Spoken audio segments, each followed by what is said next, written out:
only once that you have done that, you can go on and elect the treasurer, then the secretary, and possibly other members of executive board, which is not relevant in our case because the vice presidents are not executive boardies.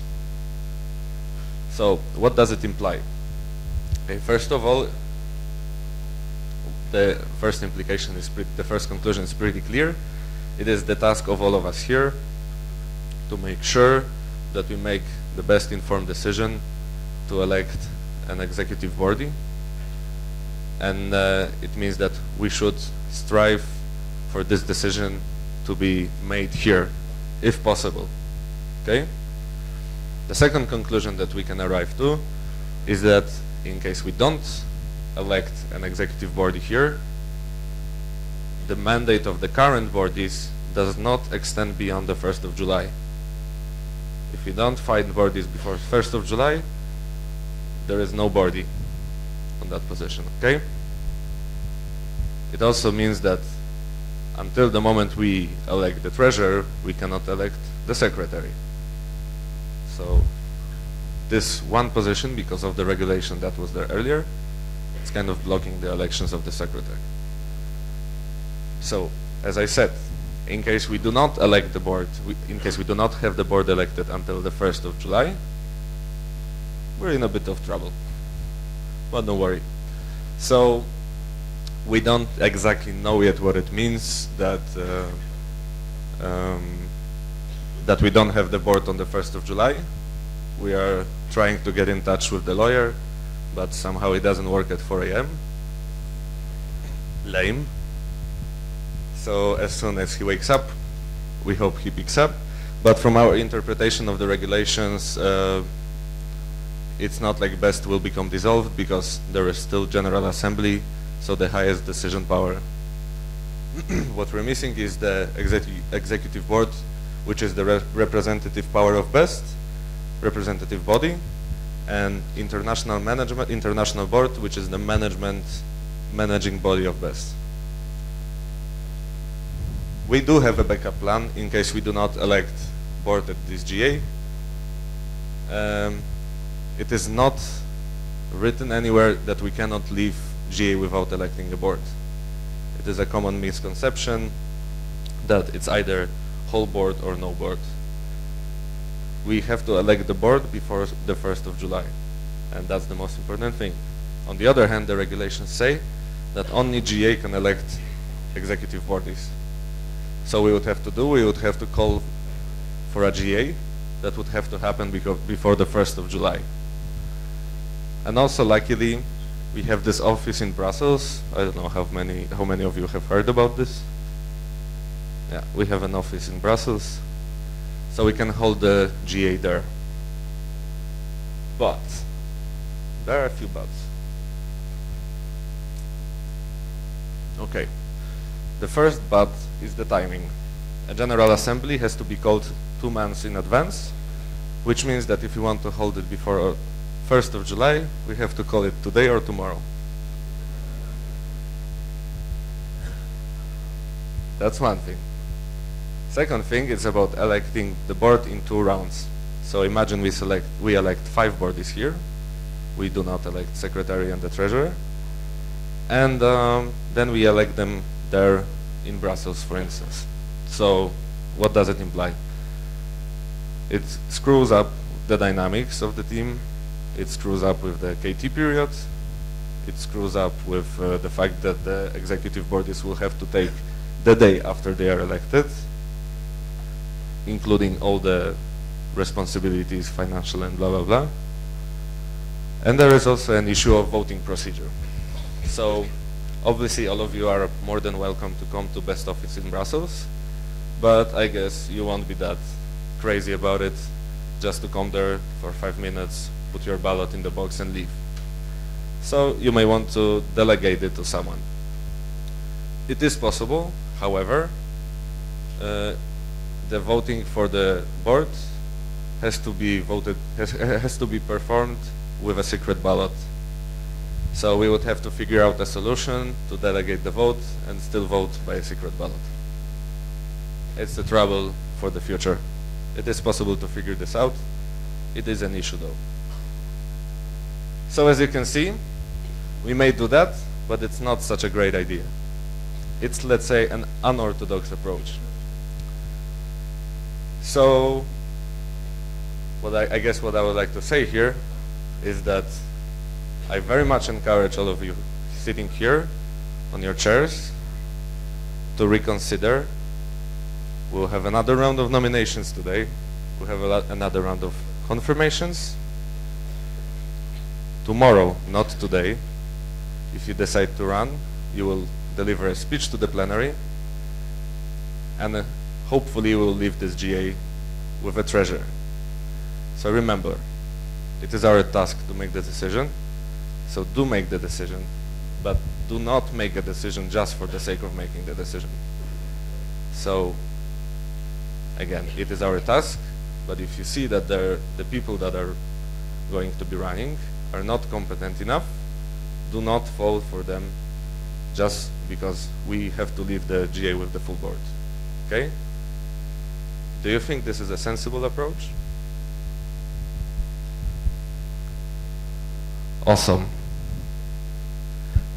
So that is the end of this presentation, and now I'm going to tell you what it means from practical point of view. Thank you. 1, 2, 3. 1, 2, 3. Thanks. Can we see the schedule now?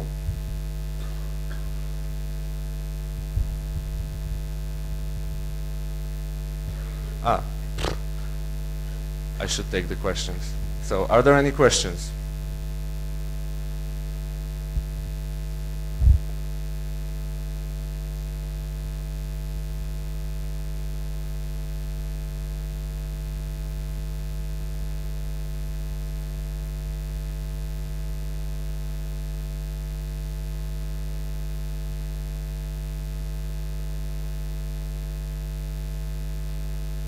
No takers. Okay, so let's proceed to the schedule of a day. As a wise man once said, desperate times call for desperate measures. So you're gonna see. Because of the fact that we have to hold the treasurer election, we have to move some sessions around the schedule a bit. So the first block is pretty much it's untouched by this change, apart from this presentation added there. But some presentations had to be cut, and some presentations had to be moved after dinner. So it implies that we may be sitting today in this plenary very, very long. But let me share an experience of a GA that I have once been to. It was GA'15 in 2012. Has any of you been there? So this is the GA that I got elected at. Do you know what time we finished the elections? 5 a.m. And that was not the longest election ever. So my question to you is, would you rather spend some more time tonight in the plenary and possibly catch your flight? Or would you rather either leave the plenary earlier and not vote, because you cannot delegate your vote anymore, or miss your flight? I think the answer is pretty clear. So again, word of a day, flexibility. So let us go through the schedule now. After this presentation, there is going to be another presentation by Olaf. Then we're going to open the round of nominations, and then we will have a presentation about GSF and WEF in Dubai by Marta from Educo. Then another educational topic about local UAEs. Then a presentation about project management knowledge, and then we'll proceed to reading motivation letters and CVs, which are going to be distributed in a timely manner. After coffee break, we will begin the block of speeches by the board candidates, minus the treasurer candidate.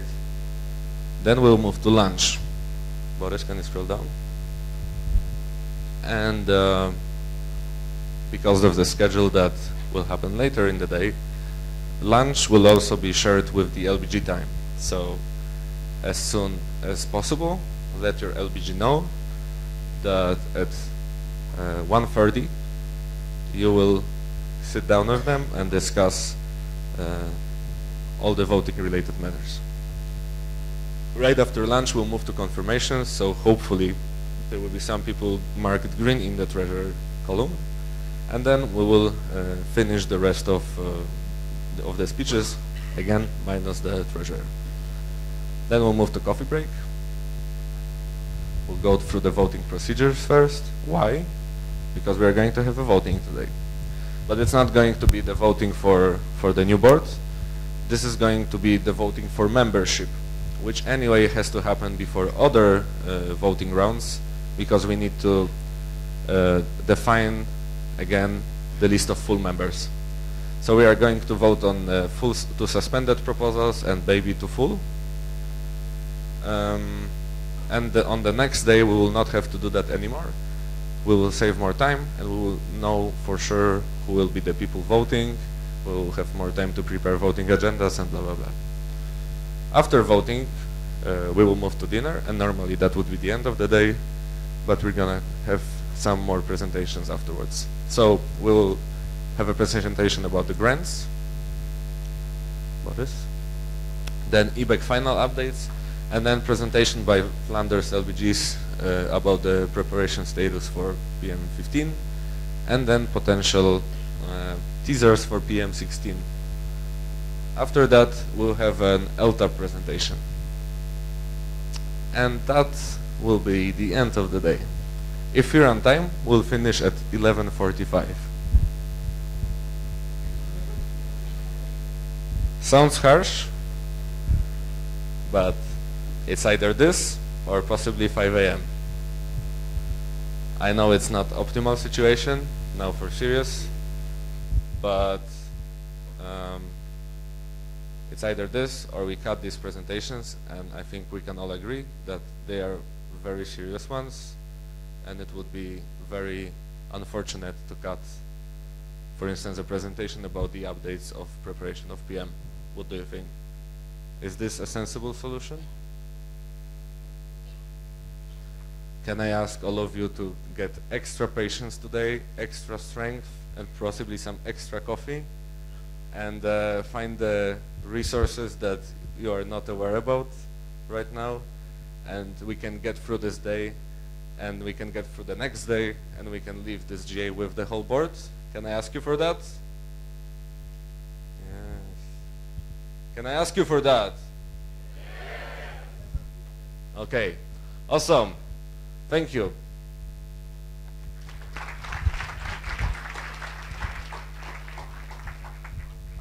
So now we'll have a presentation by Olaf.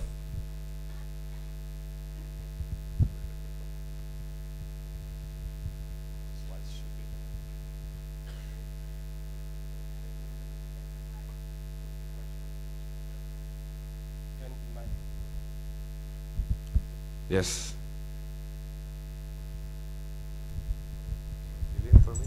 Thank you.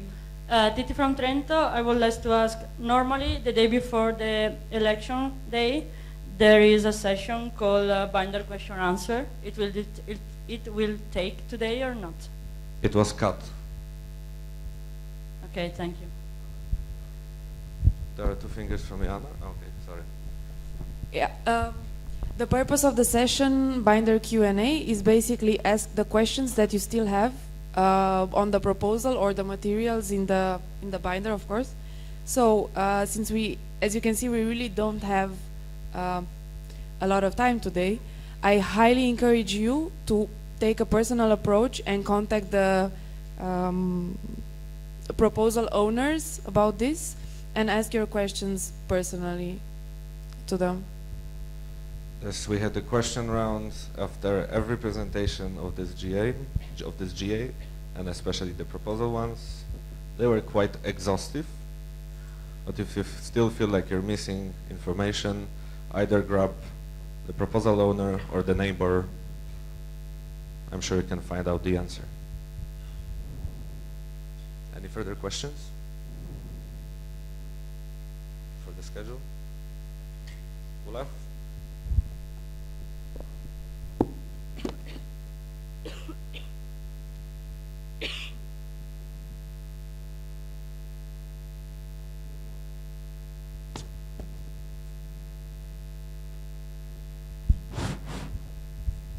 Good morning. So, since we now don't have any candidates for treasurer, let's talk a bit about what it really is to be the treasurer. Of course, firstly, you are a part of the board. You're together with the 6 other people that will be in the board, making sure the organization runs, making sure that the organization develops, and making sure that everything goes as planned.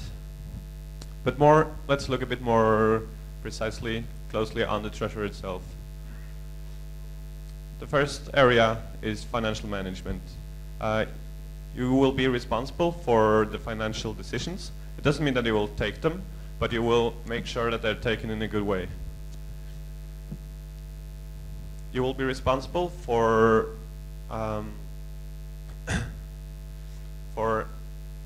setting the financial strategy and making sure it's followed. And together with the president, as mentioned in FRP, you will handle the best common account, the funds that we have as an organization.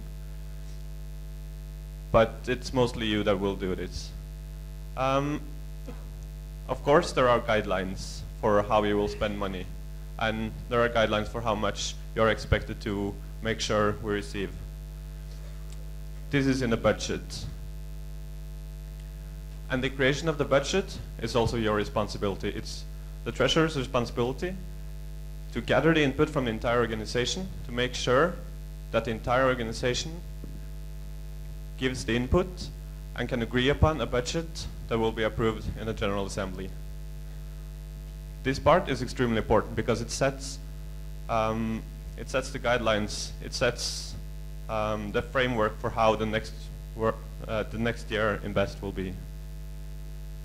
Furthermore, to actually fulfill this budget, you cooperate and supervise FinTeam and Grants Working Group, meaning that you are the overall responsible to make sure that to be there to support FinTeam and make sure that our relation with our industrial partners goes as planned. And also to support Grants Working Group, work closely with them to find funds through foundations, through institutions, to support our activities and make sure that we are actually able to achieve what we want as an organization. Part of this is also the official opening day of GMs and Best Career Day. You are the one that coordinates this, you're the one that makes sure this happens, and by this, not only funding the event, but also providing career support and developing students, as well as giving companies and universities opportunities to actually reach the students they're interested in. This leads into Best Career Support. It's one of the services of BEST. It is one of the ways we develop students. It's one of the ways we satisfy all our stakeholders. And as treasurer, you're the one that you're supervising and making sure this happens. And you're taking part in the development of it. Like this year, I've been working very closely with FinTeam to come up with new ideas, which has led to the Best Career webinar that is very soon to be launched for the first time. And also develop the concept of Best Career Day. This was a very brief overview.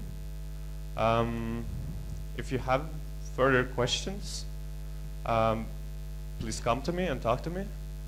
Patricia, the previous treasurer, is also here. She also knows a bit about what it is to be treasurer. So feel free to approach us if you have any questions. Thank you. Thank you, Olaf.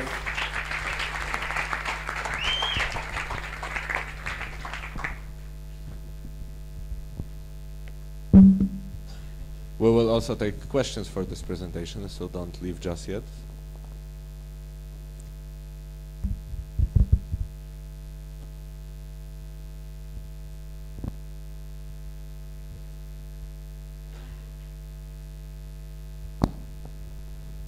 Are you functional today?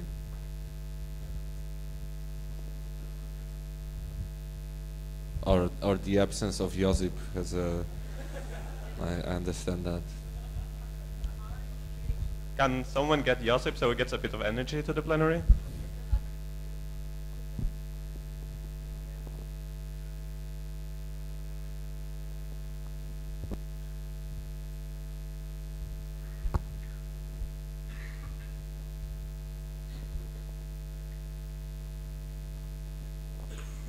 Come on, guys, it is fun.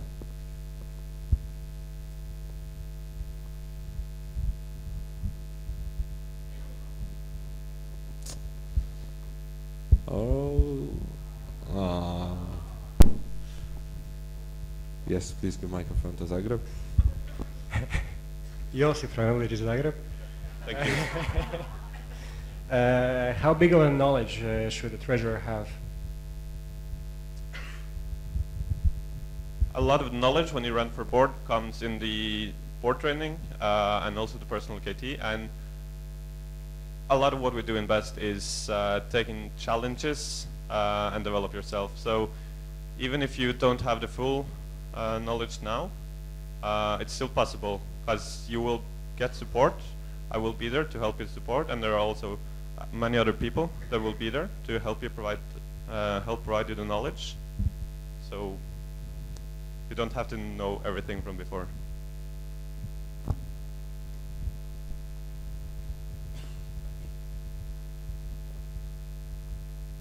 So you don't have to have an MBA to be a treasurer. I have a question. Olaf, are you studying anything related to finances? Very closely. I'm studying mechanical engineering.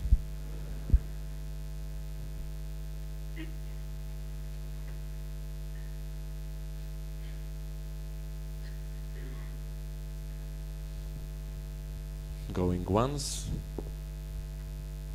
going twice, and we have a question from Alborg.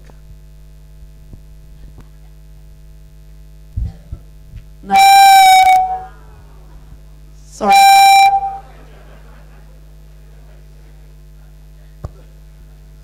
Natalie, LBT Alborg. Just keep it's either feedbacking if the speaker is here or here, so keep it sideways. Yes. Okay. How much time would you say that you use being treasurer, and would you be able to actually do your studies on the side? It's difficult to say exactly how much time I spent. For the travel part, you could see in the being in the board presentation that I've been traveling for about half of the mandate. But for the time I use at home, I don't have the exact hours, but it is possible to study on the side. There are several people that has been in the board and still managed to finish their masters or taking several classes. It all depends on, like Piotr approves. But it all depends on how you manage your time and your workload.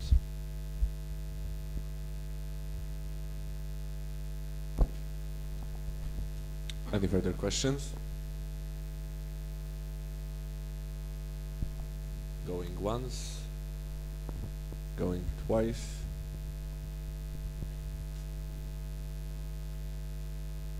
Going 3 times. And hopefully sold. Thank you, Olaf.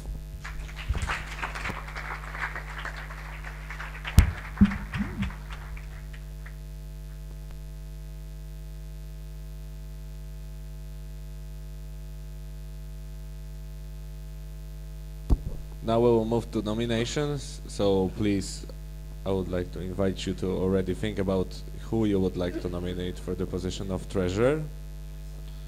I will leave up to you the decision of this level of seriousness of the nominations and their impact on the schedule of the day. Okay, awesome. So now we will take fingers for the position of treasurer of Best. First we'll have a question, a nomination from Nikita from public website, and then Bucharest. The rest of you, please keep your LBG signs high. Nikita from public website. I want to nominate Attila from LBG Chania. Attila from Chania. Bucharest, and then Cluj-Napoca, then Ankara.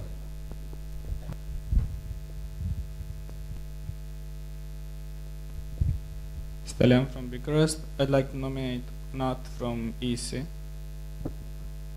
Nat from Onat. Onat from EC. Now Ankara, and after that Cluj-Napoca.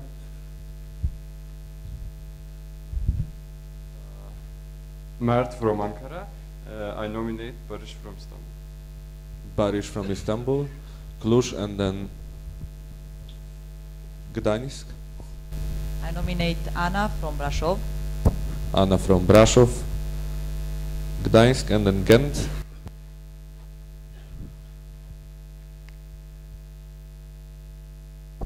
Gdańsk. Damian, LBG Gdańsk. I would like to nominate Ola Straszak from LBG Krakow. Ola from Kraków. Ola S from Kraków.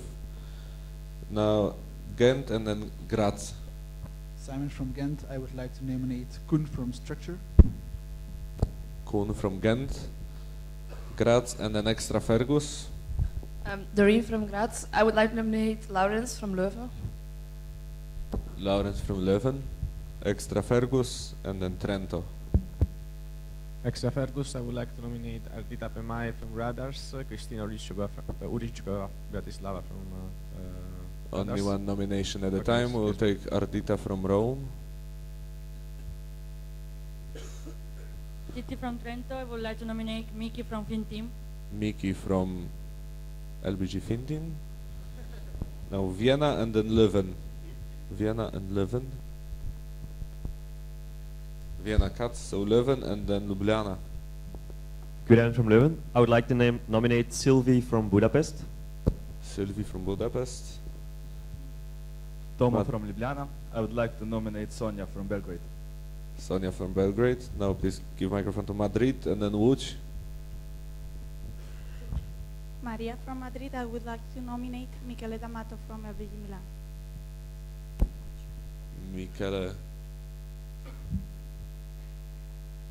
Michele from Milan. Lviv and then Naples. Dana Lviv. I nominate Masht from Barcelona. Masht from Barcelona. Naples, then Porto. Salvatore from Naples. I would like to nominate Fergus from Naples. Fergus from Naples. Porto and then LBG Niš. Rita from Porto. I would like to nominate Calatré from Porto. André Calatré from Porto. Niš and then Delft. Natasha from Niš. I would like to nominate Alessandro from Naples. Alessandro from Naples. Delft, after that Brno. Raisa, LBG Delft. I would like to nominate Paul Marshall, if I got his name correct, from LBG Superleague. Paul from Superleague. Now Brno and then Madrid, Carlos Tercero. Danny, LBG Brno. I would like to nominate Tomasz from Prague. Tomasz from Prague.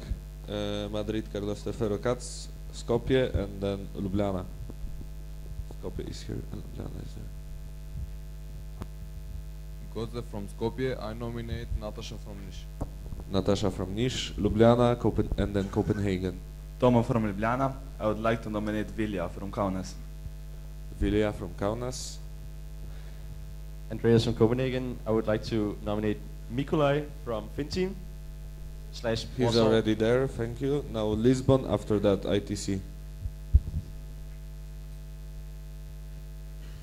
Lisbon, please stand up. When you hear your name, or even if you're the second, please already stand up. I would like to nominate Violeta from BCS, Valladolid. Violeta from Valladolid, ITC, and then Trento, please stand up. I would like to nominate Manuel from Graz. Manuel from Brasov or Graz? Graz. Trento and then Moscow. Both of you. Massimo from Trento. I would like to nominate Antonia from Timișoara. Antonia from Timi. Moscow and then Ghent again. Nikita from Moscow. I would like to nominate Extra Victor. Victor from Barcelona. Ghent, after that Izmir. I'm Hanne from Ghent, and I would like to nominate Lisa from Ghent. Izmir Katz, Tigro, and then Brussels ULB. Florian from Tigre. I would like to nominate Emilien from Ensta. Emilien from Ensta. Yeah. Brussels ULB and Istanbul. Please stand up. I would like to nominate Vianney from Supelec. Sorry, could you repeat? I would like to nominate Vianney from Supelec. Vianney from Supelec. Yeah, it's with a Y. Istanbul and then extra Ramazan. I would like to nominate Emre from FinTeam. Emre from FinTeam. Ramazan and then Ankara.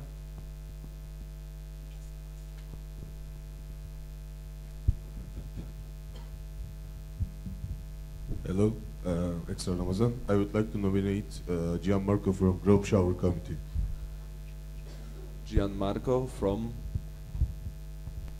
Naples. Ankara and then extra Fergus. Mert from Ankara. I would like to nominate Cem from Izmir. Cem from Izmir. Fergus and then Trento. Extra Fergus, I would like to nominate Kristina Urichkova from Radars.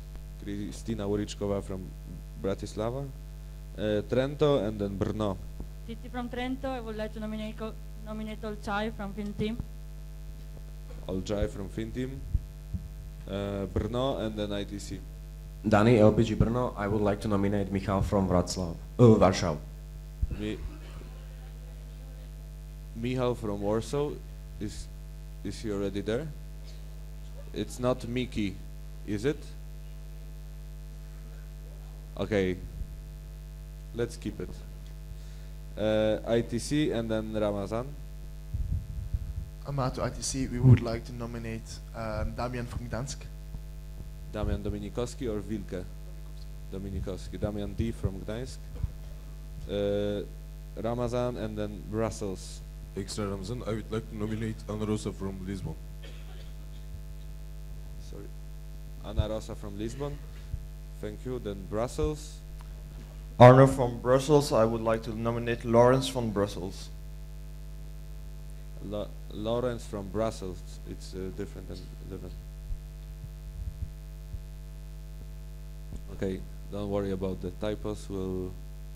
If we catch them, we'll fix them. It's important that we know which people we're talking about. Okay, let's give ourselves a round of applause. There are quite some options.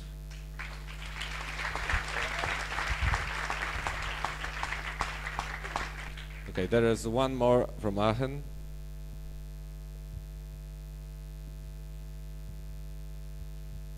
Vanya from Aachen. I would like to nominate Chania from Athens. Can you repeat? Naya from Athens. Naya from Athens. Virginia. Naya, is that correct? Virginia. Virginia the second delegate. Virginia from Athens. Yes. Also, Virginia, you are more than welcome to return to your seat now. Okay. Okay, let's give microphone to Chania. Sofia from Chania would like to nominate Constanza from Lisbon. Constanza from Lisbon. That was the last one. Again, let's give ourselves a round of applause.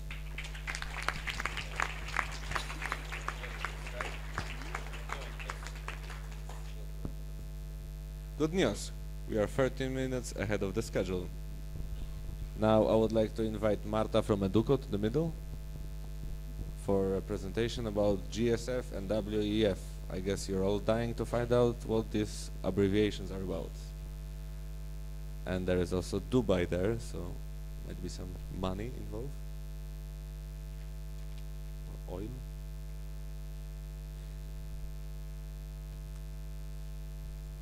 What is the question about Valencia? The technical. So we would like to switch it off or on. Are you people are you cold?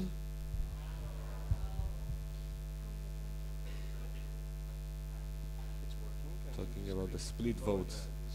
Okay, let's kill the AC for the time being and open the door, both of the wings and also these ones, please. Can we have the organizers do that? Can can I ask you to please open the door? Dear organizer by the door. Okay. Marta, you have 5 minutes. Good luck. Okay. Hello guys. So as besties, we all want to explore, we all dream, and we all want to discover more. In Educo and in Best, we have to always keep pushing forward to be aware of the state of the art and discover what are the hot topics in European engineering education. So last year, Best went global. We attend the Global Students Forum in November. And how? First, what is the Global Students Forum? It is organized by SPEED, which is a students platform from engineering, education, and development. So it is a group of students, it's an association that gathers students all over the world, not just Europe, to discuss and to develop engineering education. How did Best got there? We were supported by Total. Thanks, Total. And what did you do there? We went to facilitate a track. What is a track? It is a series of sessions about the reimagination of engineering education throughout the world. We had an action planning presentation, and we also got them to know Best. After that, after the Global Students Forum, there was a conference organized by, that's called WEF. What is WEF? World Engineering Education Forum. And the topic of that conference was engineering education for a community. That happened right after, so in December. And it's organized by IFES. So it's International Federation for Engineering Education Societies. The World Engineering Education Forum brings together the largest and the most important international organizations developed to engineering education. So the WEF 2014 really represented a global gathering of engineering education stakeholders, and they discussed the ways to improve the field, and they shared practices. And you need to know that there were more or less 1,000 participants there. So you can imagine how Best got to know a lot of different ideas. They got to know a lot of different associations, and also we got to promote ourselves and got to make a statement that we are also interested in develop engineering education. We did a lot of networking. We got a lot of contacts, and also we got to present a paper there about the virtual internships development and the cooperation between the students, academia, and companies. What's next? So WEF 2015 is going to happen in Firenze. And it will have the topic of engineering education for a resilient society. So Best and Educo are planning to go there again to have more involvement than the previous WEF last year. We contacted the WEF organizers. We are planning to cooperate again with the Global Students Forum, in the Global Students Forum, and how we asked them, we made the proposal to lead and have 2 sessions, and they already put them on the schedule, so we are very lucky and proud to be able to go there and seduce not only the European students, but also get all the world to know that we are important in the European engineering education. Yesterday, we also found that our paper, we submitted say, request for presenting a paper there. So yesterday we got accepted, and the topic will be an overview of all of our work, all of our EOEs that we had since 2001, more or less. So it's going to have, it presents an overview of 17 years of students' opinions. It will focus on just 3 topics. We didn't went to the whole topics that we approached. But yes, so then we are hoping to go there and present all our work. And that's it. Questions? Thank you.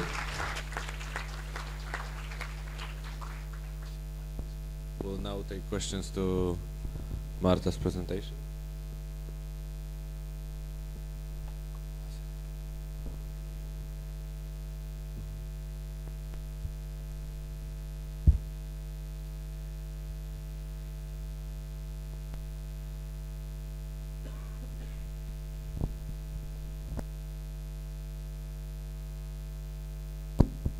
I think we need a wake-up game.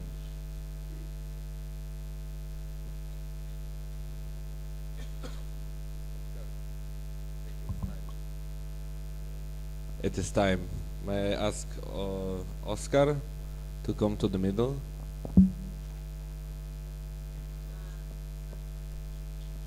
And also myself.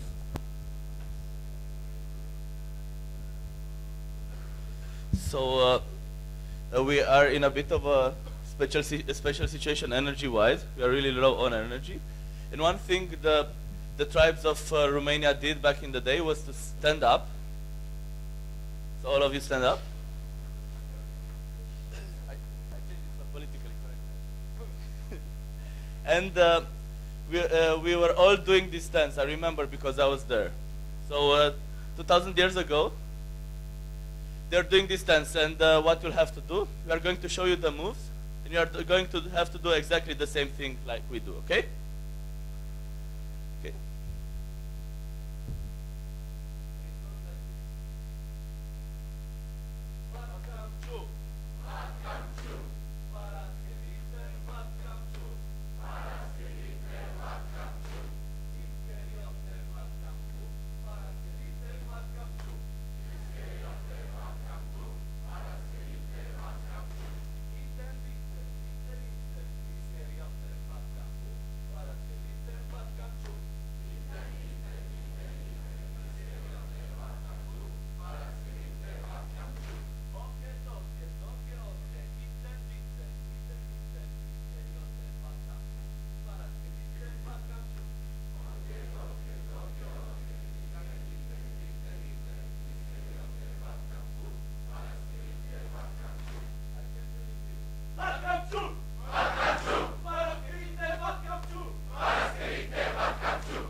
Guys, I just want to tell you that if you don't have questions now, Ana Rita and Gonçalo from Lisbon they were the ones that got there. They have some really nice pictures from Dubai, as you can imagine.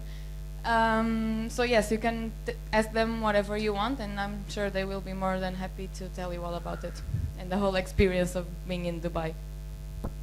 Turin has a question to Marta's presentation. Please give microphone to Turin. Bram, it's there. Bram, it's over there. Hi, I'm Amedeo from Torino, and my question is, what is the most interesting idea that came out from that forum?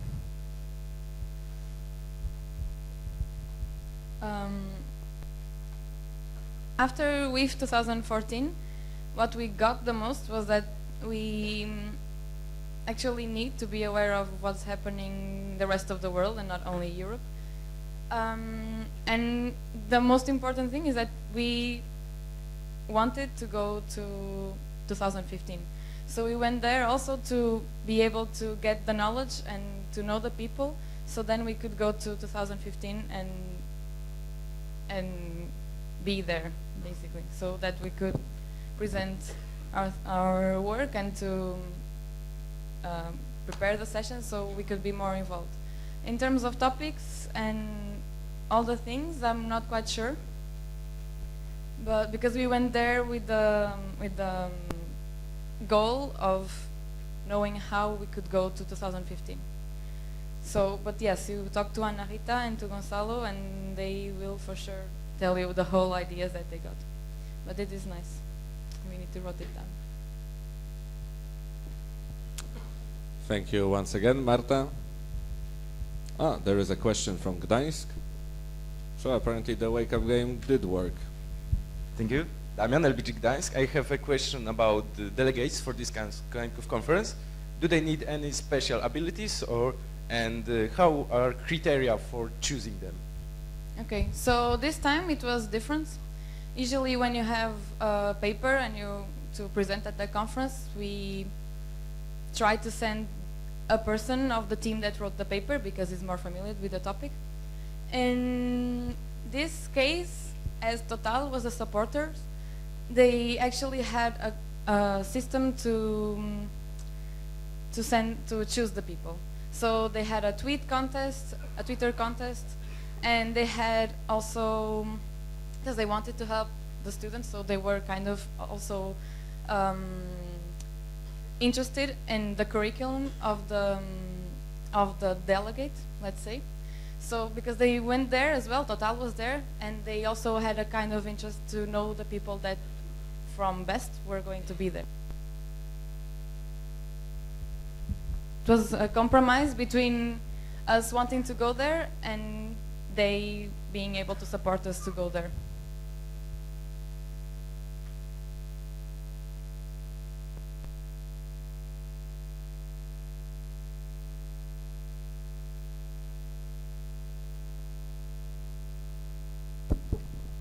Are there any further questions? No questions, so once again, thank you very much, Marta.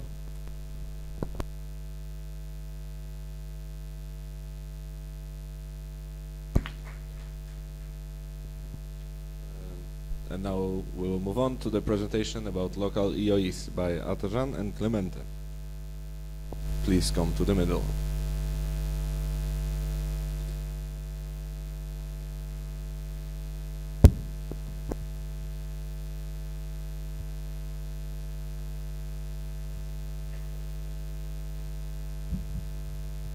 Yo.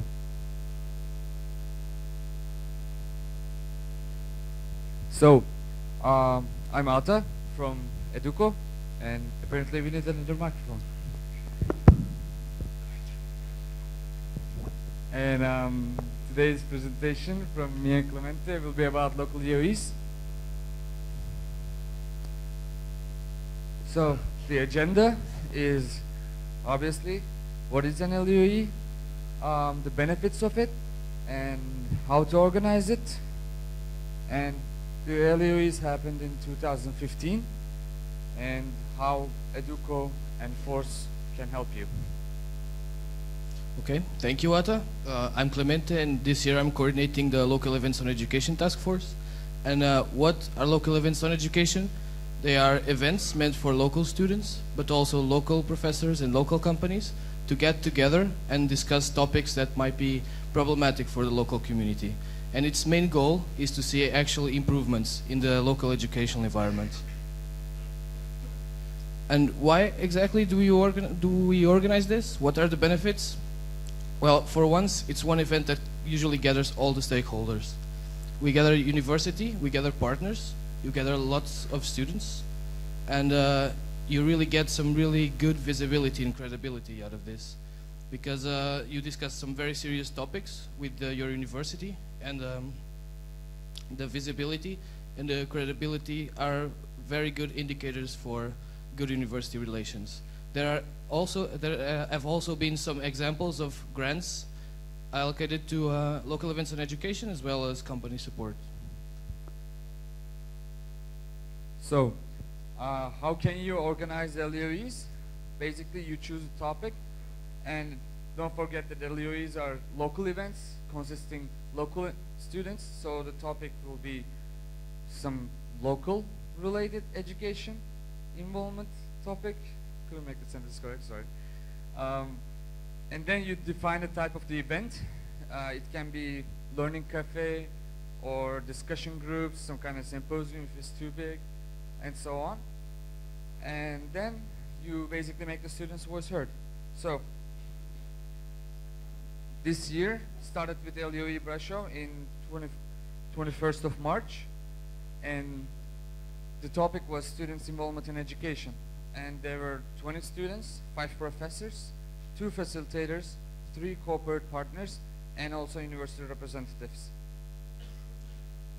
After that, we had LEOE Tallinn, which happened on the 25th of March and dealt with the internationalization of education in Europe. It actually happened alongside their job fair, which they presented when they presented their GA application. And they had 13 university representatives, 16 students, 8 company representatives, 7 facilitators, and 7 minute takers. After that, LEOE Moscow, which happened on the 5th of March and dealt with IT solutions in education. It was quite a big event, even though it was small in duration. It had 45 participants and had the Dean of University as an expert. The vice rectors gave the approval to the topic, so the university actually was behind the LEOE and was very interested in the outcomes of it. And then it continued with LEOE Thessaloniki, which happened with 10th of December, and the topic was the qualification of contemporary engineering and the university's role in their acquisition. Acquisition. Thank you. And there were 12 professors, 10 representatives of the market of Hellenic Technical Chamber, 25 students, and the type of the event was round tables, and also there were discussion groups. And then it continued with LEOE Chania, and the topic was class and course organization and also mobility and internship. And this event happened with 3 professors and 15 participants. Okay, so how exactly can you do this, and how can we help you as Educo? Educo has a special working group destined for local events on education, which is called FORCE, or the task force. Educo basically is here to support you, not to coordinate the events. The LBG is always responsible for choosing the topic, inviting professors, and because the LBG actually has the most knowledge on how to make the biggest impact in the local community. From our side, we can use our expertise from several LEOEs organized through the years, and we do this through providing you a mentor.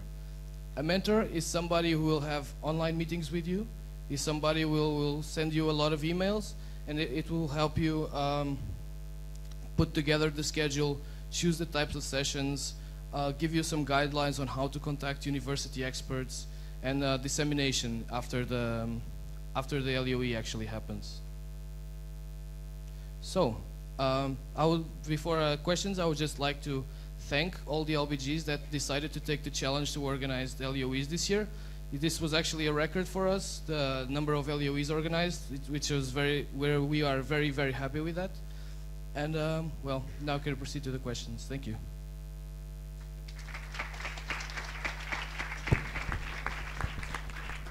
Thank you. We'll now take question to presentation about local EOEs. Is it one finger, Moscow? Please raise it higher. Please give microphone to Moscow. Nikita O from Moscow. Actually, thanks for your presentation now. And I have a question. I understand that all LOEs, they are more for LBGs to improve the university relationships. But by the way, do you evaluate these LOEs? And do you use this evaluation in the future just to improve this service? Okay, thank you. I can take this question. Basically, like I said, Educo is here more on a supporting role. We try to keep track of what happens with the LEOE even after it finishes through the mentor, but communication isn't always easy because after the event is over, there's no rush and need to communicate all that much. But we actually discussed in our committee meetings this year that it would be very beneficial for the mentors to keep contact with the LBG and make sure that they're actually sharing the report with their local dean, with the local government, and actually the more you share the outcomes of these events, the higher the chance that you actually make a solid impact. Next question is from Valencia.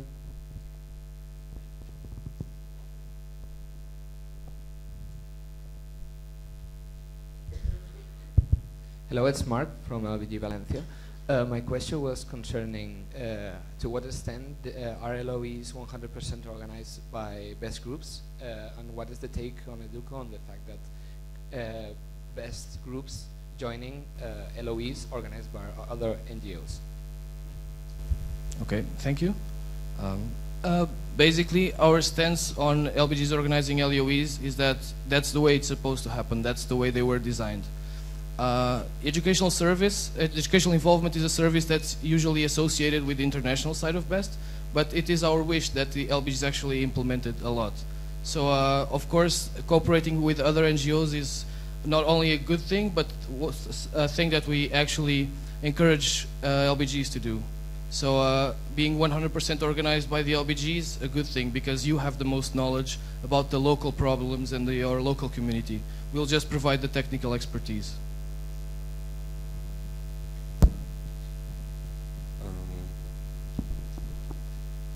Any further questions?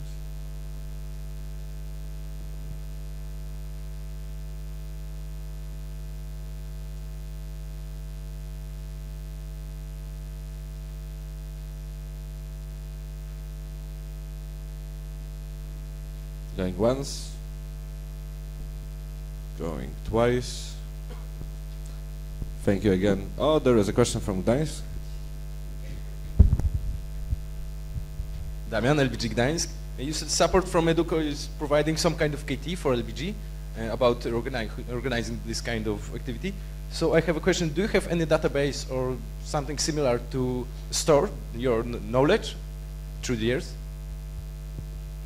There's a database of the subjects that has been used in previous LEOs happened so far, and there are also handbooks for the LBGs how to organize LEOs, and there's like mostly how the support goes is after the mentor is getting elected. It's just the mentor and the LBG gets contacted quite often, and the mentor provides some input and advises on specific stuff, and this is basically how it is.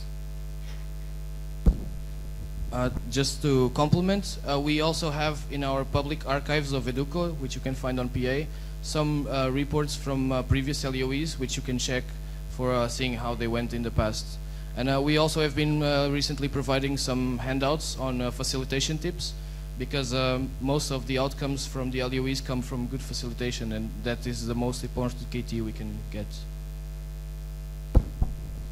Thank you. Any further questions?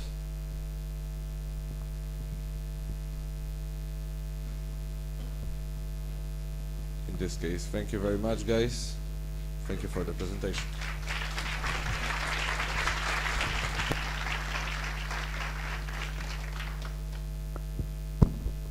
the mic. Okay. Now we'll have a presentation about. There is a technical from Aalborg. Can we pass the microphone to Aalborg?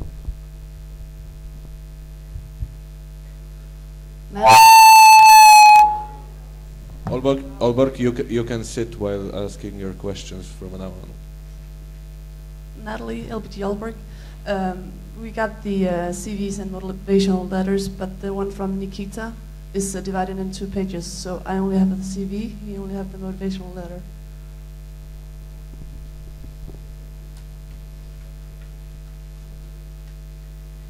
Okay, everybody who has misprinted CV or motivation letter, please come to the board table during the next coffee break. Trento, is it about the same topic, no motivation letter and CVs? Then come to the board table during the coffee break. Okay, and now we will have a presentation about project management knowledge by Evan from the X-Rays. Let's warm him up with some applause.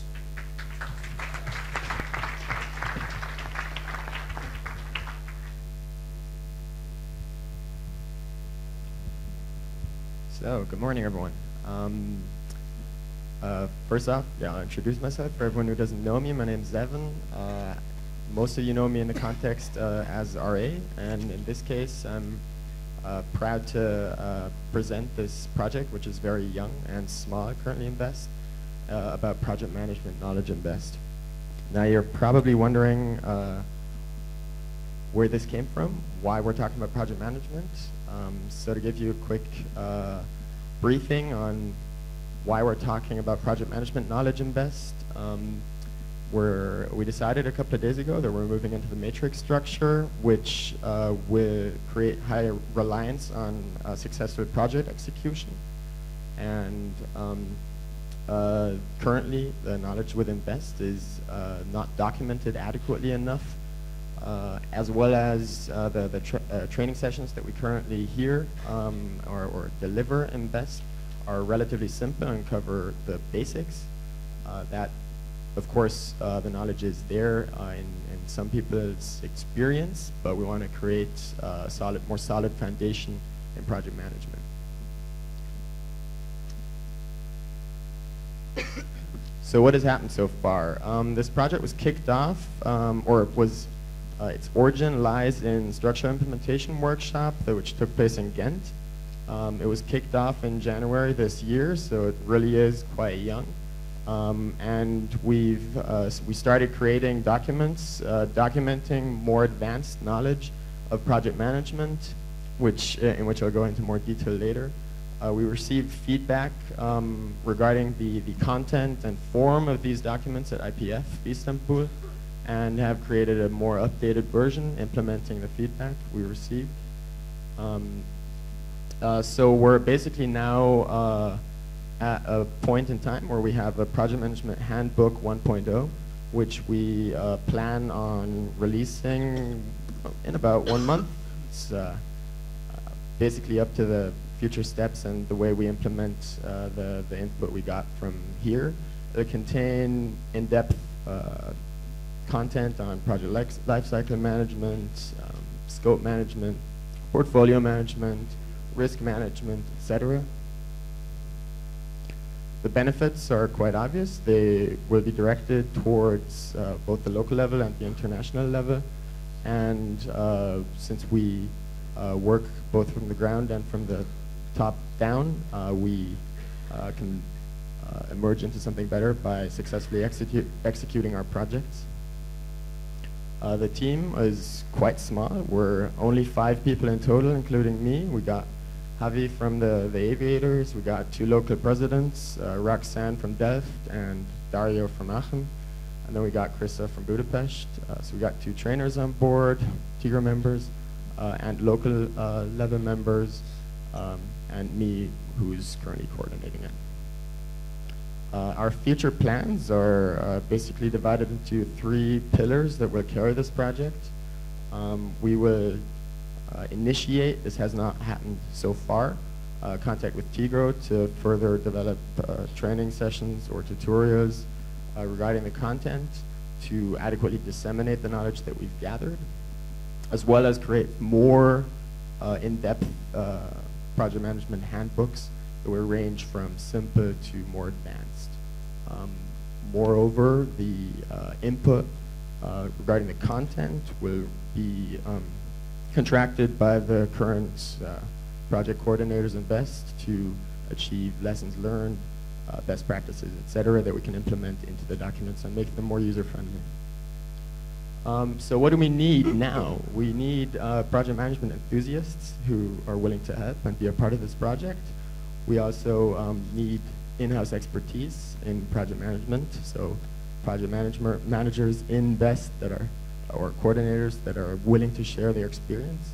And we also need to finally design and make the documents that we create user-friendly and interactive. So you can be involved by using the materials that we've created, providing feedback. You can contact me.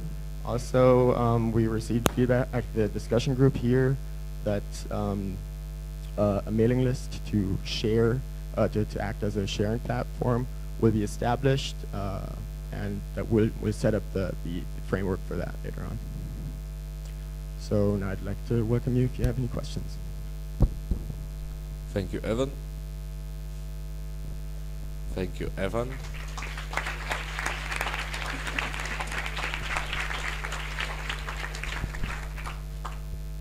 Okay, we'll now take questions to Evan's presentation.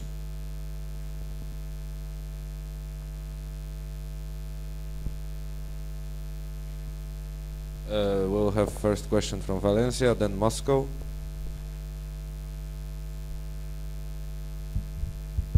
Hello, this is Mark from GA' Valencia. I was just wondering what was the profile for entering this project, if there are any kind of criteria, and basically how much manpower do you think you need for this project to develop? Thank you. Thank you for your question. So the scope of this project as of now is relatively small. We're going to create this document within 1 month and believe we have the human resources to do that adequately. The scope in the future will be a lot larger and will have to be defined by the amount of human resources that we actually have to our disposal. There are plans of creating an interactive wiki on private area, videos that can be viewed, like interactive graphic design elements that can actually be used to easily apply the knowledge to. So there are several profiles that will be created in the next couple of months after we've received, due to the input we received from this discussion group we had here, and we'll be sure to promote it adequately and send out the proper call. Now a question from Moscow and then Patras. Nikita O from Moscow. Firstly, thank you for the presentation.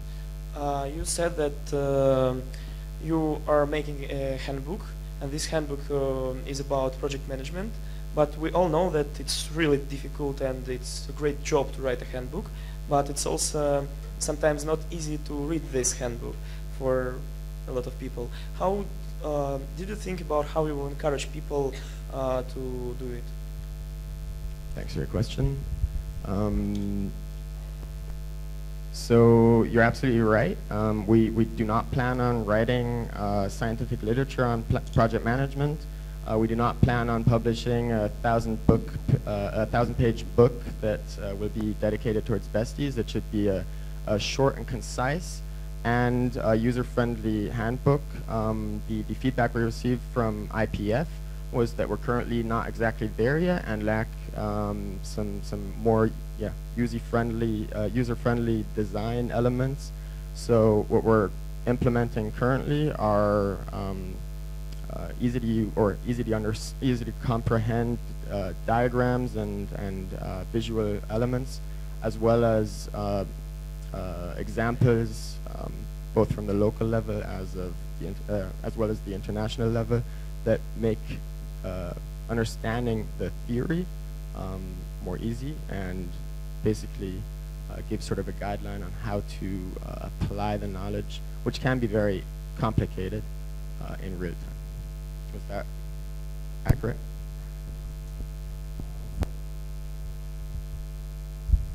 In this handbook, we won't have some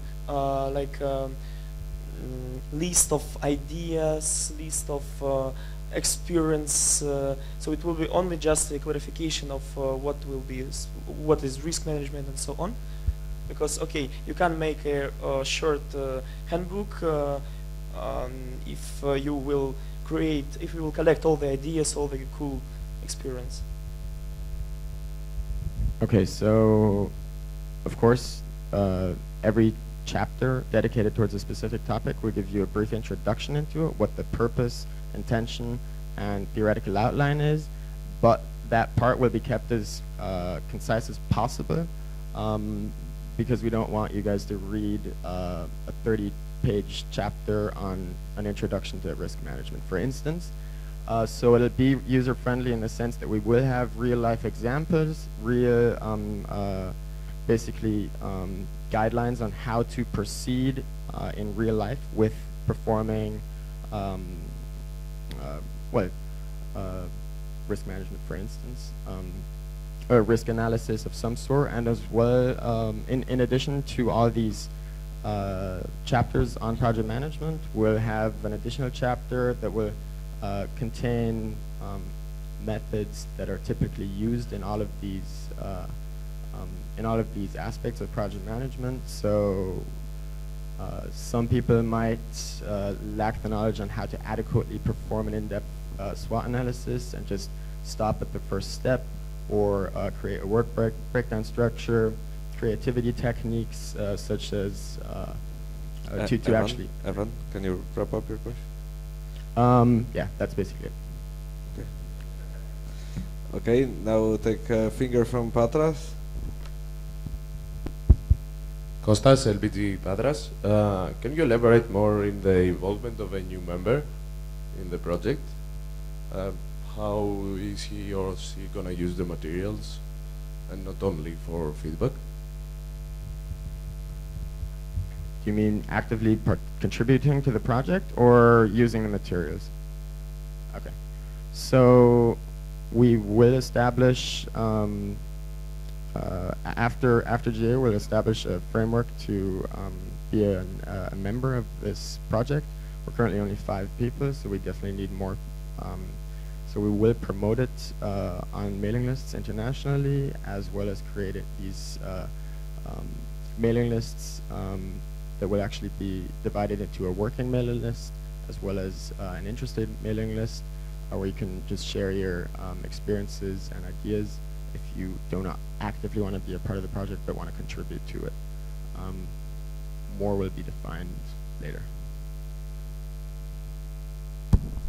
Okay. There is one finger from Gdańsk. Can we get microphone to Nancy? Damian, LBG Gdańsk. I have a question. Did you try to contact with our NGO partners about this topic? Because I think it's a good opportunity to cooperate with them and gain some useful knowledge. Thank you for your question.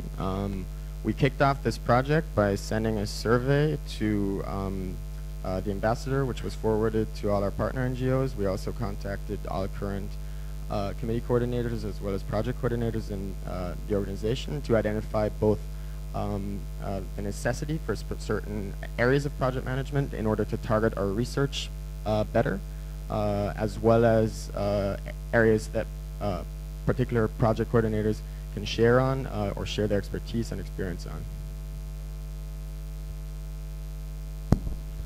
Okay, any further question to Evan?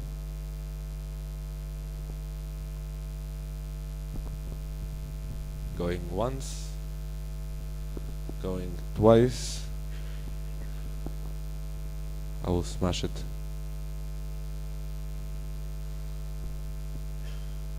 Solved. Thank you very much, Evan, for your presentation. Thank you for the questions. Okay, and we will now move on to a slot in which you will be able to read the motivation letters and the CVs that have been delivered to you. For those who haven't, is there anyone who haven't received anything? Like, not at all? LBG, full member LBGs, the ones that will be voting? Okay.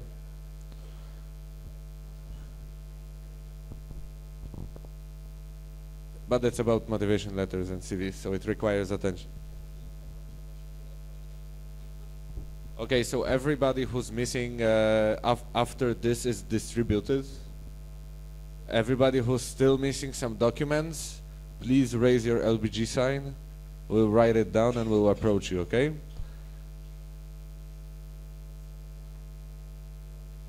Everybody who will be, obviously, after this is distributed, everybody is still missing, raise your signs.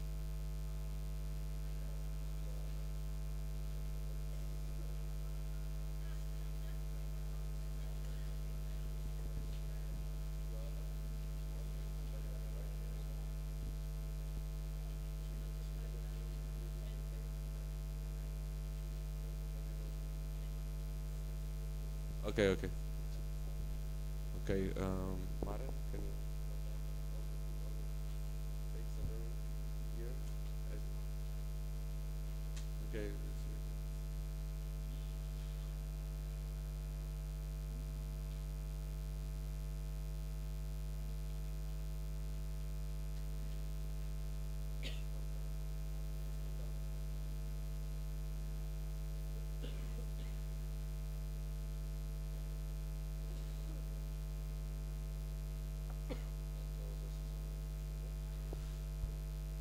Okay, Yekaterinburg camera over.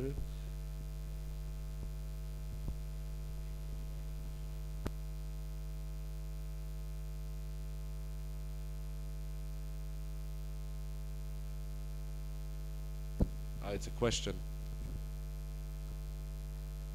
Okay, is it the technical? Is it about the motivation letters? Yeah, we have you on the list. Nikita, is it about the... It's about the AC?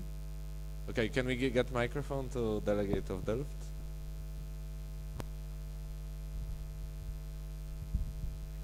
Darlene from Delft, I want to ask, in total, how many should we have for the motivation letter? 9. There are 9 candidates. Thank you. Nikita, can we get microphone to Nikita from public website? 1 is still missing, so at this point you should have 8.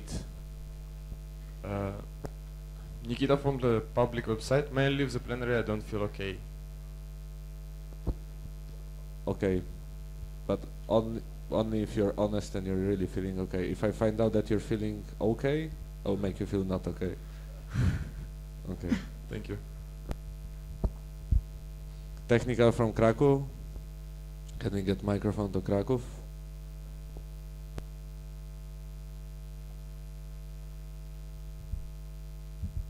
Hi, Marcin from Krakow.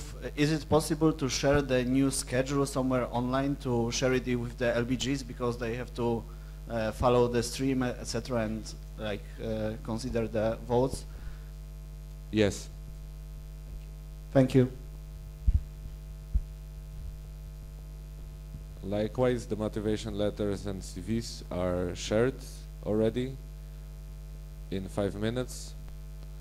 So they are shared already with 5 minutes of delay, and they are available, they will be available on the PA page of GA.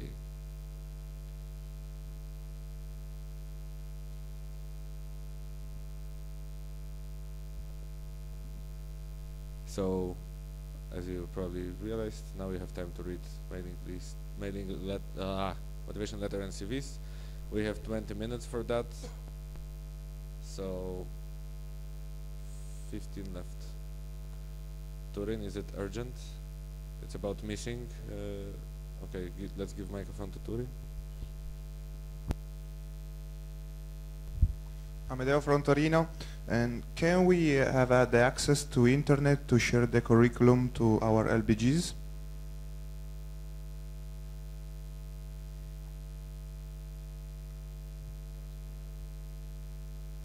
You mean the schedule? No, the access to internet to share the curriculum to our LBGs. I will send mail to LBGZ with it.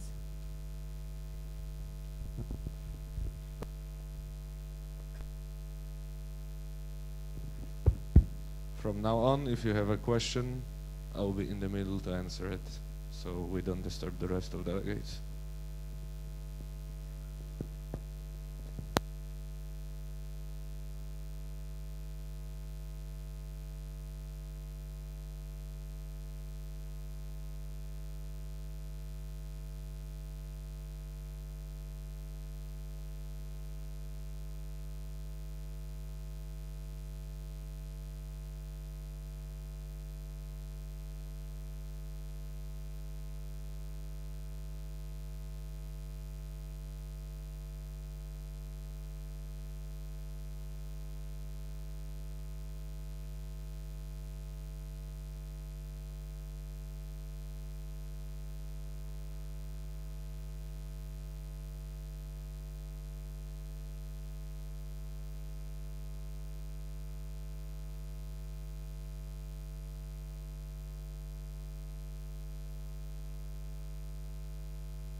So Mariana's documents are still being printed, in case you don't have them.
Okay, everyone's still missing something? Please raise your LBG tag.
Can I ask all the board candidates to stand up to make sure they are in the plenary, treating their duty responsibly? Okay, everyone has equal chance. No extra sleep, no extra rehearsal.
Okay, so the ones that are still missing, we will get it to you as ASAP. Now we will go to a coffee break in a minute before we have a couple of announcements. First one is from Joanna. Huh? Boris, are there any other announcements?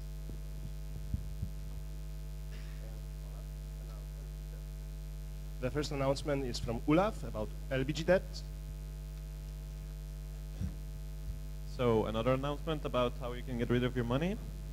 A bit more targeted this time. There are still quite a lot of LBGs that have not paid their debts. Remember that this has to be paid before the end of the event. And because we're getting into a more and more stressful part of GA where there's a lot of other things to focus on, I ask LBGs Almada, Athens, Brussels, CLB, Chania, Coimbra, Ensam, Gdansk, Gothenburg, Helsinki, Yash, Istanbul, Istanbul Yildiz, Kiev, Łódź, Lund, Lyon, Novi Sad, Paris Polytechnique, Reykjavik, Supelec, Trento, Vinnytsia, Warsaw, Wrocław, and Zaporizhia to approach Natasha and Ramazan in the coffee break. Please do so. We have a technical from Athens.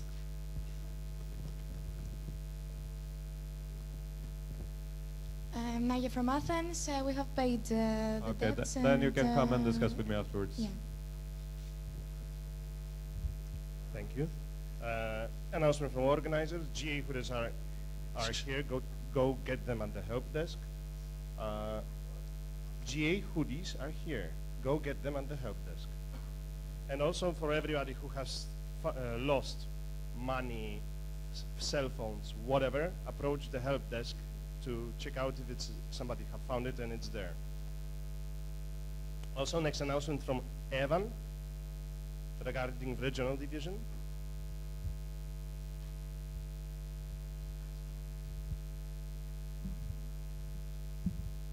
Hi. So as you guys remember, yesterday we offered that you could come to us in the lunch break and provide input on the regional division. Sadly, none of you showed up, so we'd like to offer you once more to approach us near the swimming pool. We'll be there with flip charts, the current regional division, and you can give us your thoughts and ideas. Yeah, I hope to see you during the lunch break.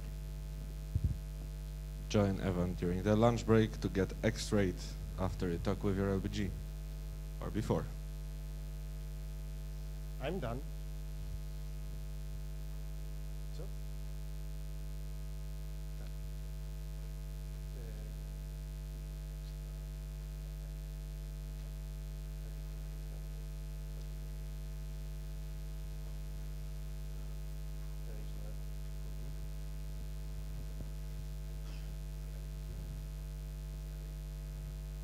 Ramazan, can you approach me?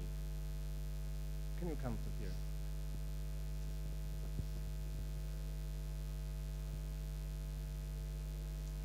Okay, so these two guys, Eric, can you stand up? Come to the middle. Come to the middle.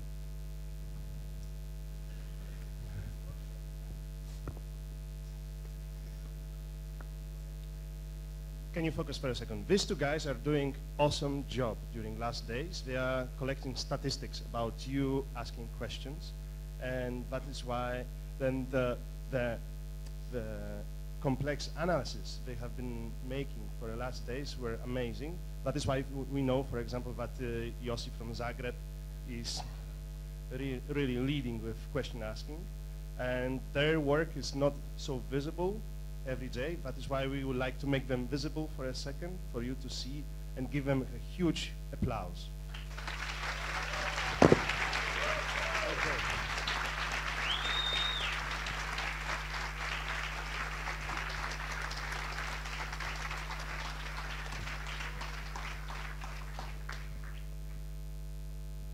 We will now proceed to a coffee break, which will last until 11:30.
announcements for this block. Okay, we'll now proceed to the confirmations round, but before that, there is one thing that I'm sorry. Okay, so indeed the confirmations will happen after lunch, but before we proceed to the first round of speeches, I would like to talk about one tradition that usually happens at GAs, namely the tradition of the delegates from the LBG from which the candidate originates. They usually provide a supportive statement at the beginning of the question round. So to make sure everybody's treated equally, you will be given the word at the beginning of the question round. So don't be surprised, you can also prepare during lunch. Clear? All clear? Okay.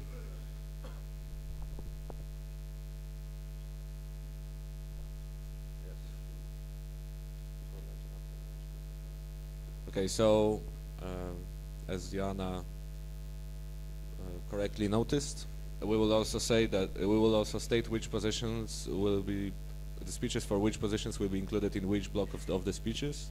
So before lunch, we will have the 2 speeches by candidates for president, 1 speech from the secretary candidate, and 1 for VPES.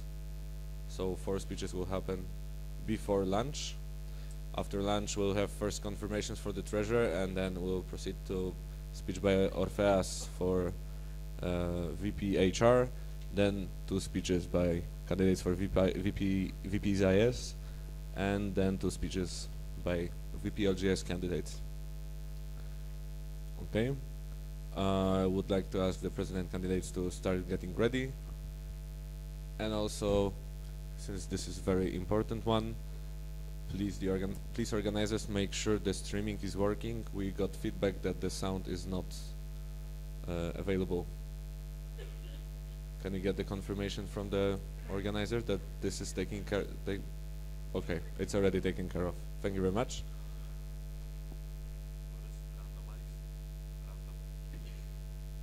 Okay. So we will now begin with the speeches by president candidates. Can I ask Madalina and Clemente to the middle?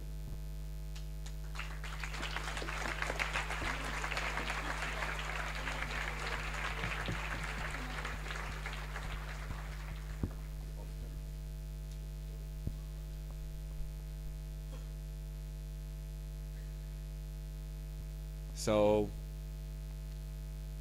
we will now randomize the order in which the speeches will take place.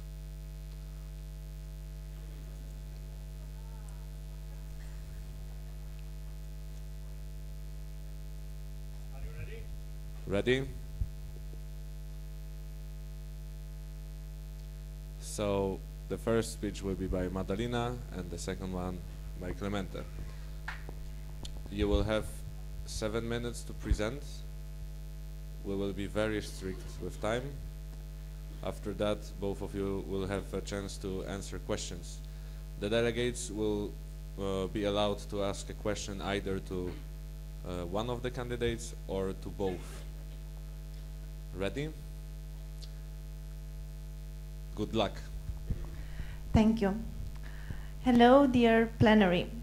My name is Madalina. I come from LBG Cluj-Napoca, and I'm here today in front of you in order to ask for your support when it comes to be elected as the next leader of BEST, which means the president of the 28th board of BEST.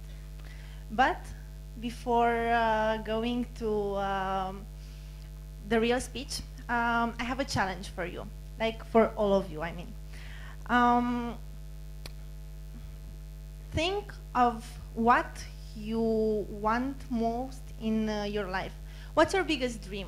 What are you dreaming of right now and you want to achieve?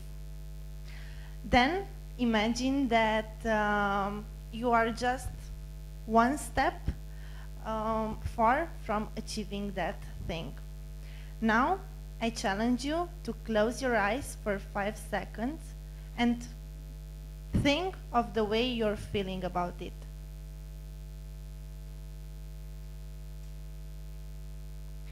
You may open your eyes. Were you anxious? Were you excited? Or maybe you were scared? Well, all of these are human emotions, and if you had one of these, like, be sure that you're a lucky person, because emotions make us human, and the humans, like, they are for sure living. I am here in front of you now, like, really close to one of my biggest dreams, as being the president of BEST, and I'm facing some constructive emotions, and for sure that I feel alive now. Now, getting back to the speech, I hope that you've seen the motivational letter and the CV. Well, beside what's written there, maybe you are all asking yourself, why me? And why being here in front of you? Why should I be the next president of BEST? Well, do I know it all? No. Do I think that I have an easy year ahead? For sure, no. Do I have it all planned?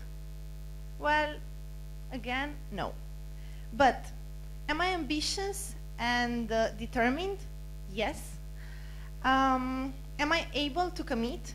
Am I a responsible person?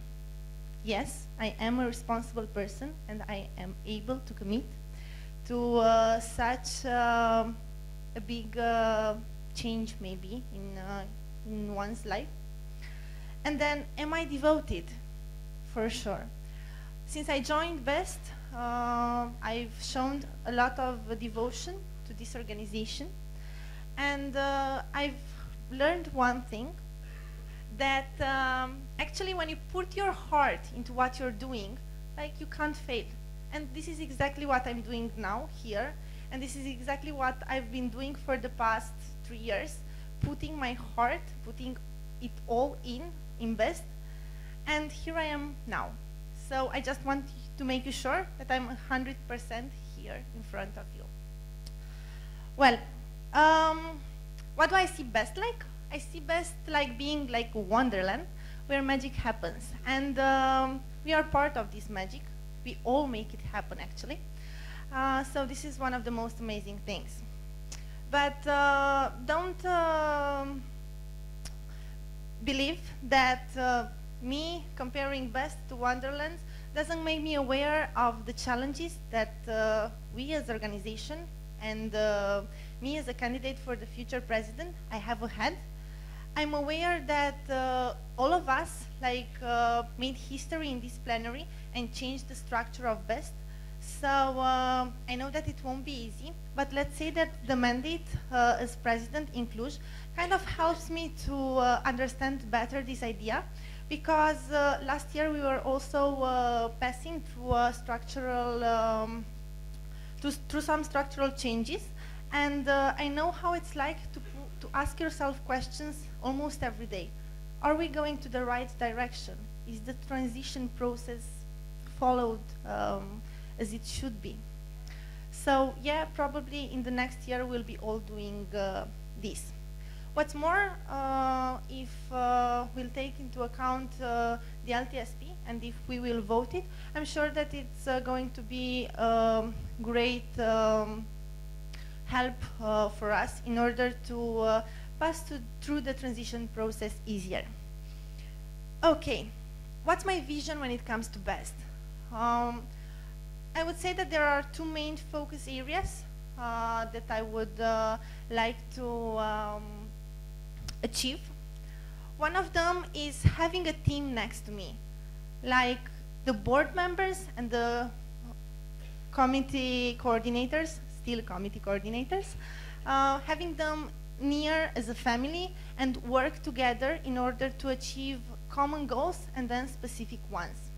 But also, when it comes to the long-term strategic planning, and if you remember, like the upper layer of the strategic map, then there were the stakeholders. And I would like to put some emphasis there and use the experience that I gained through these 3 years of BEST, but not only when it comes to external relations, to basically make things happen. So, as I was also saying at the Speaker's Corner, like 2 days ago, BEST is all about people. It's all about feelings, it's all about engagement. We are more than our events, we are more than our projects. We are students that are developing themselves, and we are students that are developing others. So dear BEST, I believe in you, and I hope you believe in me too. Let's live this dream this year together and make it the best one. Thank you very much.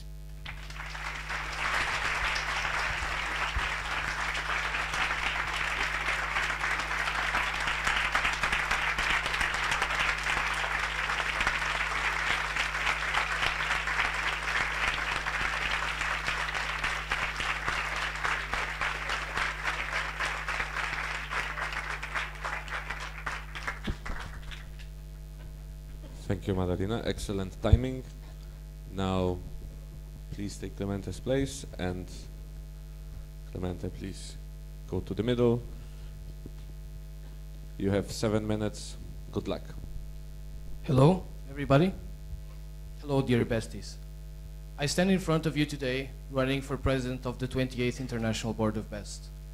Not only am I incredibly humbled to have been nominated, but I also feel extremely lucky to have this chance to be able to speak to you and to tell you all about my visions and my ideas for this organization. Because BEST is truly unique. A few years ago, I was discussing with my friends how can a student can make a change in the world. And it was a very interesting discussion, but back then, I didn't really have a really good answer to give to that. But today, well, today I know that there's a group of young people who every day strive to make a change. But, well, that group of people is BEST. But striving and achieving are two very different things. Because most of us are probably very active in our local communities, but BEST gives us a much bigger chance than that. What BEST gives us is a magic place where you can take an idea, and in a matter of a few months, you can actually implement that idea all over Europe and see it flourish, see people benefiting from it, see people's lives changing from it. And we shouldn't be afraid to use all that size, because we are really big and we are really strong. And we have to fulfill our potential to keep developing students, because that's the only way we will achieve the one thing that unites us all: empower diversity. Just last year, we turned a quarter of a century. 25 years of developing students through our services. We are a youth organization, but make no mistake, we are not getting any younger. We have a lot of history, and that history gives us a lot of responsibility, especially the responsibility to adapt to new realities and adapt to an ever-changing world. And that's why, as president of BEST and as member of the international board, I see it as a responsibility to actually follow up on projects such as structure changes and LTSP, because they play such a crucial role in the development of our organization, and they make sure that we keep on par with the changes in the world around us. But what about me? Well, being president in Lisbon was the most amazing experience of my life so far. I saw a group of people around me that united around one belief. They believed in our values. They believed in what we stand for. And together we went through some rough times, but we came out on top. And I couldn't be more proud and honored for me to have the chance to have led them during this 1 year, because they taught me so much more than I could have ever teach them. And that made me realize that more than projects and everything, we are about people and the small things we do every day. Because those small things we do every day, such as cleaning coffee breaks or preparing the logistics of a room, that all adds up to the very complex system that is BEST and that you had the chance to see during all these presentations this week. Well, also half a year after I joined BEST, I felt the urge to make the most out of it, and I wanted to become internationally involved.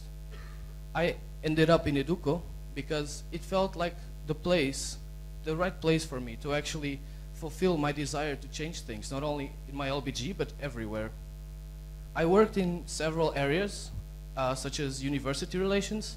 I worked for the BEP project, and I had the chance to coordinate the local events on education task force. And there, I had the chance to work with several LBGs who showed a true passion to actually have a very strong impact in their local community. Those LBGs inspired me a lot, and I see them as an example to all of us. And also another thing those LBGs did to me, and all my work in Educo and in BEST as a whole, is that it made me remember that we do not stand alone in this world. Cooperating with our partners and actively seeking their knowledge makes us grow even stronger. It makes us reach even further, and that is very important. During my time in BEST, I've had the chance to deal a lot with another student NGOs from way back in Lisbon, with several institutions, and also represent BEST at an international level. For example, I remember just last week, I was standing in a plenary just like this at the European Youth Forum General Assembly in Brussels. And being there gave me the chance to do the thing that I love the most, being in BEST. It gave me the chance to tell people about BEST for the first time and actually see the look on their faces, just as fascinated as I was when I learned about BEST the first time myself. Well, just a few days ago, before this General Assembly started, we were at BCD. And I was together with a lot of you in a workshop where it was said that you can divide people into 3 groups. People who wonder what happened, people who watch things happen, and people who make things happen. I know for a fact that all of you sitting here today are the kind of people that make things happen. And so am I. That's why I believe that I will work together with all of you. And I want to work together with all of you because I believe that we can follow up on the work done from previous besties that came before us. Generations that came before us and generations that will come after us. All of those generations of besties, we owe it to them to make BEST stronger from the inside and to increase our impact on the external world as much as we can. So let's make things happen together. My name is João Clemente, and I'm running for president of the International Board of BEST. Thank you.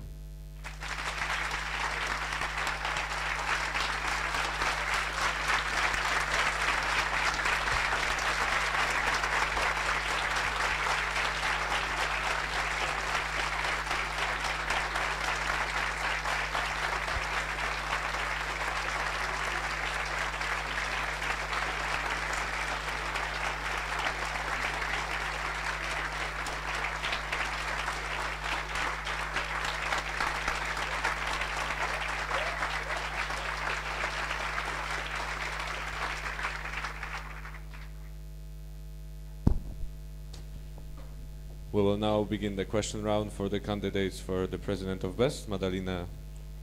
And come on, can you sit? I invite you to sit on the mattress. Please, LBG delegates, hold your name tags high. We will begin with a question from Riga, and then we'll take a question from Niš. Before that, there is a technical remark by Extra Orpheus. Can we get a microphone to Extra Orpheus? There is a... Extra Orpheus. Aren't there support speeches supposed to happen before the question? That is indeed true. We will now take a support speech from LBG Cluj, and after that from LBG Lisbon. Thank you, Orpheus. Hello, I'm Flavia from Cluj-Napoca. I'm also a member of the board in Cluj-Napoca, and Mada is my colleague there. I must tell you that only today did I learn that I have to do this speech. At first I was quite surprised because like, what the hell am I supposed to tell? But afterwards, I looked at my emails. Yesterday, I had sent the usual report of the day about what happens in the plenary to our LBG.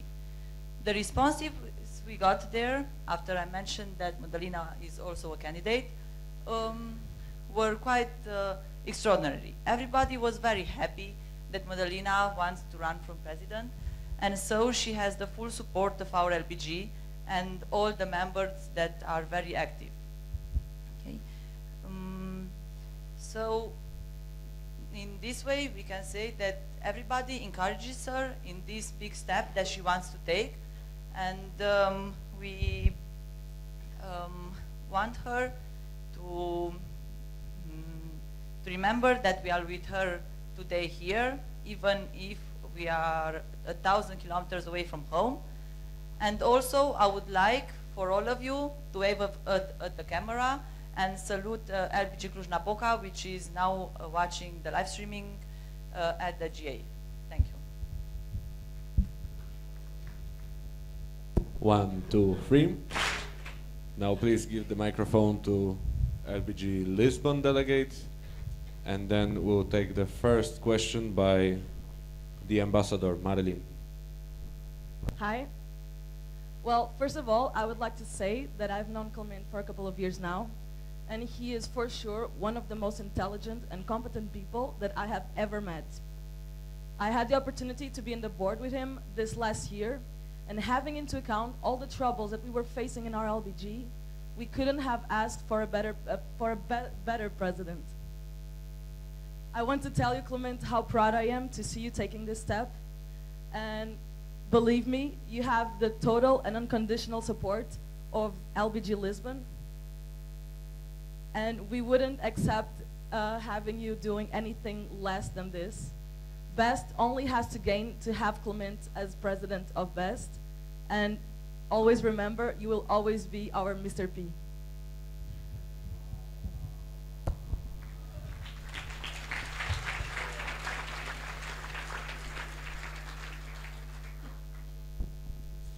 Okay, so we'll take the first question from Ambassador, then Brno.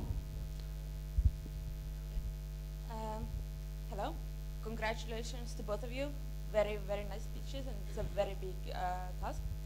But as presidents, you're both responsible, this question for both, for YAR and representing the organization. And I'd just like to know what is your experience so far of representing BEST in international conferences, events, and so on.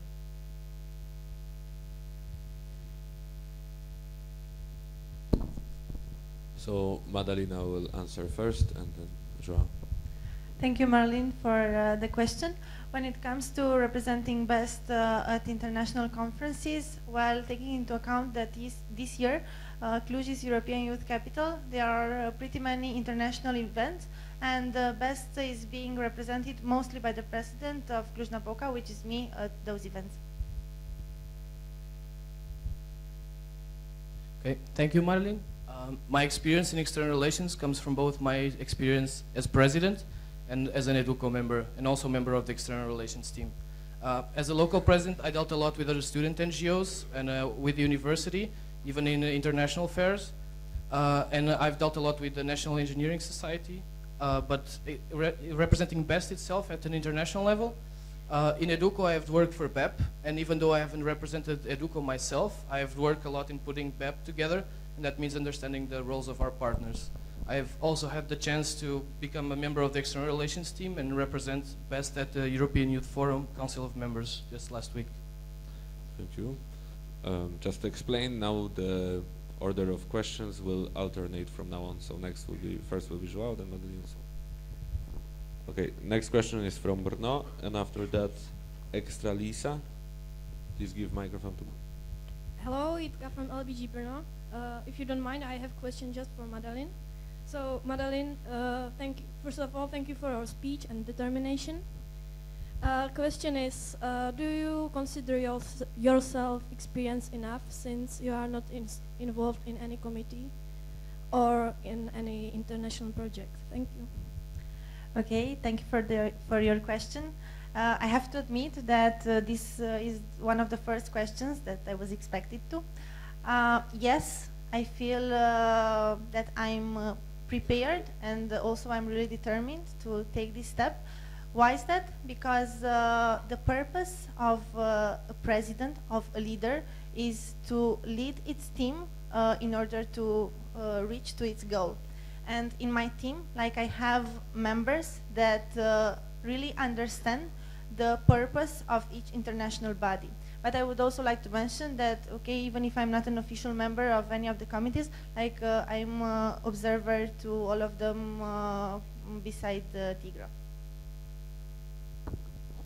Next question will come from Extra Lisa, and then we'll have a question from Nish. Extra Lisa, congrats on running. I was wondering, what is the most important thing you have personally achieved, but on the international level? First comment, and then Mala. Well, in BEST, I wrote a lot about it in my motivation letter. I'm really involved in Educo, and having the chance this year to coordinate the local events on education task force was a very, very big challenge for me. Because coordinating a team at the international level, when people don't live close to you and you always have to work online, was a massive challenge. The fact that this also gave me the chance to help LBGs, not only work on the international level, but use that work on the international level to help LBGs. Basically, it was it was just what I wanted to do this year. Because I really believe that what we do on the international level, the main goal is for it to affect LBGs and have a very big impact there. Okay, when it comes to me, like the event that I'm most proud of that I took part is the workshop of creating the long-term strategic planning, because I was feeling really engaged with everything that is happening now in BEST, but also with what's going to happen. And what's more, there I found out that everything that I knew, like locally speaking, applies to also to the international level. Next question will come from LBG Nish, and after that from LBG GA'15. Hello, Milica from Niš. First of all, congratulations and thank you for running for this position. My question would be, so you should answer what is the best quality or strength of the opposite candidates that you find out from their speeches, your speeches actually. Thank you. Okay, interesting one.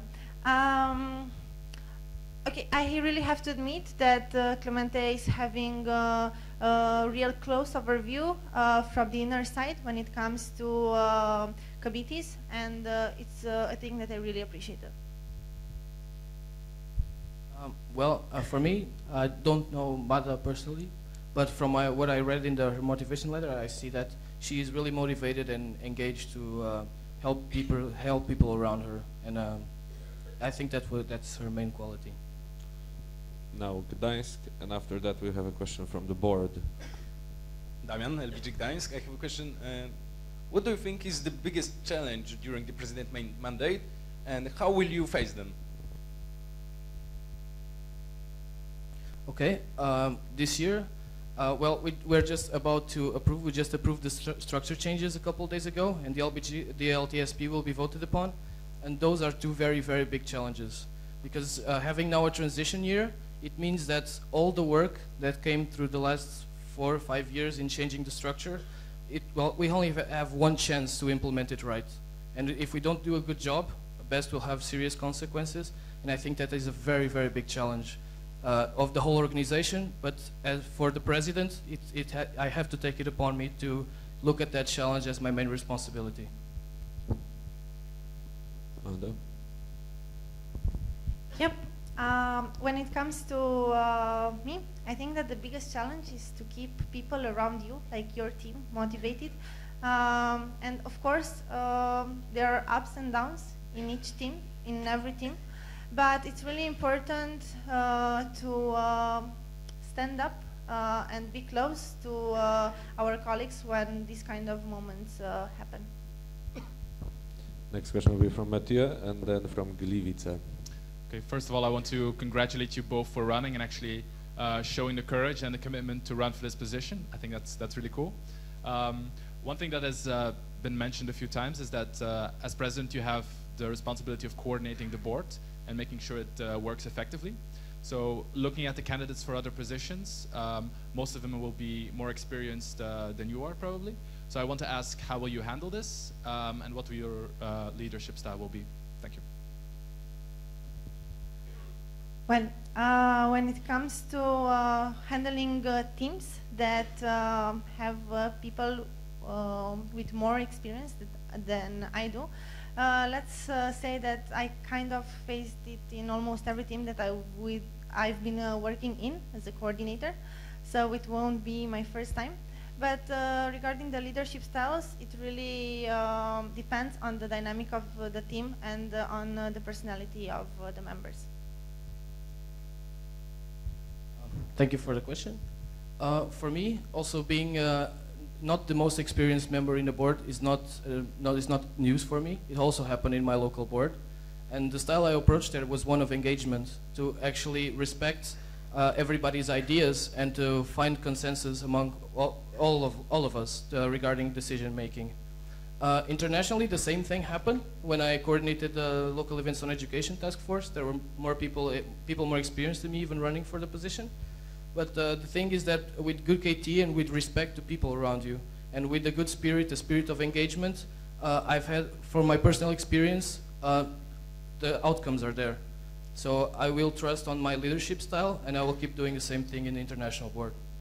Thank you. Next question is from LBG Chania, and then we'll have a question from the aviators.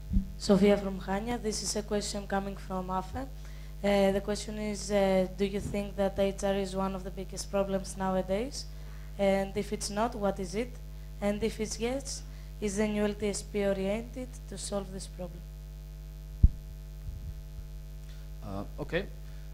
HR is definitely a big issue, especially with the changes in structure. I mean, we just decided to put a new position in the board just to care for HR. Because we've had some problems getting people involved in our international projects, and come on, we are more than 3,000 people, and some of our biggest projects only have 5 or 6 people working in them. It doesn't make a lot of sense. Well, regarding the LTSP, I think the LTSP is very services oriented, and for services to perform right, they need proper HR. And I think that's why the structure is actually going along with the LTSP in that aspect, because we will have the chance to this year do the transition and actually focus on the problematic areas of HR.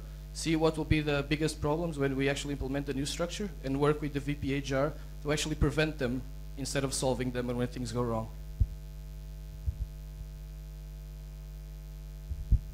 Okay. Beside what Clemente said, because I agree, what I want to say is that when it comes to the LTSP, how we've been working on that project is coming up with ideas that we consider at the current moment being the problems of BEST. Then we've clustered them and we tried to reach some solutions. So yes, LTSP is going to help to solve this HR problem, but also this will come along with the annual strategies of the board and management. Next on the list are the aviators, and after that, Thessaloniki. This is a question from Talk from the aviators. The question is, what is your vision on using ER to enhance the technology in BEST? Can you repeat it, please? What is your vision on using ER, external relations, to enhance the technology part in BEST? Oh, okay.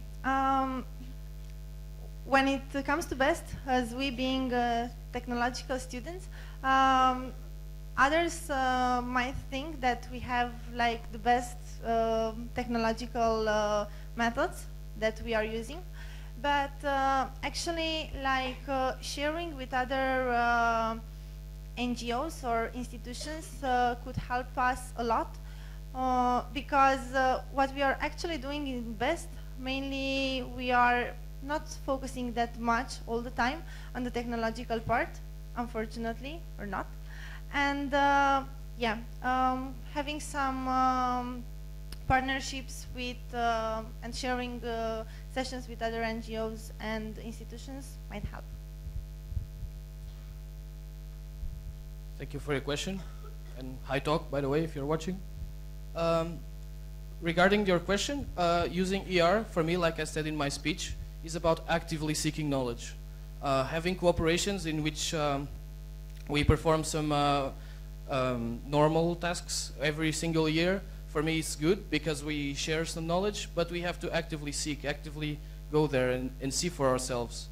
And I think that we cooperate with some organizations that have similar purposes as us in terms of technology, and we have to really observe their working methods and the activities they're actually performing, and if they actually go along with the way we see technology as students of technology. Because actively seeking knowledge from others is good, but we have to see if it fits ourselves and then decide for ourselves whether to implement it or not. Next question comes from Thessaloniki, after that Izmir. Evie, LBG Thessaloniki. Congratulations to both for running, and I wish you the best luck. So my question consists of two parts. The first one is whether you consider yourselves more task-oriented or more people-oriented. And the second part of my question is which one of the two you think it's more important for a president to have and why? Thank you. Okay, I'll start. When I started out in BEST, I would totally describe myself as task-oriented. I was always, my goal was to never let anything undone. But the thing is, being in here, I think it changed me a lot in that aspect. I spent a week with some really wonderful people in Be Proud, and they taught me a lot of things, and I think they changed me a lot in that matter. So I became, I wouldn't say 50-50, I think I'm still more task-oriented, but my people skills really, really improved a lot. Regarding the importance of both, one of the main tasks of the president is actually overviewing everybody else around him. But to do that, I definitely need the people skills. Those are very important. But there are also some tasks that fall upon the president directly, and those can only be completed if the mindset is right, and if the mindset means that you will not leave anything undone by the end of the mandate. Okay, thanks for your question. Remember that I was saying that BEST is more about people than it is about project or events. Well, I support this idea, and I think that for a president, it's really important to take care of the people around him. If people around him are being motivated and they are engaged with what they are doing, then for sure that things internally and then they will reflect externally will go on well. But I'm also a combination of the two ones. Next question is from Izmir, after that is Sparta. Jem from Izmir. First of all, thank you for, okay. Anyway, if you get elected, you are going to represent BEST for companies also. So, have you ever had any experience on corporate relations, and if yes, please explain. Okay. When it comes to corporate relations, since I joined BEST, I was part of the fundraising department, and I've done fundraising like almost for every event that we are having in our LBG. Just to give you a short example, only in the last 6 months or 7 about, personally I brought in our LBG an annual partner and 3 companies at the job fair. And I also have experience when it comes to contacting international companies also, because we are not collaborating only with local ones, but also with international ones. Okay, thank you for your question. Regarding fundraising, it was actually my first passion when I first started out in the LBG. During my first couple of months, I mostly worked as an IPF core team, but also during a lot of fundraising. And it's something that I never stopped doing, even doing my local mandate as president and even being internationally involved in Educo. I always make sure that I'm the contact person of at least 3 or 4 companies. And during these past few years, I've been in more company meetings than I can really count. I have some experience in that locally. Internationally, my external contacts are mainly institutional, not so many companies, because I've been working for Educo and our contact with companies is more restricted. It also happens in the OEs, but personally I haven't had contact with them in that aspect yet. Now is Sparta, and after that we have Kun from the structure. Hello, Ur from Sparta. Thank you for your presentations and congratulations. It was so brave. I want to ask, as a body, you have directly impact on selection of observers. So it means you are director of growing strategy as a president of BEST. Do you have any plans for this, or what's your aim for on our growing strategy? Okay, thank you for your question. Regarding that, actually, funny thing, one of the most interesting parts in participating in an international projects forum is that even if you go as a delegate of one team, you end up discussing completely different things. And just 1.5 months ago, I was actually discussing growth strategy in a session there with our secretary and people who are really experienced in that. And I think the conclusion we came to, and that I really support, is that I think we need to look at ourselves when evaluating applications for observer groups. Because we actually made some questions like, so how does the average LBG look like in terms of university rankings, in terms of geographical position and so on. And so we actually need to know where we stand before we actually look at the others around us to see if they're fit enough to join us or not. So know us before and then know the others around us. Okay, first of all, I would like to mention that regarding the growth strategy in BEST, this wouldn't be a decision that would be taken only by the board, but we would probably encourage a workshop or some sessions where we could gather input from all the LBGs, because okay, it's not only the opinion of 7 people that counts, but we are 3,000 plus in this organization. And regarding the number of baby LBGs that have the chance to reach BEST, let's say, there are for sure some criteria, and when the KT is going to be done, I could elaborate more. Next question will be from Kun, then we'll move to Fergus. Kun from Structure. How do you see the impact of the structure changes on the bodies that the president works with? Okay. Well, actually the structure is affecting us all, because the president is working firstly with the colleagues from the board and with the ambassador. Okay, maybe the relationship with the ambassador won't be affected, but for sure, like in the board, there is one more member for now, and this will change a bit the dynamic of the team that we were used to up to now. And then, of course, that each and every boardee is in charge of some specific committee/future departments. So this will also affect the workload, hopefully being lower for some of them.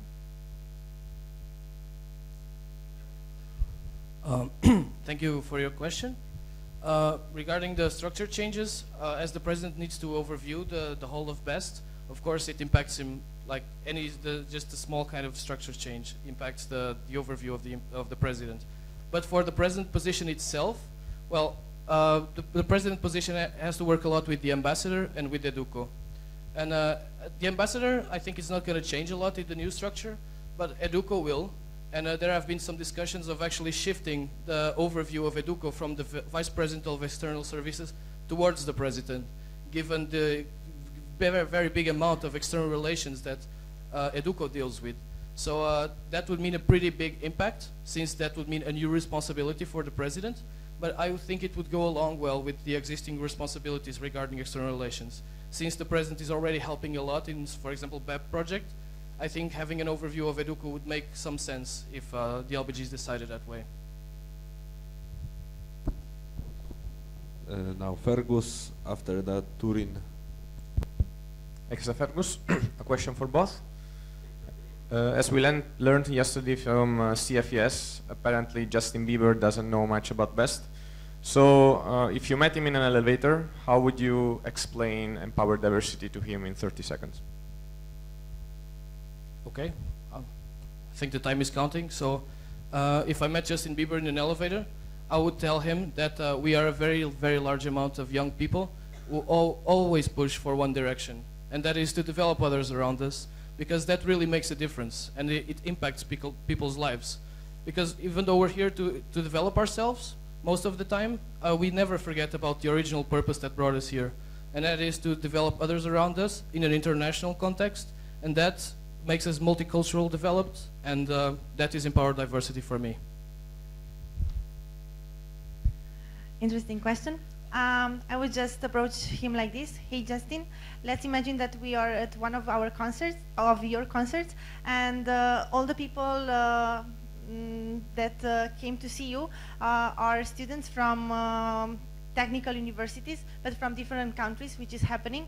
But there comes a point when you're not the one who's singing, but you're directing the microphone towards them. So this is how I would explain him how we empower diversity. Okay, can we ask the organizers to open the door, or maybe Gliwice can support us? Now we'll take a question from Turin, and after that Valencia. Amedeo from Turin.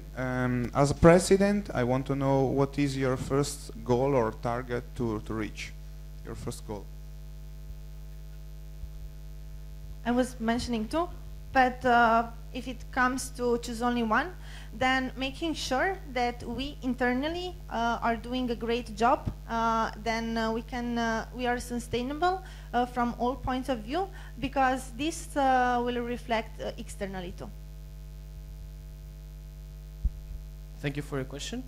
As a president, I think one of the things I'm most curious about is actually to know the results of the voting for the LTSP. Because if the LPGs approve that, it's a very strong message regarding our strategic plan about where we should go. Is the LPGs actually pointing the finger and saying best should go there? So the first thing I would do as a president is actually take the opinion of the LPGs and use it as my own, and plan the year ahead with the focus of the opinion that the LPGs showed in this plenary. Next question is from Valencia, and then from Educo. Hello, it's Mark from Valencia. My question is very simple. I wanted to ask you, I've seen that you both are studying masters and bachelor respectively, and I simply wanted to ask if you were elected president, how would this position affect your studies? Thank you. Okay, thank you for your question. Regarding my studies, next year I will be doing my thesis, and if everything goes right, I will not have to do anything else. But I still have a couple of courses that I have to finish this semester. But I think that doing a thesis for the whole year will allow me to have sufficient time to travel and actually be available for BEST every time I need it to. Okay, I'm in the last year of my bachelor studies. I'm currently preparing my thesis, and hopefully I'll be able to have my exams in July, but if not, I'll probably postpone it to autumn. Now Educo, and then Vienna.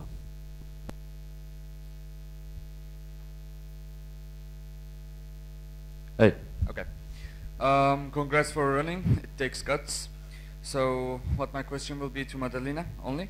As a president, you will have to contact with Educo and its partners quite often and throughout the year. Please evaluate your knowledge about Educo and its partners and the area that we work in. Thank you. Okay. When it comes to Educo, like most of the things I know about the committee is what they were presented in the plenary about local EOEs, local EOEs, and what other external partnership we are having. But I think that this is also part of the process of KT. And of course that if I will be elected, then I will strengthen my knowledge about all the committees, but also I'll make sure that I will communicate more with the people around me that have this knowledge.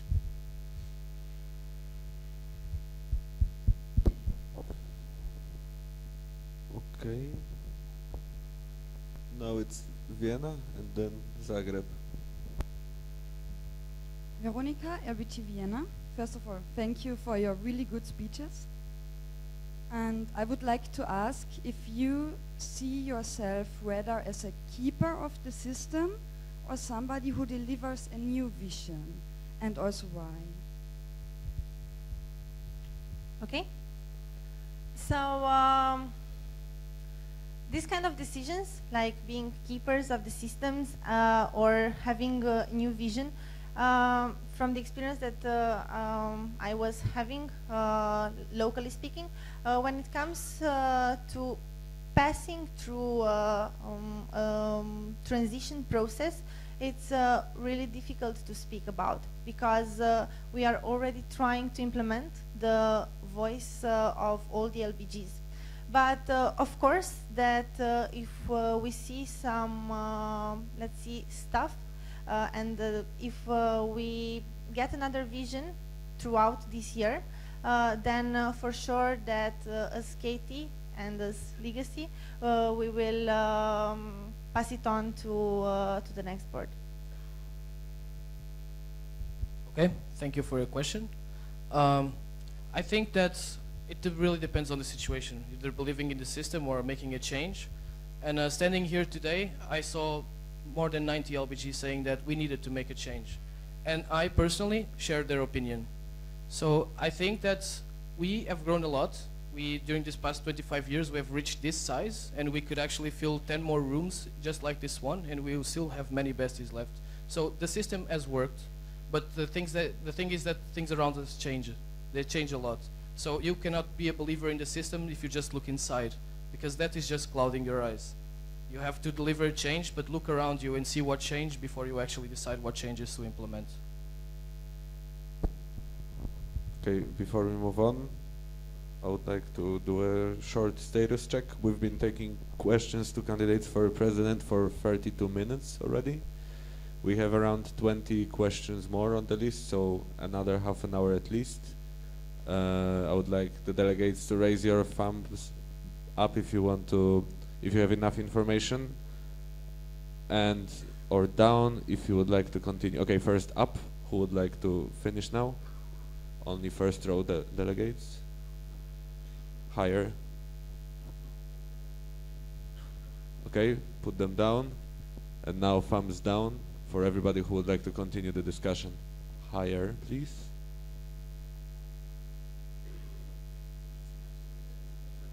It's enough to continue. We'll take some more fingers and then do the check again in some time. So next question comes from Zagreb and then Lviv. Hi, Philip from LBG Zagreb. You're board the president right now at your LBG. What will happen with them if you get selected? Will they suffer, for example, for the next board? Will they get a good KT, or what will happen with leading your LBG? Thanks. Okay, thank you for your question. Actually, in my local board, we are having elections for the new board just 1 week from now. So the new people will just be in the same transition period as I will. But I already have some experience in mixing up the international work and the local work, because throughout the year I've been president and I've did all my tasks as president. I fulfilled my job and I also did everything internationally. So if I actually had that opportunity to mix both things and have 1 year of experience, I can actually think that I would be able to deliver proper KT even while being really internationally involved. Okay, when it comes to Cluj, things are a bit different about the elections. We are going to have elections for the new board only at the beginning of July. But as my colleague was saying, like I've got the full support from the LBG, and let's not forget that when it comes to a board, there aren't only 5 or 6 people, depending, but they are not only 5 people or 4 people, but there are a team together. So for sure that there is going to be support from my board when it comes to the KT part, but of course that I would like to make sure that what I've learned this year in our LBG is going to pass on to the next president. Next question is from Level 9 and since Lviv cut, and then Messina. Level 9, can you stand up? I want to ask a question to Madalena. Danilo Valanov, sorry. You implement a new structure in your LBG. What can you elaborate that, please? Okay, so about the new structure in our LBG, to make things a bit clearer, like we have 5 board members, and we were having different departments. Some of them disappeared, and some of the board members took the responsibility to coordinate also some departments. So the workload when it comes to the board changed a lot, and the team dynamics grew from 5 members to 8 because we were trying to get as involved as possible also the department coordinators in the whole activity of the LBG. Mostly this was the reason that the new structure appeared. Yeah, it's tricky, it's challenging to do something like this because you don't have anything to compare it to before. But for sure that if you have with you the right people and the willing to do so, things are going to be okay. Now Messina and then Naples.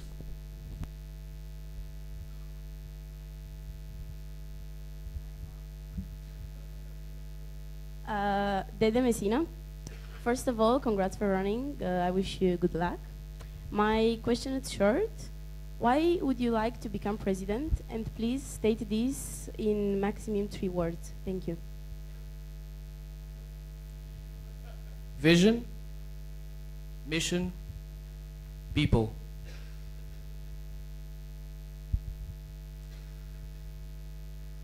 Experience, innovation, and best. Next question is from Naples, then Essim.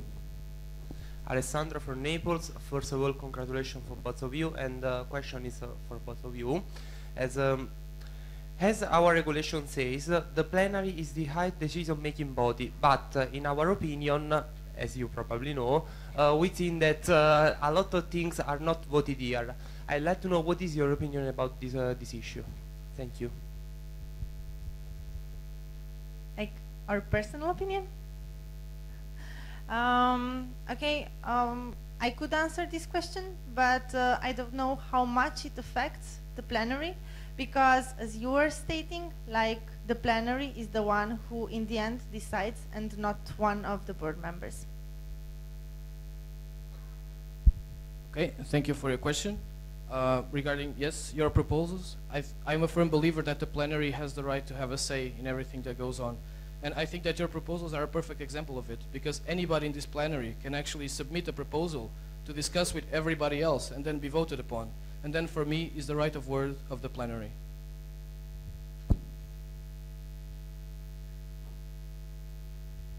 I'd rather have, is it necessary? I'd rather have more LBGs asking.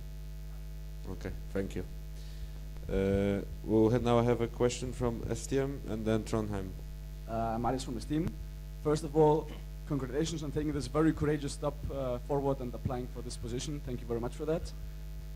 It is a simple question. Best have made immense improvements this year, but list one thing that you would do different from your predecessor, Matthew. Okay. Actually, I followed the board's work very closely this year, but I think one thing I might have done a little more differently, but I don't even know if it would have been possible, was to actually work more together with VPES to really set a services strategy and have it with a more impact. Now, it's already on the LTSP and it's a very good document and a very good work, but for me it's really an area that I think it's of the utmost importance. So I would probably have worked upon it if it was me. Thank you for your question. If I were Matteo, like I wouldn't ask and I wouldn't wonder the famous quote, if not now, then when? But if I would wonder, if not now, then why?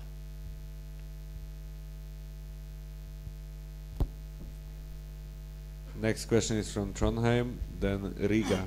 Hello, Navin from Trondheim. First of all, good luck to both of you. My question is, apart from the change in structure, which has already been voted upon, what is the biggest thing you want to change in BEST as the president of the organization? Should I repeat the question? Sorry, can you repeat the question? What is the biggest thing you want to change in BEST as the president of the organization, apart from the structure change? Okay.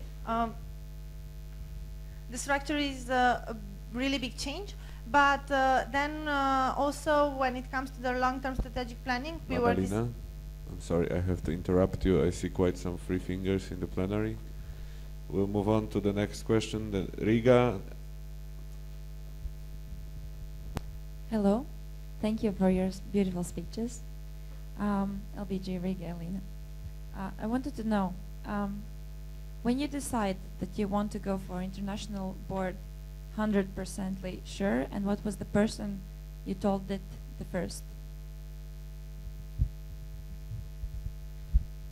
Okay. When I actually made the decision about... I'm sorry. There are quite some free fingers again. Anyone else? I can tell you later. Think so, yes. We're going to cut it.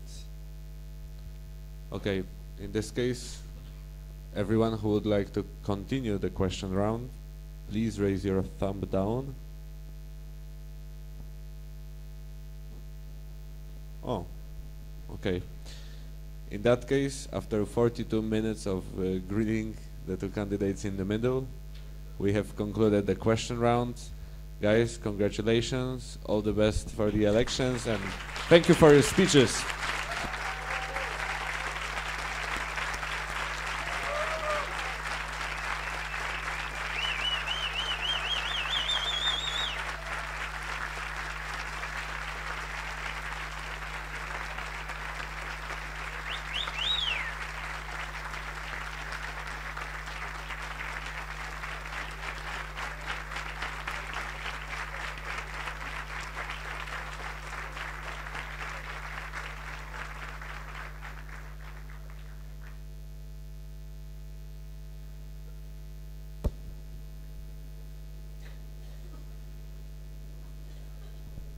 How is your energy level? Would you like to have a wake-up game, or are you... It's a no. There is a technical remark from Copenhagen, Erlangen, somewhere in Patrick from Erlangen. I don't know if the organizers can do anything about it, but apparently in Germany the live stream is not accessible due to right issues, so it's kind of a pity. We might have an idea why is that an issue. We will attend to that.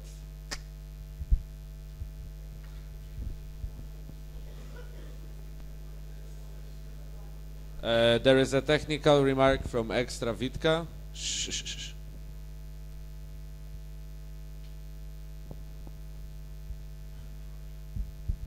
Hello, Extravitka. There is a new person in our plenary, so maybe he could introduce himself.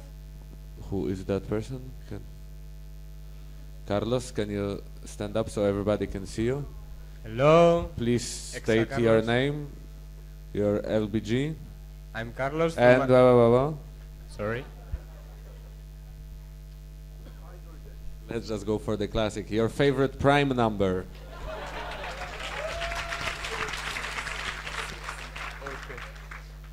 I'm Carlos from Madrid. My favorite prime number is 6.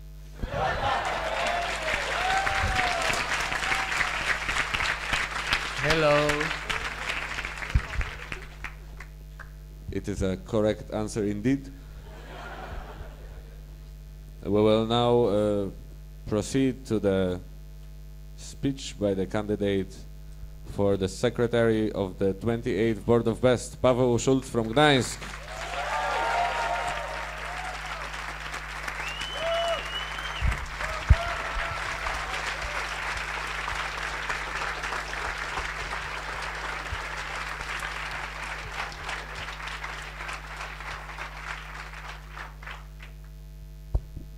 Hello everyone. Paweł, you have 7 minutes. Okay. Good luck. Hello everyone. My name is Paweł Schulz from LBG Gdańsk, and I'm here to present you my motivation to run for the position of the secretary of the next board. Every action that we undertake in our lives has the reason, and when it comes to working, the reason is usually the development. And every action that we undertake has also the results, and the impact of our actions may be either internal, that concerns only ourselves, or external, and they influence the people around us, the surroundings, and the environment we work in. So what keeps me moving forward in BEST is indeed the development. Every task I try, like everything I tried in BEST so far, was because I wanted to challenge myself. I wanted to prove that I'm capable of doing new things, and that I can achieve new goals and just succeed.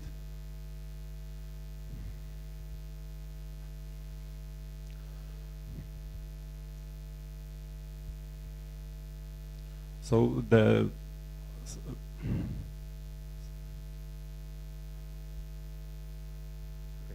but in fact, the most important thing in BEST I find is the fact that we are not alone, that we work with the people. What we do, we work for the people, and we interact with each other all the time. So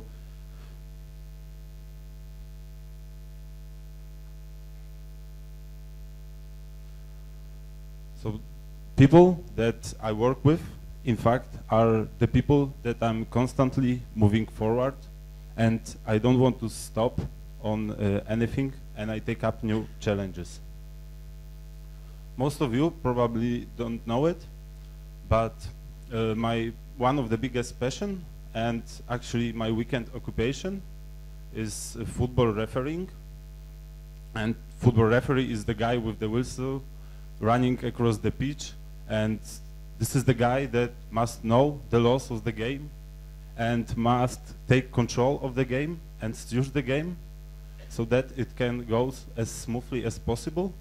And he's the one that ensures that the rules actually are obeyed on the field. It may seem that the guy is alone, but that's not true.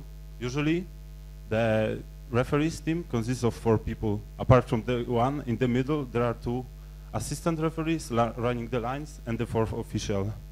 So in fact, the performance of the whole team and the way the game goes is basing on the performance of the whole team.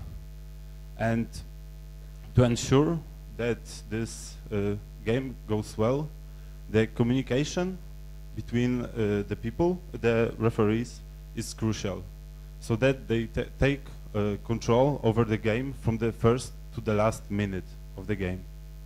And I truly believe that this rule also applies to international board and best in general. Communication in best is crucial. That's why I want to ensure in the next year that all the LBGs and international bodies of best communicate with each other smoothly. The upcoming year will be also really demanding for all of us, not just the board, but everyone. We voted a few days ago upon the changes, and we'll vote tomorrow upon more of them.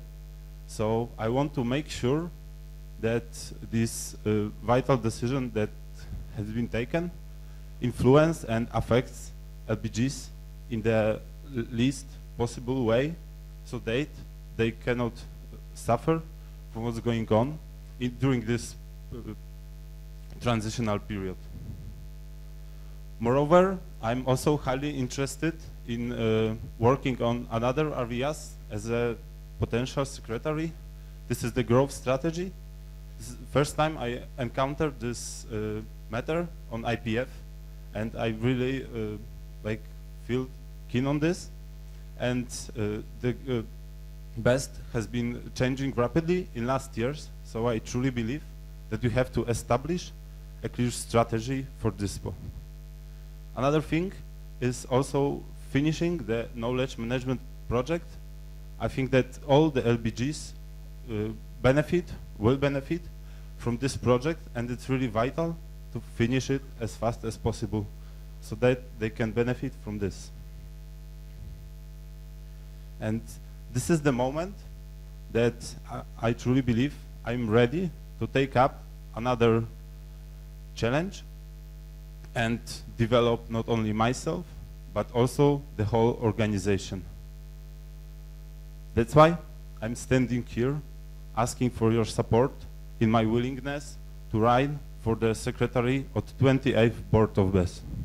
Thank you very much.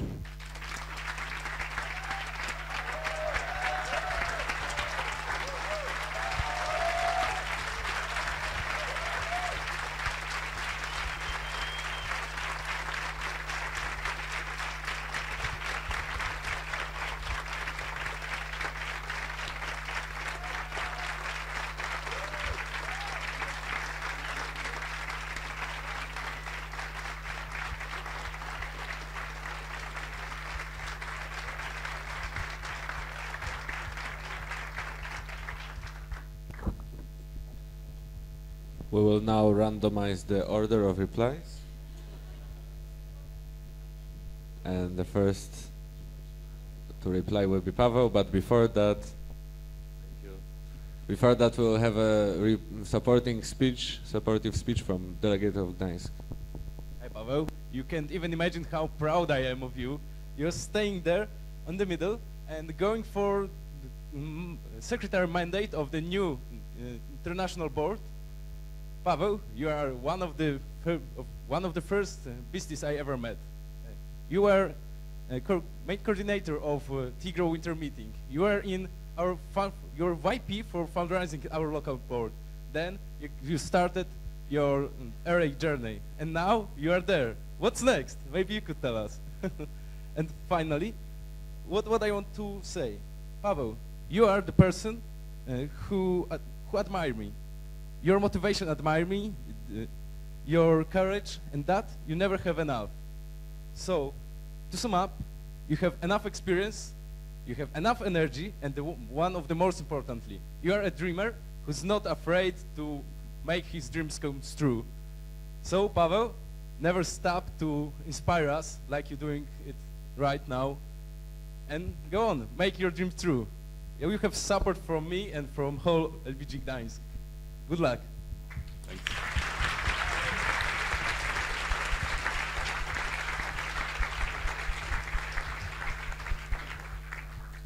Thank you, Gdańsk. The first question will come from the Aviators and then Budapest. Hi, Pavel. Yeah, Clement from the Aviators. The question comes from Kat, who would also like you first congratulate and also thank you for attempting to break the line of sexy secretaries. Thanks. She would like to know what, if anything, would you like to change at this moment in BEST? Thanks for the question. From my point of view, we are in general at the turn of changes in BEST, especially regarding the structure. And I think that like in the next year, we'll mainly focus on this so that the whole transition period goes smoothly and yeah, and will result in the best functioning and the better way.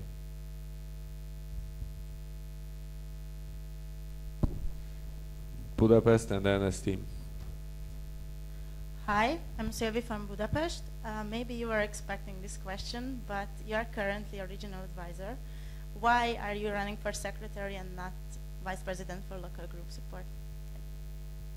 Okay, thank you for your question. Yeah, I kinda expected this one because running for a GS seems natural. In general, I think that the position of the secretary suits me, the kind of work that needs to be done, and the kind of work secretary as a position takes care of suits me. And regarding, for example, dealing with observer groups and so on, I have the proper background from the array mandate. So I think that in general, summing up the experience I have so far, is suitable for this position. And I also really feel from inside that I can do it. Now Esteem and then Extra Fergus. Marius from Esteem. First of all, again, congratulations for standing there. I know there's a lot of pressure, but you did very well. Thank you for that. I was thinking, or actually going to ask you, do you have any plans of maybe potentially changing the way BEST votes in the General Assemblies to make it more efficient time-wise? Okay, thanks for the question. Regarding the voting, obviously, I think that we should abuse VIP as much as possible. But lots of the votings currently that we have in regulations, like membership stuff and voting for the positions, needs to be voted on the General Assembly. But as far as it's possible, I will try to shift the voting to the VIP. Now a question from Extra Fergus and then Zagreb. Fergus cuts, so Zagreb, and then Naples. Hi Pavel, and for the new guy, I'm Josip from LBG Zagreb.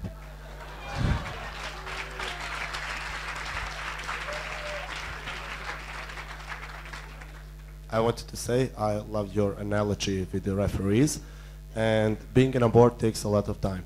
Do you think you will have this time in your next year, in your personal life? Thanks for the question. Yes, I will have. I'm in the last year of my master's, and in autumn I want to finish writing the thesis. Now I will have 2 exams to pass in end of May or in June, but that's not that much of the burden that can influence working for BEST. Next one comes from Naples, then Nish. Alessandro from Naples, first of all, congratulations to you too. And as I read on your CV, you attended the president meeting in Gdańsk and now you are attending General Assembly. So, as a secretary, you have to coordinate the general meetings. What do you think that there are some improvement points in your opinion? And please explain which and how do you think do you want to improve that? Thanks for the question. Yeah, the first idea is to try to deal with the voting so that it takes less of time, as the esteemed representative asked me. And apart from this, the schedules of different general meetings varies also. Like last year we had OST session that is not repeatable 1 year after another. So for me, it's hard to say right now, but I think that given the topics and that will need to be tackled during general meetings, I will act accordingly to make it the most, so that the best can take the most out of general meetings. Niche and Armada. Mielita from LBG Niche. First, congratulations and thank you for taking this hard step for us. And my question would be, can you share with us the moment of your best life that you appreciate the most, that was like the most fulfilling one for you? Thank you. The best life? Yes, like something that happened during your best life, involvement in best, or did I clarify it well? Yes, but the moment that influenced me the most, or? What was the most fulfilling one for you? Something that you appreciate the most? I can cut if you don't want. Okay, thanks for the question. Like two the biggest, let's say, moments that I'm like the most satisfied, let's say, with my performance was my local mandate, and as we handled different stuff because we had some tough problems internally, and the second one is my area mandate. I know that I did my best, and as I know, the feedback was, let's say, positive from the LBG side. So that's also something that, like, appreciation obviously like brings more motivation and makes you like go ahead. Armada and Extra Evan. Hello, Ricardo from Almada. In which aspect will you enhance communication flow in the organization? Okay, thanks for the question. I think that the point that needs improvement regarding the communication is especially between the international part, let's say, and LBGs. There is usually the lack of communication, but with the changing the structure, there are some steps to be done. For example, implementing IPP, that this, let's say, international level becomes more accessible for LBGs. Now Evan and then Joanna. Hey Pavel, well, first of all, awesome speech, great seeing you there. Ever since I've known you, you've been a source of inspiration. I want to thank you for that. The current secretary, Joanna, helped kick off the X-Rays mandate at the regional advisors meeting, and I wanted to ask you if you are intending on taking similar actions in helping the next generation of regional advisors. Yes, surely.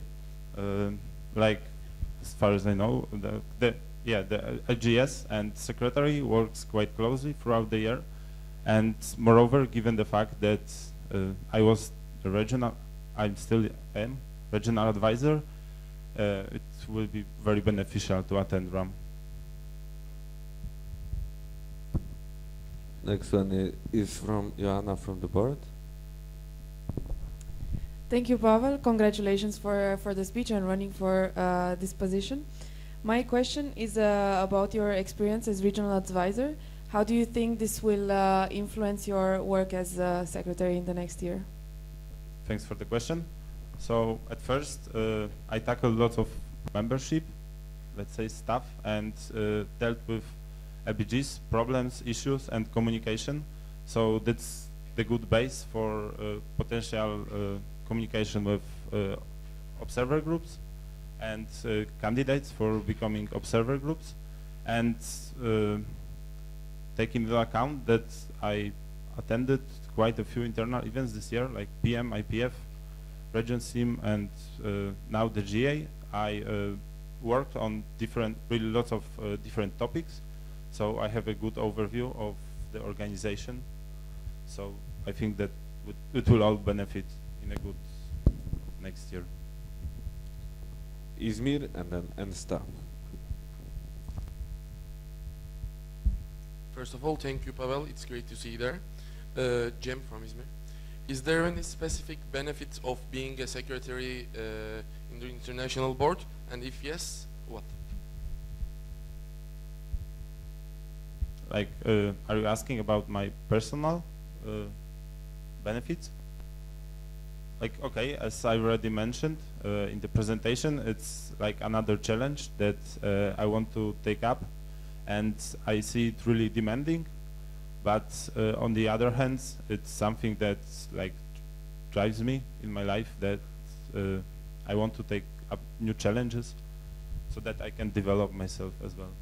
And obviously, I believe I'm like experienced enough to not only like develop myself, but contribute to the development of the whole organization.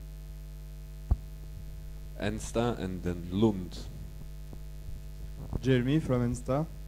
GM have been growing as well as the organization, that only few LBGs can host them, and sometimes at huge costs. As coordinator of the upcoming two GMs, do you plan anything to ease the weight of organizing LBG? Are you asking about organizing GMs, yes? Or yeah. Is it clear? I think so. Thanks for the question. Like from my personal point of view, oh, okay, maybe clarification. Are you asking about like reducing the cost of organizing GMs, or?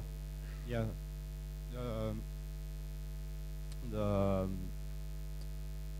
The weight on organizing it, not only the cost, but all the stuff. Ensta, can you rephrase the question in a very short way?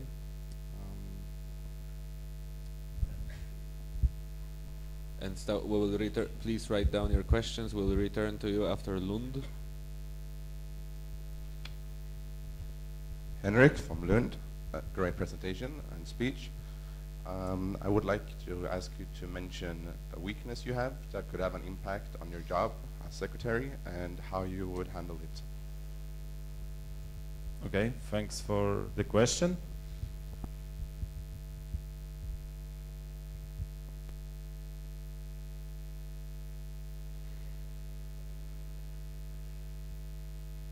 No weaknesses.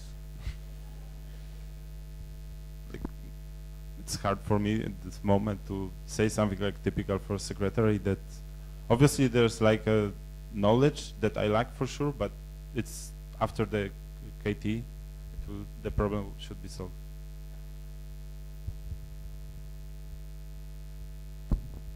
Ensta? Do you plan to help LBGs with resources like HR or costs for organizing the GMs? Okay, first for the question regarding the HR, I don't see like strictly the link between the secretary and the LBGs regarding the HR, but regarding organizing GMs, that are obviously some requirements that like the host must follow, but obviously we are flexible, so like 4-star hotel is not like mandatory in this way. So like Tallinn presented also, like sleeping on the mattresses is also a good idea, so you can try to reduce the cost where it's possible. ITC? Joanna from ITC, congratulations. Do you have any idea regarding VIP improvements? Did you think about it? If you are asked, oh, thanks for the question. I know that there are some bugs like happened this year, but on the other hand, I heard that ITC tried to work on this, and after GA it will be like there will be improvements, so the bugs shouldn't appear any longer. Pavel, that was the last question on the list. We've been grilling you for more than 15 minutes. Congratulations on the speech, congratulations on the decision of running, and let's give Pavel a huge round of applause. Thank you very much.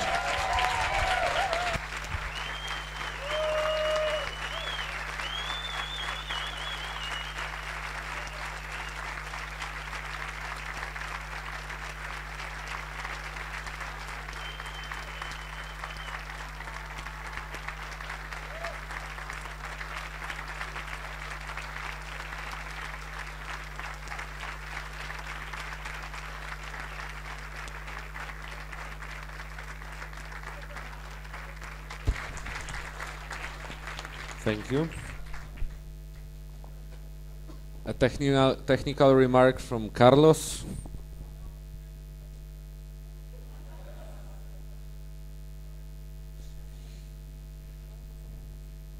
And now we will proceed to checking the energy level. Really? Awesome. In this case, I would like to invite the candidate for the position of Vice President for External Services, Mariana from Aveiro, to the middle. And please give her a round of applause. Please,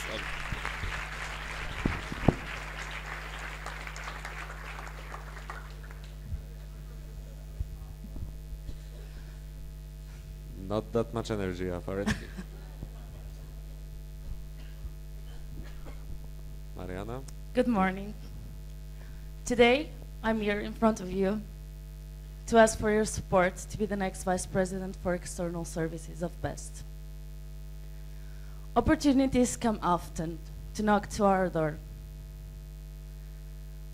When we close some door, we have the opportunity to open 500 more.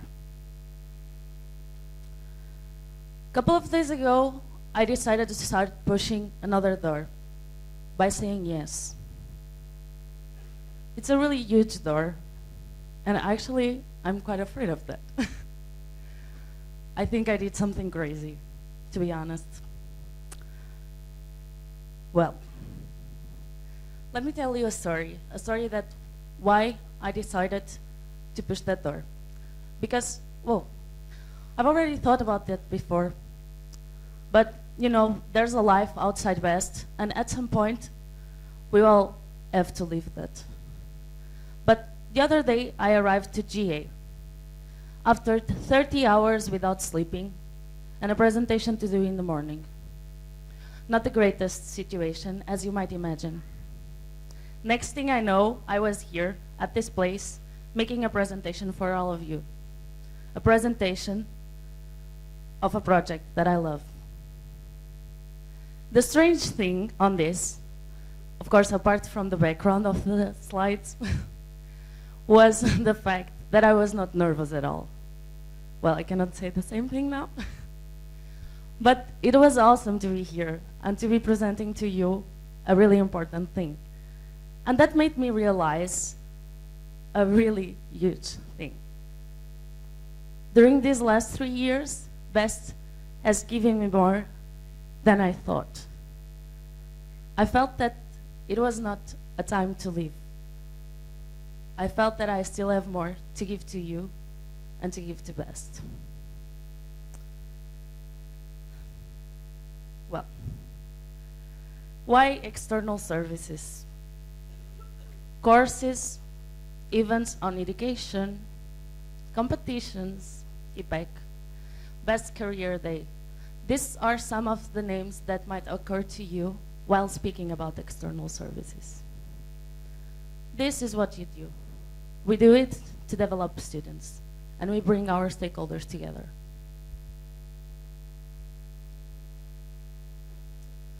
Being Vice President for External Services is to have an overview on all these services, is to be coherent in the work that we do. But for me, the most amazing part is to have the opportunity to develop these services. My journey in BEST already allowed me to do some of this. First, by being involved in the local level as a board member, I had the opportunity to improve our services, and more than that, to try to implement the new ones. By joining EEC, I got a wider overview of courses, of what we do, like all of our LBGs do. And of course, by being EBEC coordinator, I got a full overview on EBEC project, from local to nationals. But more than that, I was able to make a change. I was able to improve it. Well, I still am.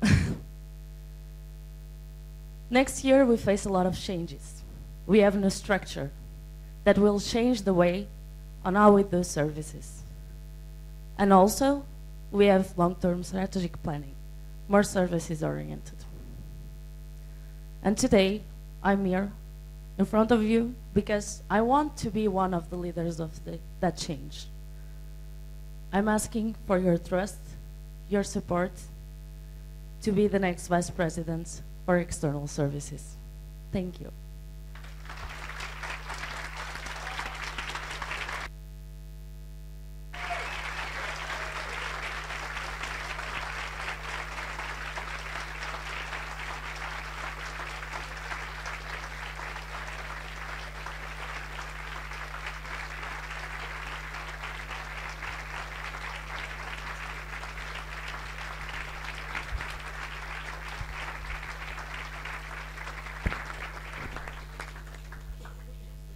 Well, first, give the word to LBG Aveiro. Hello, I'm Luis from Aveiro. When we announced to our LBG that Mariana was accepted the nomination, they were really surprised. Everyone was supportive of her. Everyone was really happy, and they were very surprised. I truly wasn't. I believed, I already knew that she would come up with this new challenge, that she would accept this new challenge. Mariana is the kind of person that has the passion and commitment about BEST that someone needs to take this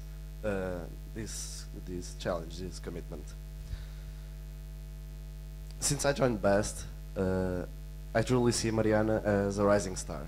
She takes on challenge after challenge after challenge, each one harder than the previous one, and she knocks them out with such hard work and such finesse. It's amazing.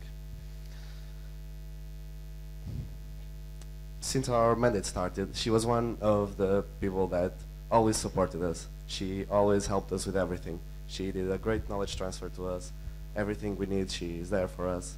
And we are truly, truly blessed to have such a great person that we can call a member of Aveiro. If you give her your vote of confidence, I promise that she will not be disappointed.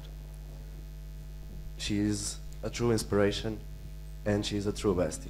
Thank you. Thank you, Aveiro.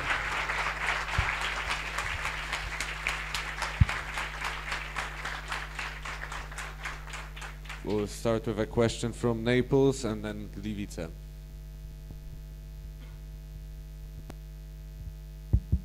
Alessandro from Naples. First of all, congratulations for running for this position. And my question is, currently you are the IBEC coordinator, and your mandate will last until at the IBEC final, but probably also later for the knowledge transfer and so on. So if you will be elected, how it will affect the beginning of your mandate? Thank you. Thank you for your question. Yeah, it's true. I'm still IBEC coordinator, IBEC project coordinator, and this will last until August. About knowledge transfer, the knowledge transfer will be given during IBEC final.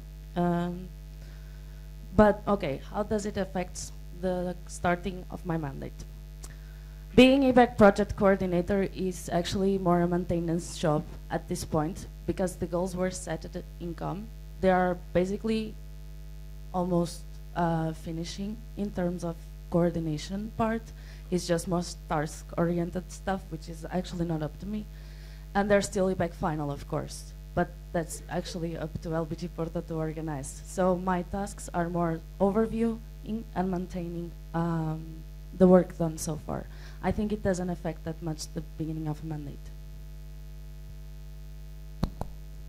Gliwice Cat, so aviators, and then Niche. Clement from the Aviators. First of all, congratulations for running. Really takes courage to get in the plenary. My question is, currently we have certain methods of evaluating services so we can properly improve them. How would you improve the ways that we are evaluating our services at the moment? Thanks, Clement, for your question. Well, that's actually little bit tricky question because I think for evaluating all of our services we have to have really big overview and big communication with LBGs. We are not just making services at an international level. At an international level, like BCD and IBEC Final and courses, we have really good evaluation. that actually can it allow us to take good results out of it, but not from what's happening in the local site. So I would try to change that and try to have a better evaluation of those services as well. Zagreb, and after Zagreb, board. Philip from LBG Zagreb. I see that you are planning to enroll at masters at your uni. So will you have? So how will you manage a board and your uni? Thanks, Zagreb, for your question. Yes, I got accepted in a master program in Barcelona. I still don't know if I will be able to go. I'm waiting for a scholarship. Okay, how does it affect my availability if I enroll in a master? I truly believe that for being able to do my best, I cannot do only best, because you know, when you are doing something, at some point it gets boring and you get demotivated. Even if I don't go to that master, I will probably do other thing with my life while being in the best and while working for best. That's up to my time management, and I think I can handle the things together. Otherwise, I wouldn't be here. Next question will come from the board, and after that, Yildiz.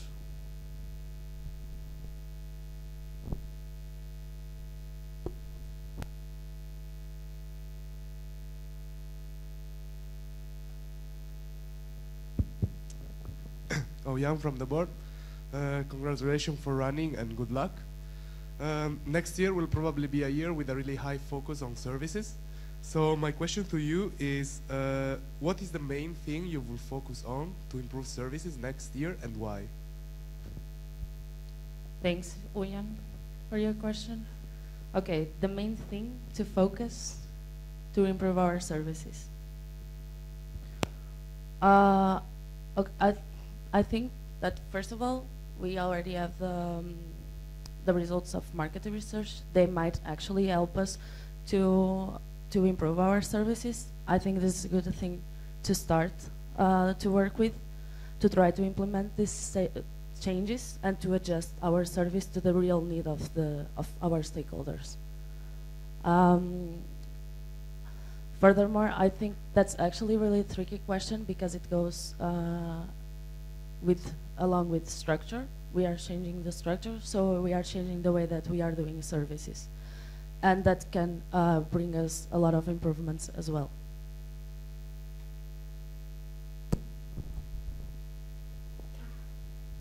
Next question will come from Yildiz and then EEC. Burak from Istanbul Yildiz. First of all, congratulations for running. Both of the present candidates are less experienced than you. How will you proceed in the next year if you disagree on a matter related to your line of work? Would this fact change anything? Thank you for your question. Okay, actually I don't have a problem to work with people that are more experienced than me. This year in IBEC team, I was coordinating IBEC team. I had a previous regional advisor in my team. I have a person that was in my first RM as EC delegate, and I can manage it well. I mean, I don't have any problem on that. I think it's all about communication and how people go along in the end. EEC and then Copenhagen. Thanks from EEC. First of all, Mariana, on behalf of EEC, we're really, really glad to see you in the middle of the planet right now, so wish you good luck. So my question will be short and simple. Taking into consideration the upcoming changes, out of the whole list of the services, which one do you think need more development and which one more maintenance effort? Thank you for your question. The ones that needs more development, I think at this point is in terms of services Best Career Day, because we are changing it. Of course, that's a lot up to FinTeam and the treasurer of Best. I think the role of Vice President for External Services there is more overviewing and guaranteeing that our stakeholders are being taken into consideration. And the one that needs more maintenance, I would say courses. because at this point things are not really certain on how they are working, and they will work with the division of EC and EBEC. I think that at this point they are more certain for EBEC than actually for courses.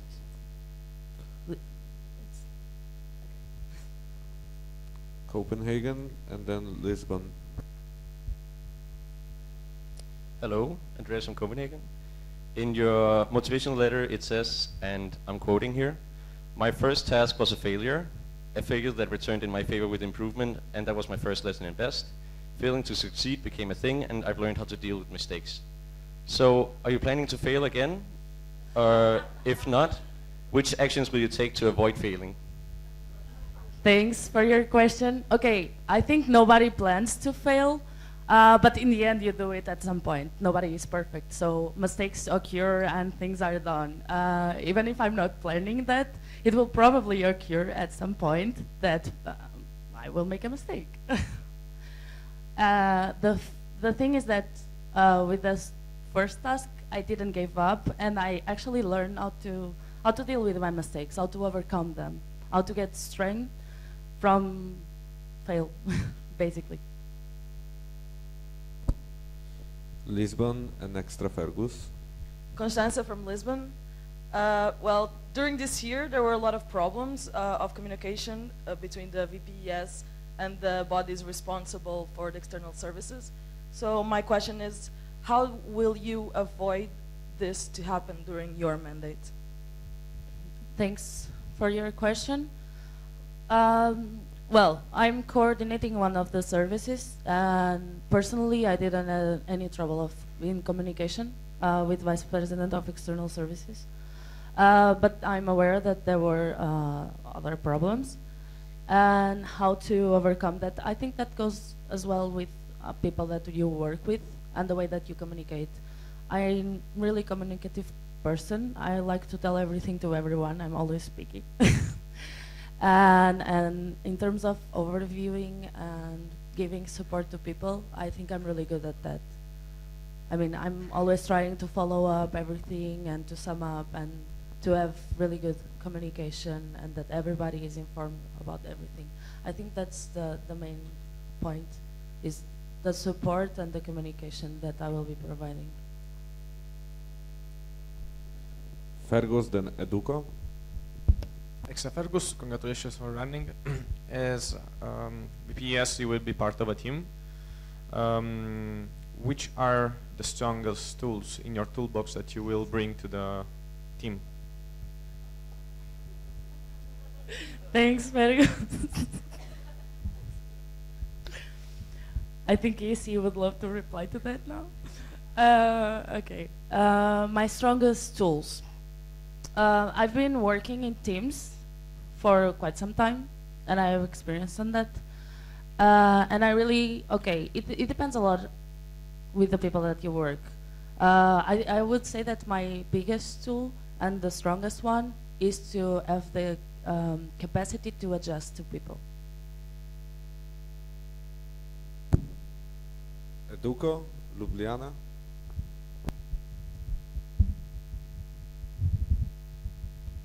Trin, Educo. PPS is responsible of overviewing also the service of education involvement, among the others that you have mentioned many times. And in the light of the new things that are happening in Educo, such as the increasing number of EOEs and BEP, how do you think you can tackle not being a member and very closely connected with Educo and still give balanced support for all of the services that you're responsible of in the next year? Thanks for your question. Educational involvement is increasing a lot, and especially with this BEP proposal and so on. I think it's a challenge. It will be actually a challenge for me to get more involved in Educo, because I know it's like not that good point in my involvement in BEST in terms of services. But still, I'm considering about working really close with Martina, but not leading or overruling everything, because that will be your job, the job of people from Educo that are totally capable, and I mean, my role will be more trying to understand how thing works and trying to give the best that I can to support in case it's needed. Ljubljana. Tomo from Ljubljana. Congratulations for running. I have a question about courses. Courses are a service that was originally meant for non-besties, and are actually one of the best ways to recruit people, as even Clemente was recruited this way. But now more than 50% of participants are already besties. Do you see this as a problem, and what steps will you take to solve it, if so? Okay, our purpose while organizing external services is to provide for all the technology students from Europe. Well, I know that it happens a lot that besties are accepted on courses. The thing is that it's really hard to control that. In the end, we are still we are still students of technology, and we still have let's say the right to participate on those. I think a good thing to do is to LBGs to try not to select that many besties to their courses, but more than that, I don't think it's fair for us to regulate, like, okay, if you are bestie, you cannot participate. I mean. Victor?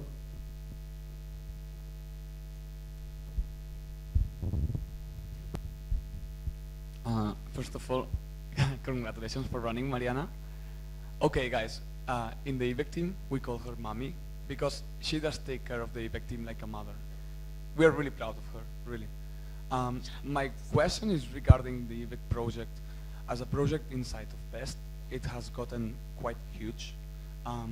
Where do you think that, in which direction should it grow in the next several years? Okay, now with the structure changes, we will probably have more HR to work on EBEC. And for me, the most obvious growth of EBEC, it's more an improvement and is up to national regional rounds. I think we should focus on that, and EBEC should focus on that. And in terms of growing, I think this is the improvement that we can do now, because growing is equal to have more confusion as well in local rounds. Imagine if we add a new category, it will destroy the work done during the last 2-3 years to try to improve.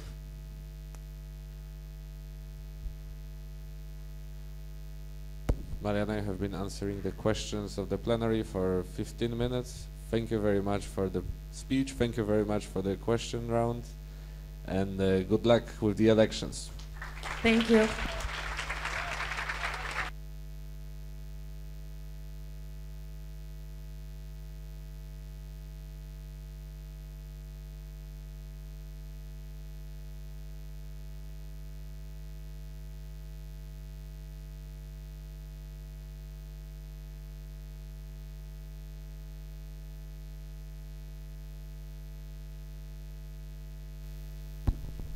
Now I would like the LBG tags of all the LBGs where at least one delegate has gone missing to be raised in the air right now. We have received a lot of information and complaints that a lot of people are leaving the plenary and not returning. So all the LBGs where at least one delegate has gone missing, I would like to see the names of these LBGs up in the air right now.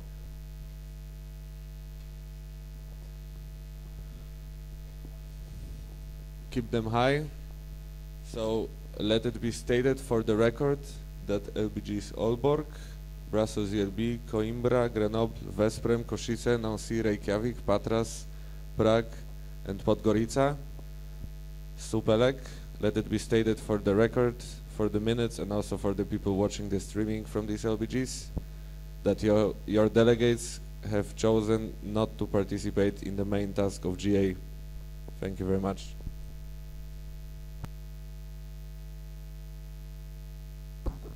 We will now proceed to the announcement. Why is it a thumb down?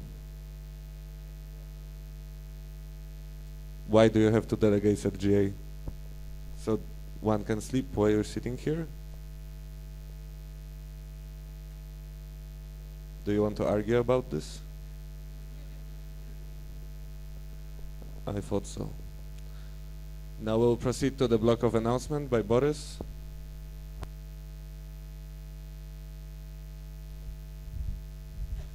Mindly interesting announcements. Somebody I would like to have the Be Proud 13 photo. If you have been Be Proud 13 participants, please gather somewhere outside of the plenary to take a photo. Ata from Educo. Announcement about SIFs. Someone accidentally took a SIF from the LBG Maribor mailbox. Please check it and give it back to LBG Maribor delegate. And we have an announcement from Matthew, the president, about the history book. The next coffee break.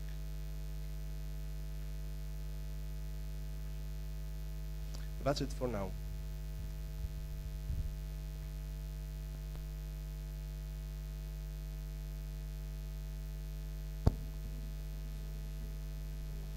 Okay, so I would like to ask the following people: Extra George, Somar, Anna from Grants Working Group, Doug, Eric, Dragica, please come to the board table at the beginning of the next break, which is lunch, and which is going to happen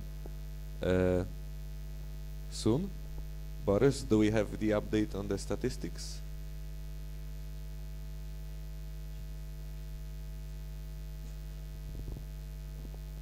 Okay, in the meantime, an update on the lunch location.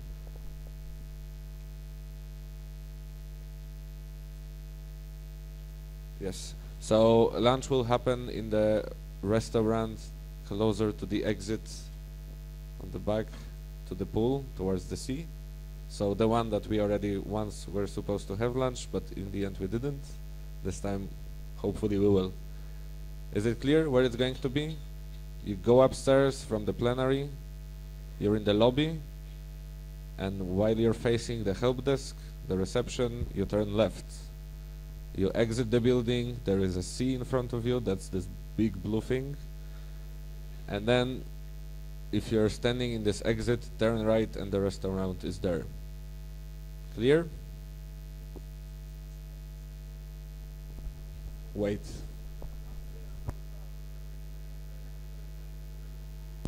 So you don't have to leave the building to enter the restaurant. You may, but you can also do that by turning right after the reception. Just follow the smell, people. Technical from Nish. Can you get microphone to Nish? Nish is here.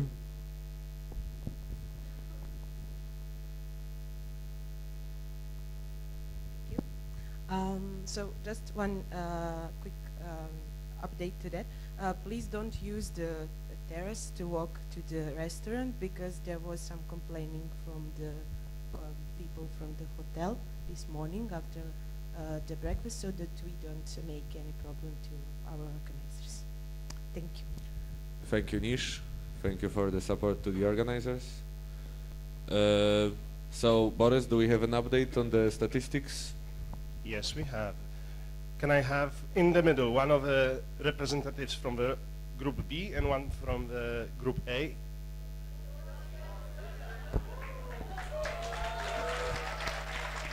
A representative from Brno, for example. Come, please come to the middle. Come faster. Ladies and gentlemen, in this boxing match between the Group A and Group B, the results 170 against 165. I declare the winner for a lunch boxing match, Group.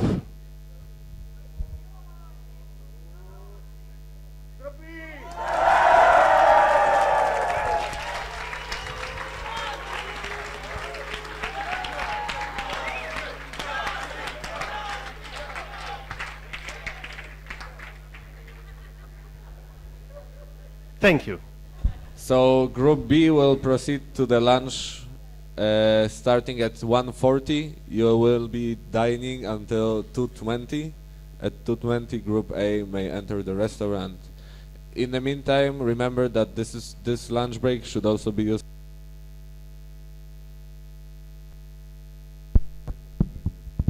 to contact your LBG to discuss the voting proposals and also the board candidates, and that time should be used to make up your mind regarding the vote of your LBG.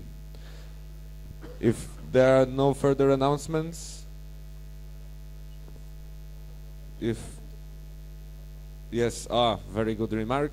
Since right after lunch there will be a confirmations round, I expect all the people that nominated the absent here to contact them and prepare to say that they either accept or decline the nomination.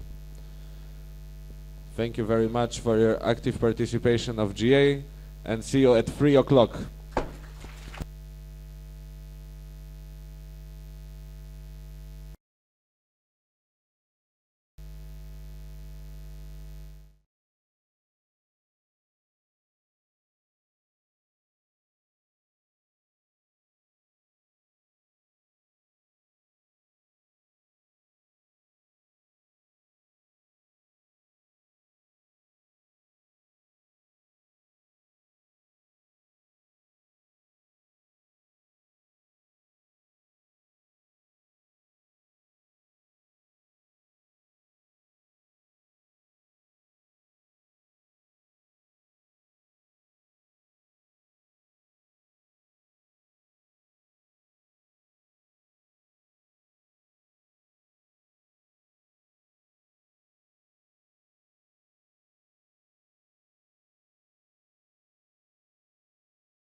Please take your seats.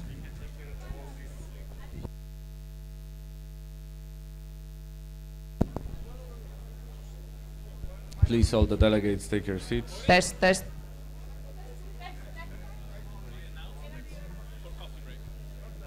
Test. En audio.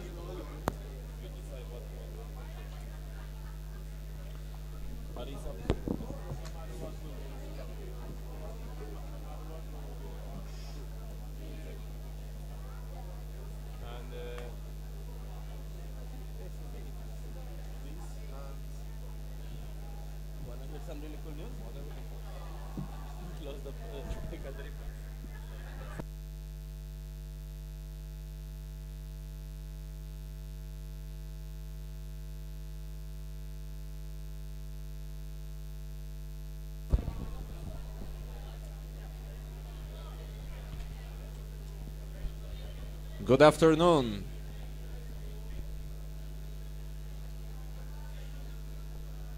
Lou, let's keep the door open.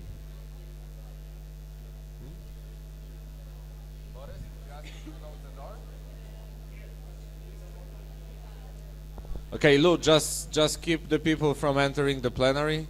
So everybody who's in the plenary now will be able to ask the questions for the next block. So we will now proceed to the round of confirmations for the treasure, but I need my hammer back. Hammer time. I declare the plenary open.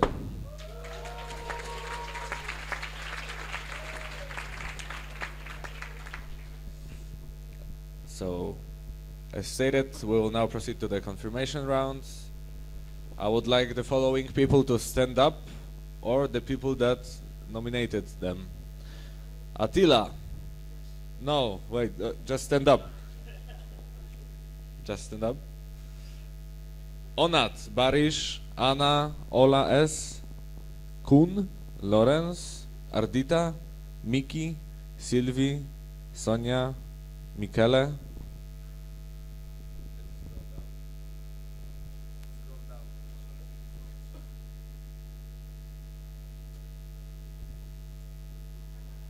Masz, Fergus, Calatre, Alessandro, Paul, Tomasz, Natasza, Via, Violeta, Manuel, Antonia, Wiktor, Liza, Emilian, Vini, Emre, Gianmarco, Jem, Kristina, Olżaj, Michał, Damian, Anna Rosa, Lawrence, Virginia, and Constanza. And now, after I hear your name, say I accept or I decline. I would like to invite everybody else to remain silent.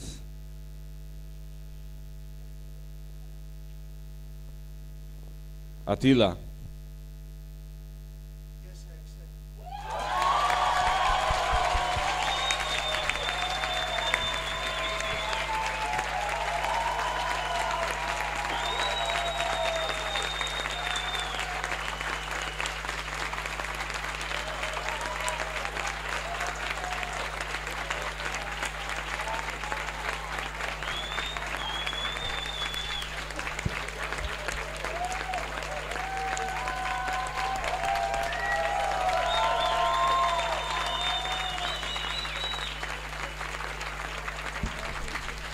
One, two, three. So we have the first person to confirm the nomination for the treasurer. Next person on the list is Onat. Onat, do you confirm? It's a no. Barish. Anna. Ola from Kraków. Kun. Lawrence. Ardita. Miki. Sylvie. Sonia. Michele. Masz. Fergus. Calatre. Alessandro. Paul. Tomasz. Natasza. Lilia. Violeta. Manuel.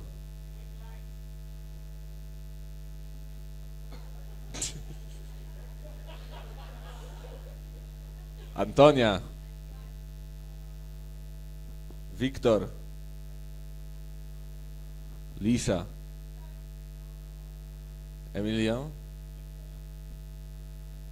Vini. Emre. Gianmarco.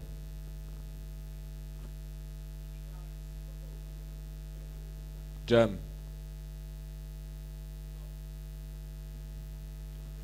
Christina. Olcay. Michał from Warsaw. Damian.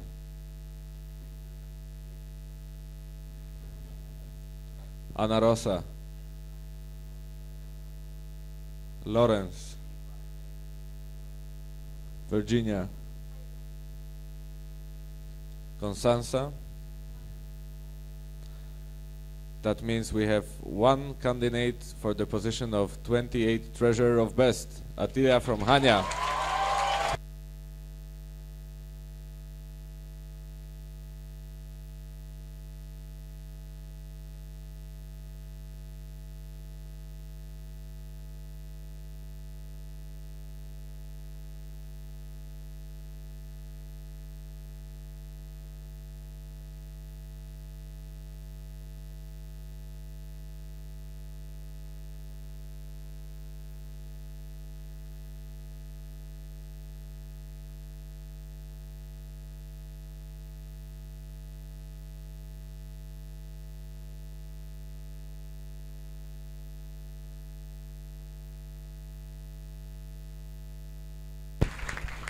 Attila, congratulations on the decision. You will be expected to deliver your CV and motivation letter until tomorrow 8 a.m. Thank you.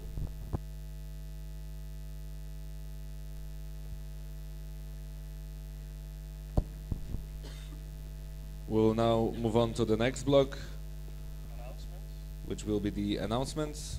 Boris? Thanks. Announcement number 1. This is my phone.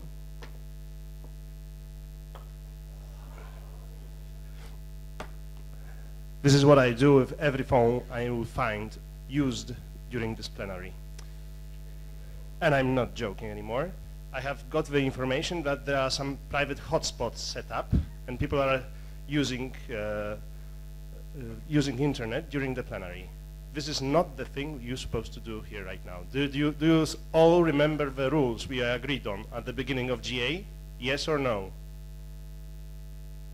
Please respect them, please respect each other, please respect the time of the people who are watching you here, making decisions that will change the organization for the future. Thank you. The announcement number 2.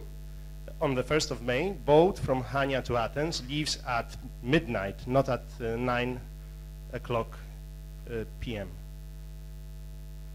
That's it. Thank you.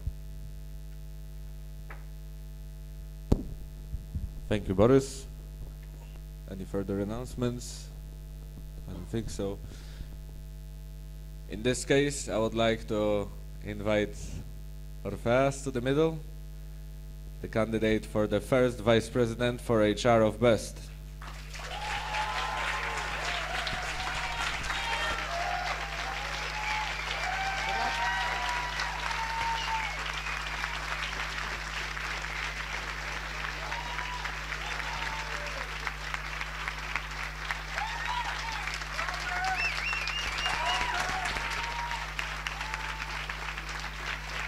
Come on, you're gonna make me blush.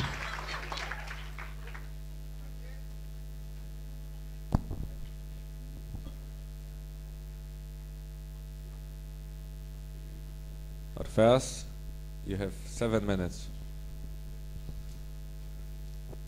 Hello, everyone. Today I want to talk to you about a very interesting word. It's a Greek word, so maybe you had the chance to hear it during the past days, but for sure you had the chance to experience it in this amazing General Assembly. This word is the word meraki. Meraki does not have an accurate translation in English, oddly. If you put it to Google Translate, you will get the word artistry. Meraki, it's about the way we do things. It's not about doing things perfectly. It's not about how much time you invest into it. It's about doing something that you love so much that you put a piece of yourself into it. Imagine, for example, making a gift for a friend. You invest time and effort and passion, and you leave a piece of yourself behind. And this moment that you shared with your friend will be the moment that they forever will feel your presence. This is meraki. Guess what? It's all about the people. It's about the people you meet through your journey. The people that make every second count. For me, this is the most important thing I have gained through BEST. It's all about the people. In my journey, it was about the people I met in IPF last year, the people that worked with dedication, trying to change BEST one step at a time, and working with Meraki. It was my fellow ITCers with whom we stood together in peaks and in valleys and worked together doing the things we love and growing through them. It was the people I met in LTSP workshop. Together we envisioned the future of BEST. It's about the people from LBG Thessaloniki that have supported me for more than 2 years now, in every moment, having shared many beautiful moments and having created many friendships. But most importantly, it's about all the people here, all you people. You came from every corner of Europe and are here to get familiarized and take decisions for the future of BEST. It's all about you people.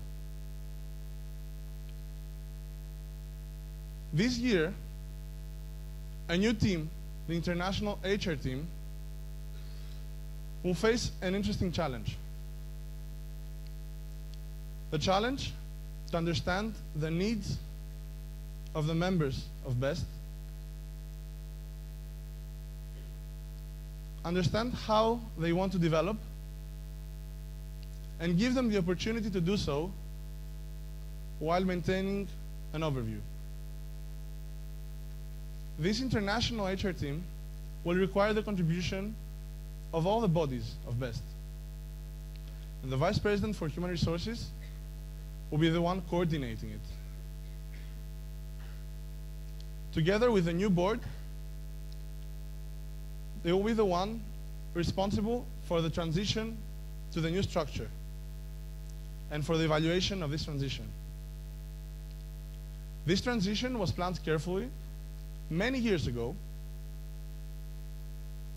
and is being implemented based on the work of previous boards and previous besties.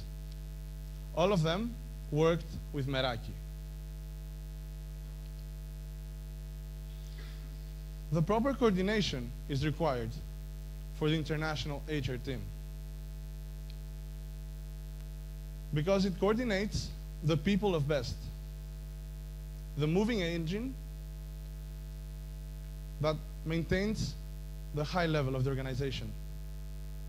And this coordination has to be in a specialized, focused, and professional manner. I present myself ready to take these challenges, ready to keep the members of BEST aligned to a common future while maintaining what makes each of us different and special. And I'm ready to put my Meraki into it. My name is Orfeas Antoniou, and I'm asking for your support to become the next Vice President for Human Resources in the 28th International Board of BEST. Thank you.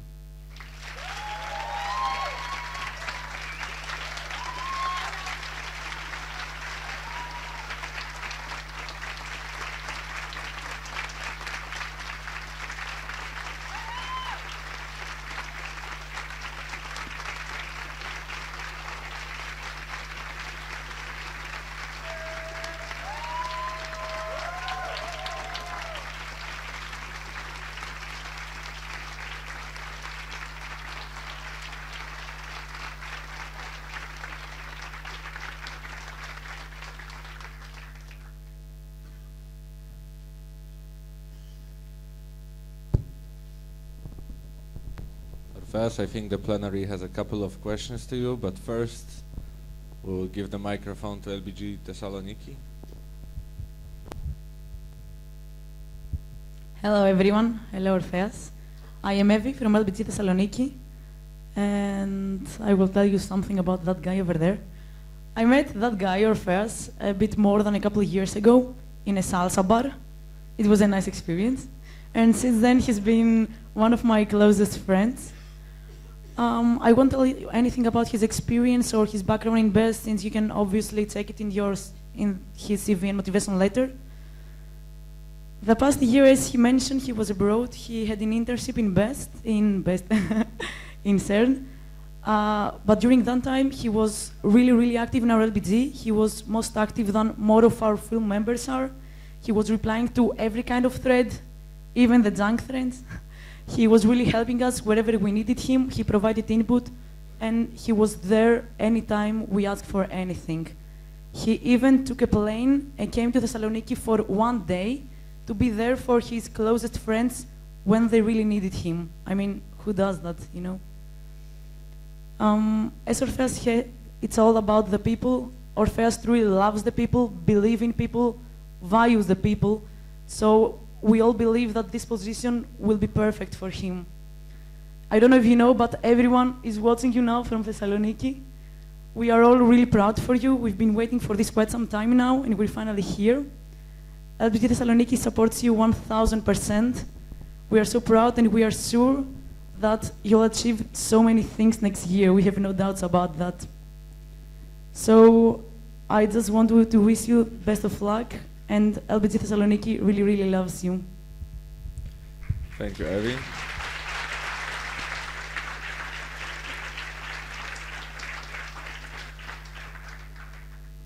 We'll now start taking questions for Orfeas. First question will be from Gdańsk and then Tigro. Hi, I'm Agata from Gdańsk. Congratulations on your presentation. I have a question. What do you think is the most important skill or value that you possess that would be crucial for the VPHR to have? Thank you for your question. In general, I tend to see the good in people. And I think this is a value that will be quite helpful. Sometimes we meet people with friends, and when they leave, they are like, "Oh, what an idiot!" And I'm like, "No, come on, he had some, good ideas, some things like." I try to squeeze the good out of everyone, and I think that might be one value.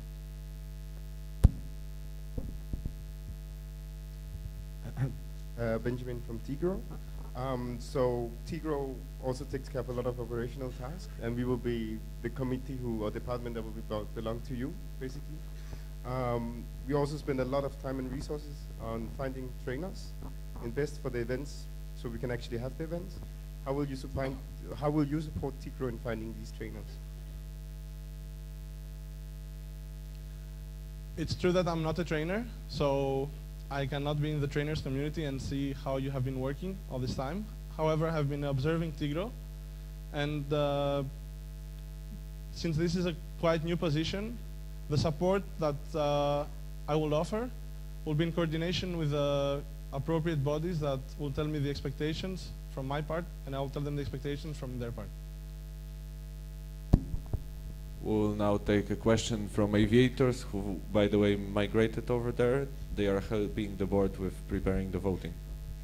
Hello, this is a question from Javi from the aviators. First of all, he transmits you this. And secondly, the question is what do you understand from being internationally involved, and how do you plan to trigger people to think internationally? Sorry, could you repeat the first part of the question? What is your understanding of being internationally involved? And could you repeat the second part of the question? And how do you plan to trigger the people to be internationally minded? Thank you for the question.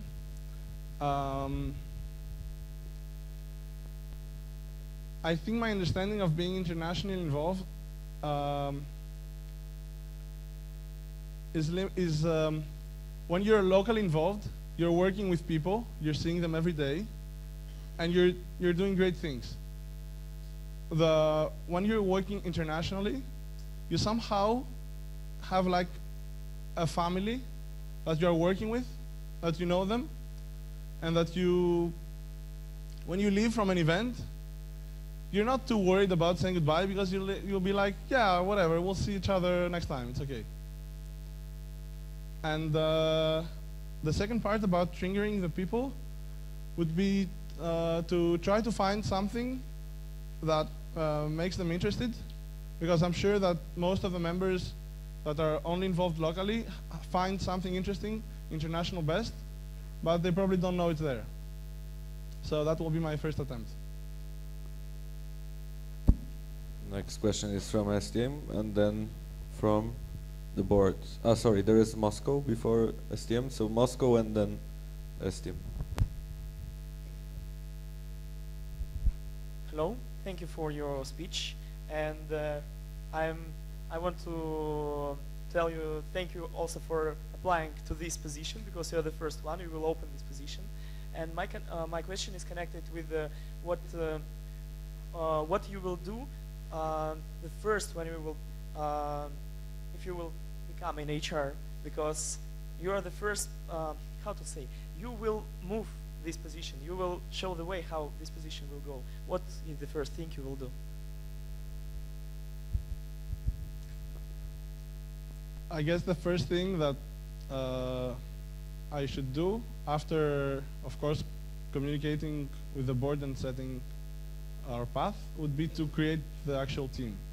So find the best way to create it and proceed in doing so. Next question is from STEAM, then the board. Marius from STEAM.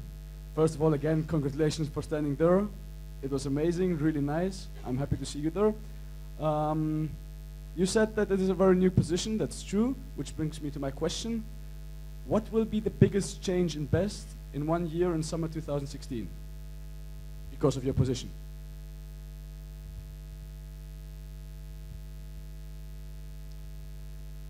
I hope that it will be that people that are not internationally involved will not see the ones that are, as strangers. Now the microphone will go to board and then to Isparta. Okay. Oscar from the board.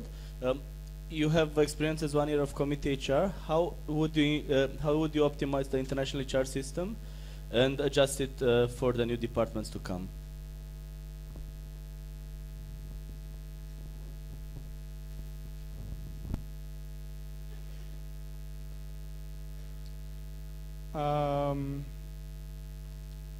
I have been working on international HR in the past few months, and we were having also a session in IPF about how members are going inside the committees. I guess I will use this experience and the experience that I have gathered in ITC. Also, after communicating with all the new bodies, because I think that each of them has some differences, so I cannot take what I have learned from ITC and apply it to everything, and optimize it after I know what everyone requires. LBG Sparta and then Yash. Hello, Ur from Sparta. Congratulations about your brave thing. And my question is this. As the first international HR of BEST, you have a lot of things to do, but you don't have any sample in front of you. Did you plan your strategy before you came here? I want to learn this. Thank you. Thank you for the question. Although it's a completely new position, it's not a completely new concept, as the international HR part was under the Vice President for Internal Support. So for sure, I will not have to discover the wheel.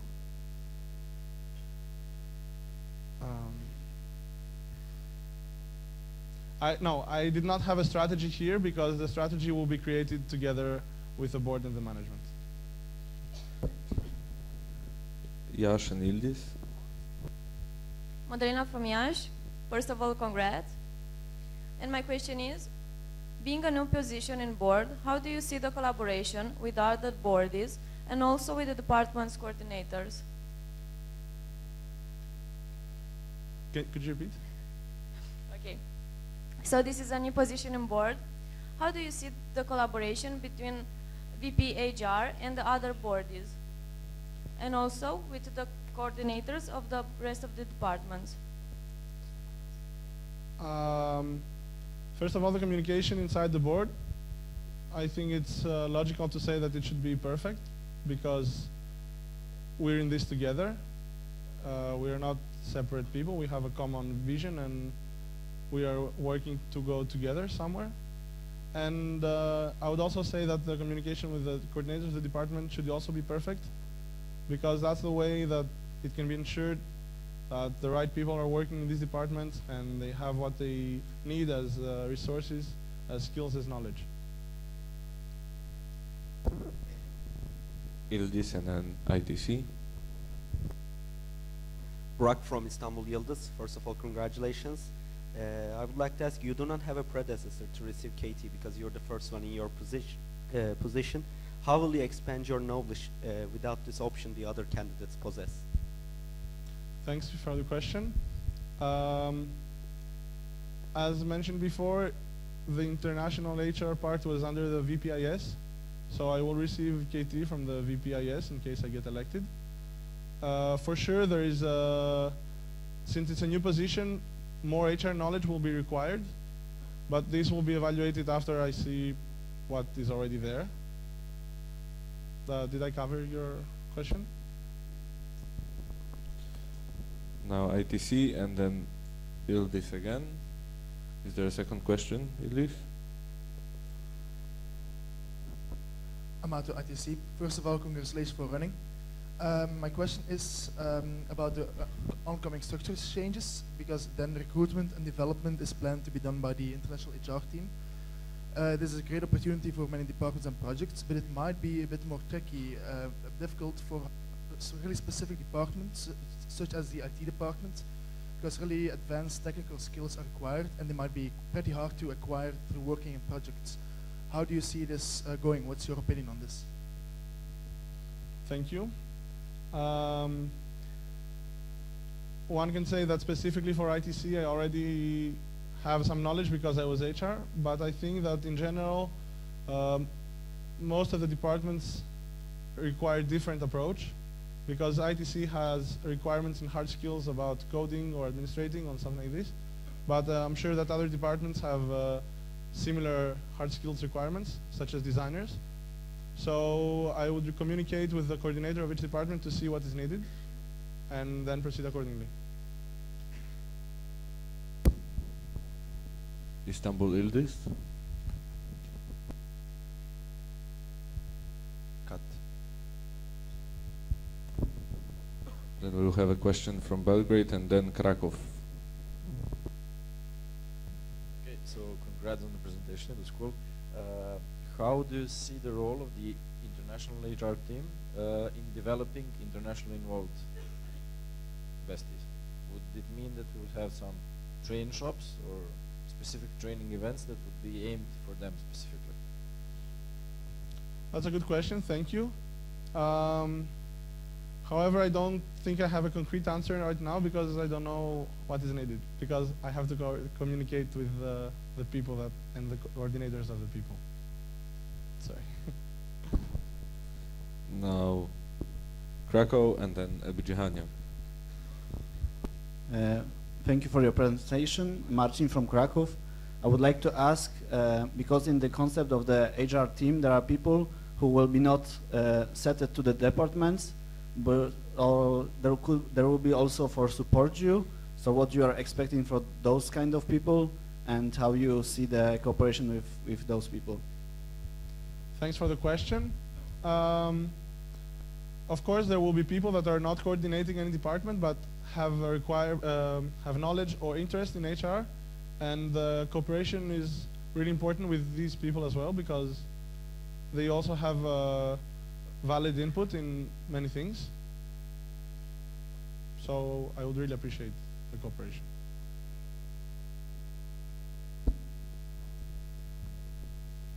Hello, Aris from Chania.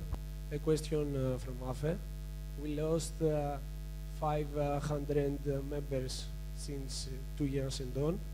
Events are being cancelled, and coordinators are hard to find. What's your opinion about what led us to this situation? These 500 people are internationally involved or locally? Okay.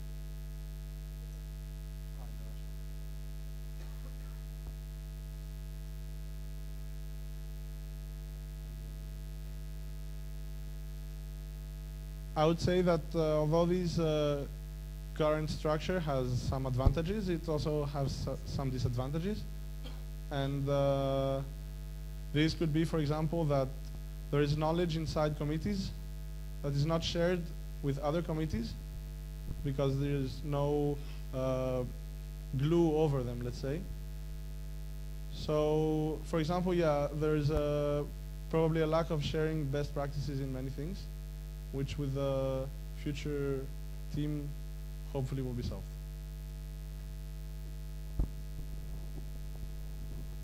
Next question is from Krakow and then Moscow. Hello, Marcin from Krakow. Can you share with us your definition of HR and what are your responsibilities due to your, like, this is a new position, so what do you think will be your responsibilities and your, like, definition of HR? Okay, thanks for the question. The responsibilities of the Vice President of Human Resources are pretty much clarified in the proposal, that he will be required to overview the people in projects and in departments, overview if they are enough or if more people are needed, and see if they require if they have the required knowledge, to proceed with their work as they should. Did I cover you, or do you want another definition of HR?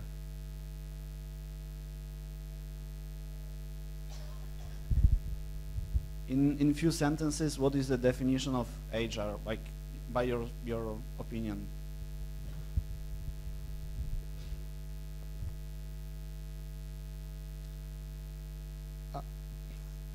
I would say the normal definition that it's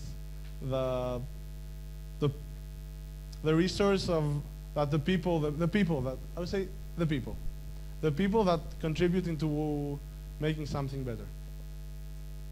I see a lot of free fingers, so that will be the end of this thread. Moscow and then ITC.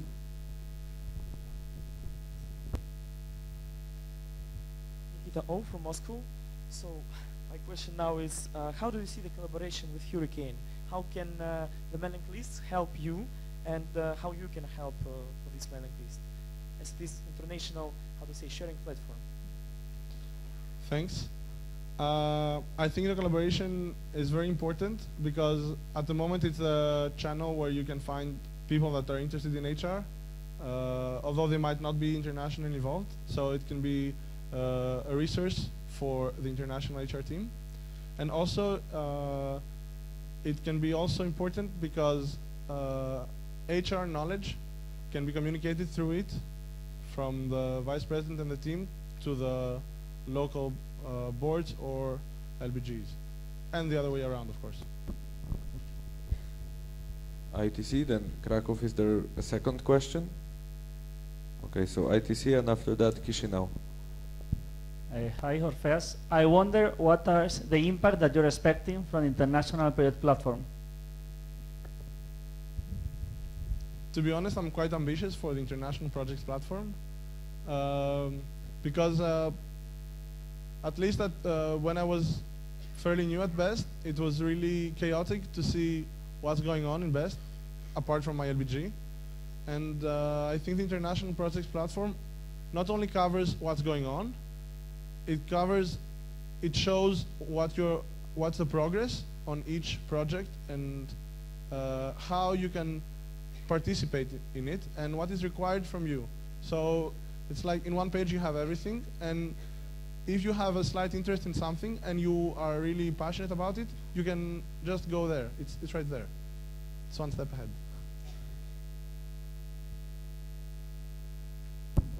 Next question is from Chisinau and then Belgrade. Vladan from Chisinau. As one of the duties of HR is to motivate people, do you have a strategy how to do that on an international level concerning the committees and the board? Sorry, do I have a strategy to what? The strategy, how you'll do that? How will you motivate on an international level? Thanks for the question. There is no concrete strategy, but what I would do in case I need to motivate some people, I would say off the top of my head, try to see what can actually be of interest for them outside from what they're doing right now. Okay, next question is from Belgrade, after that Athens. Okay, so because a lot of things that HR is supposed to do in the next year are not that well defined yet, so it will be like an ongoing process. What is your availability in the next year, and how will you handle it with your university stuff? Could you repeat the last part? What will be my? How will you handle it with the university obligations that you have? Thank you.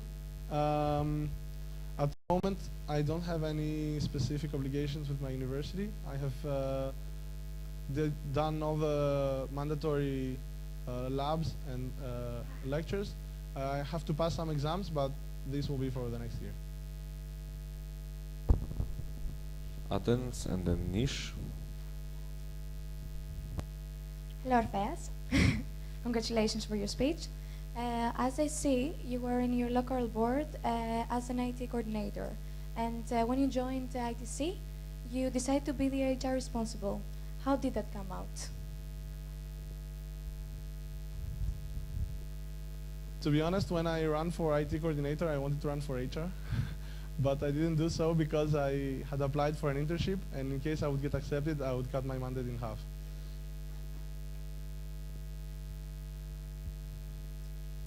Natasha from Niche. Now when we have HR in a board... Okay, sorry. Repeat question. Now when we have HR in a board, do you think it will be your responsibility as HR to motivate board, or it is responsibility of the president? I guess this would be worked out, but I would say initially the person to keep the board together is the president. See some free fingers. I would like to again remind you that if you would like to show free fingers, please keep them high up in the air, because then we can see how much of the plenary actually would like to discontinue the discussion. Next question is from EEC and then Brno.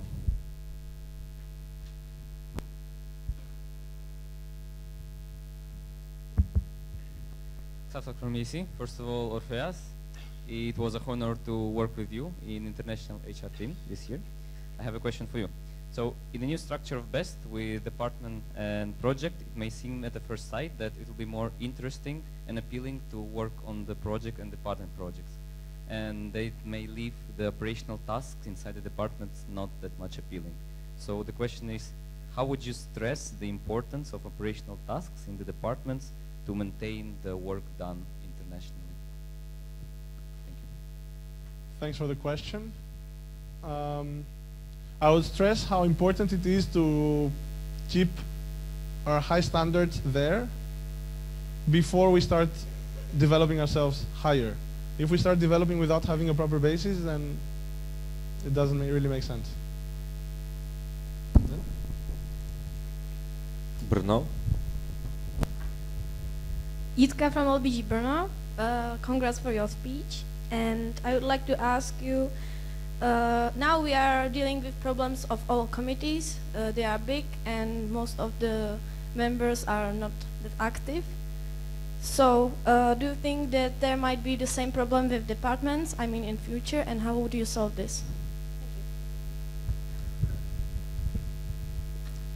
I think that if these problems occur, they will be of less, not importance, but they will be not so strong, let's say, because the departments will be smaller in volume, and people will be also working in different projects. So First, yes? I see some free fingers, so we'll cut the topic. That was the last finger on the list. Orpheus, you've been with us for half an hour, including the speech. Thank you very much for your speech. Thank you for the answers. Good luck with the election.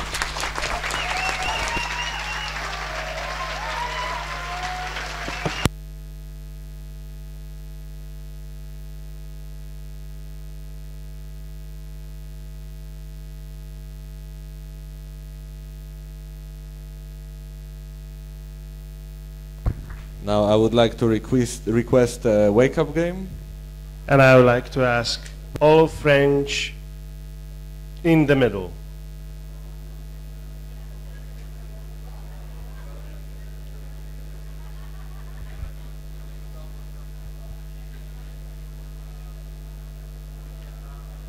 Chop, chop, chop, chop, chop.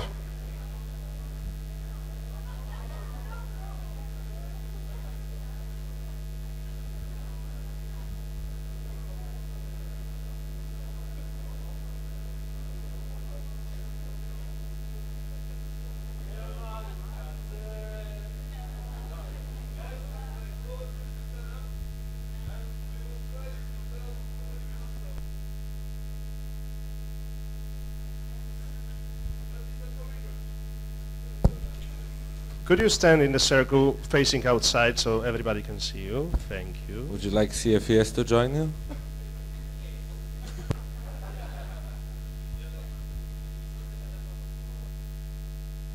We have a technical from St. Petersburg. Would you please give a microphone to Florian because we cannot hear him really well?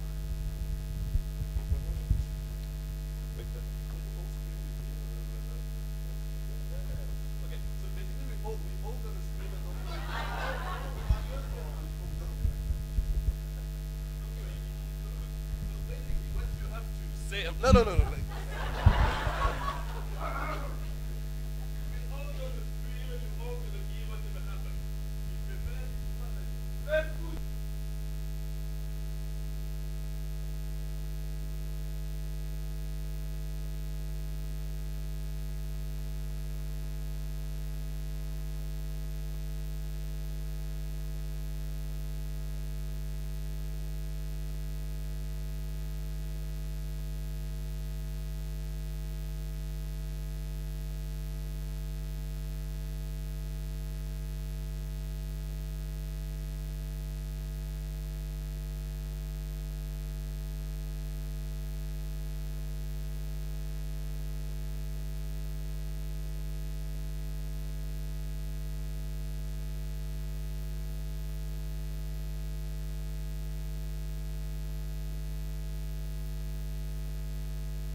Thank you for entertaining us. Please be seated.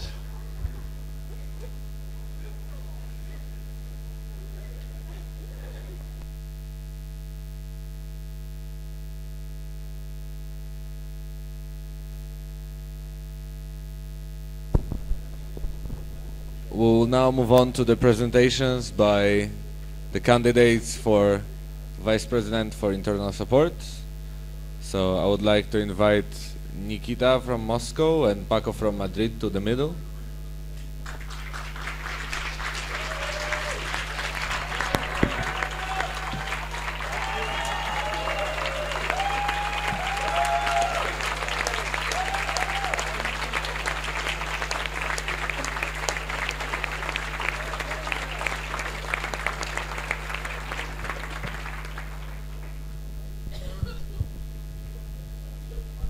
Are you ready? 3, 2, 1. Paco, you shall begin. You have 7 minutes. Good afternoon, plenary. I hope you're doing great. I'm Paco Gordillo. I came here from Madrid. I've been involved in many different projects in BEST. You can read this all in my CV, but I will try not to get you bored, and I will try to say whatever is not written in the CV and whatever is not written in the motivation letter. Last night, I was having a hard time trying to create a speech, so in the end I thought that it's way better to improvise and just to put my heart on whatever I'm saying. So I will tell you a bit of the story of my life in BEST. And it starts like this. When I was done with all the subjects in the university, I decided to join BEST. So this year was quite intensive for me because I had a lot of freedom. I could go to a lot of events and I learned a lot. I got super motivated. It's like I saw like, oh, PM Lviv, I need to go there. But I was just a newbie, so I didn't go.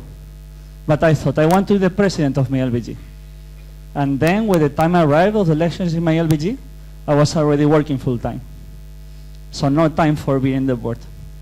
Okay, I decided to be PR in the LBG because I thought this was the position I could give the most to my LBG. In the next year, some people were thinking, okay, he was PR for a year, he's already working, he will quit. No, no. I'm not like this. So I decided to be HR in my LBG, so I can contribute even more, and I can support the board in the LBG in their work.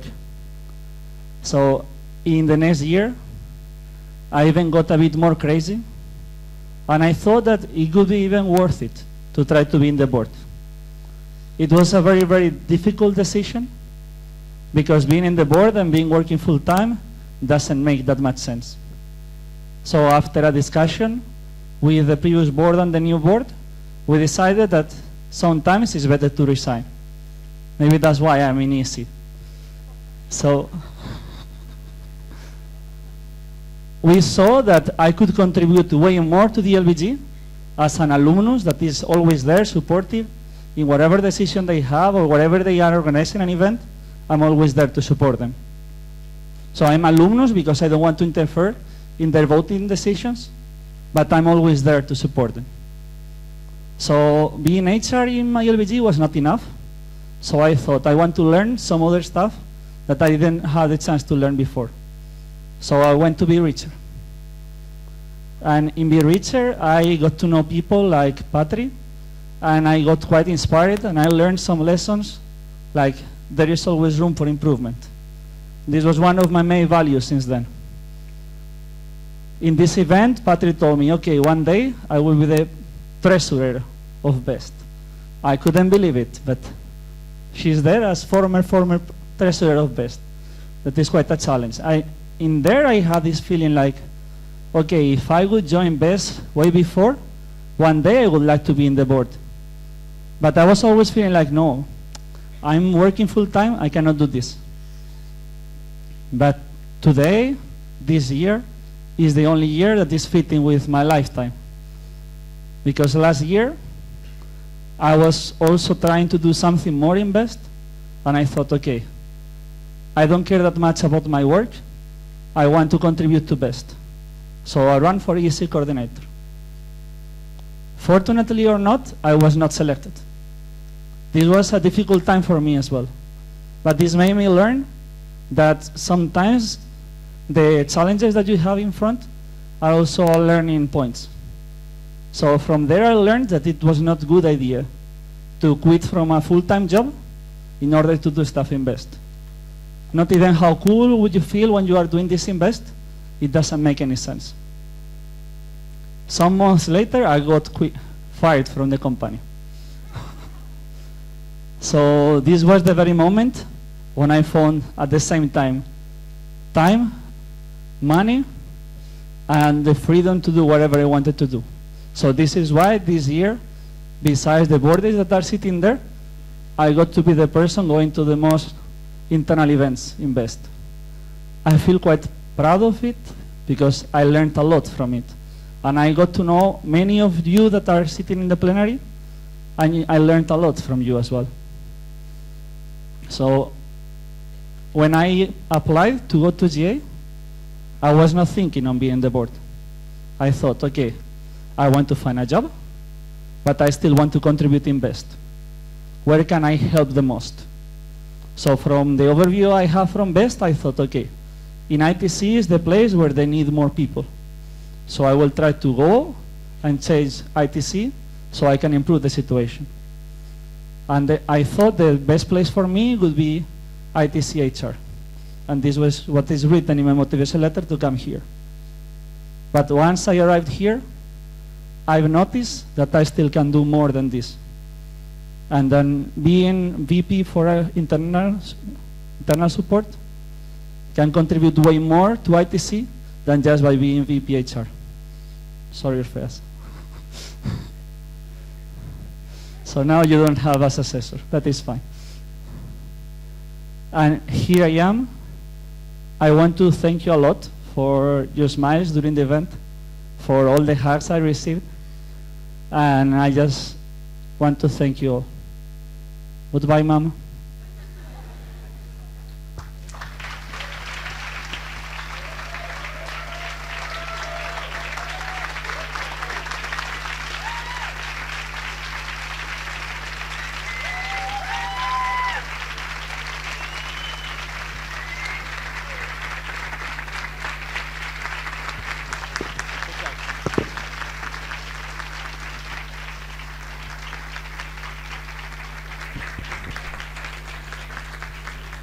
Paco, please join us by the board table.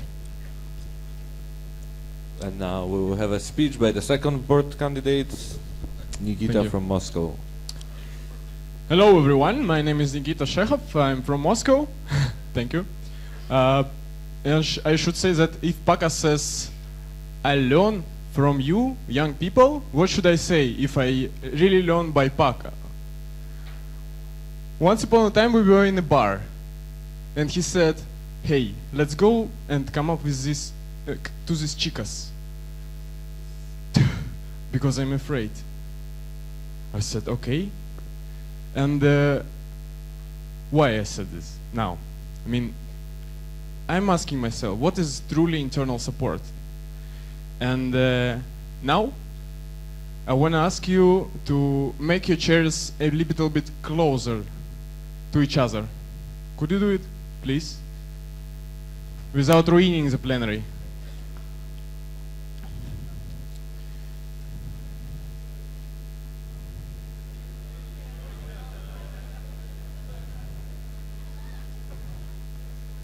Okay, next, please put your hands on the shoulders to the people next to you.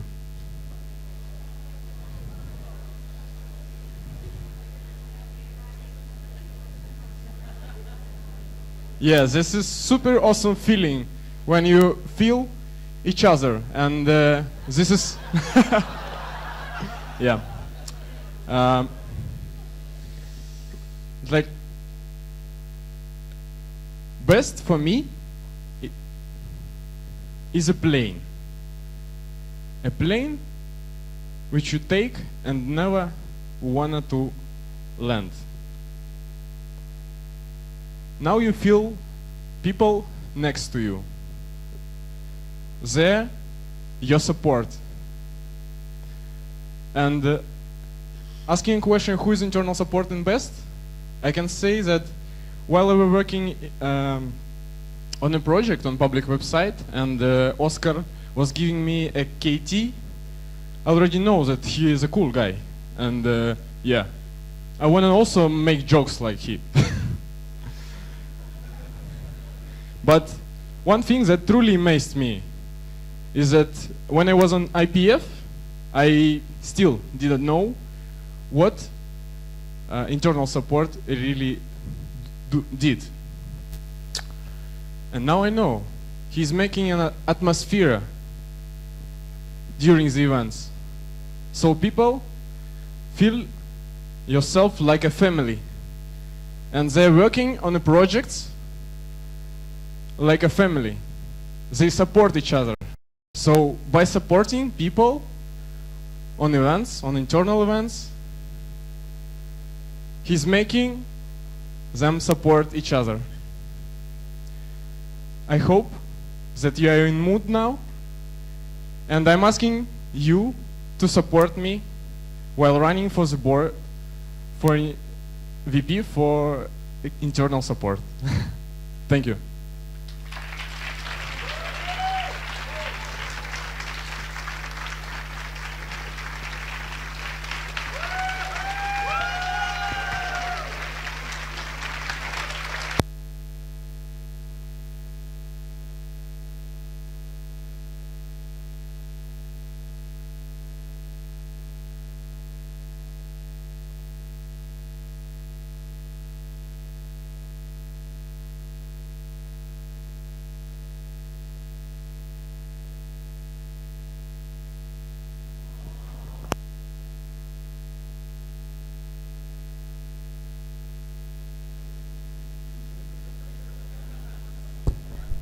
Okay, we'll now have a supportive statement from LBG Madrid.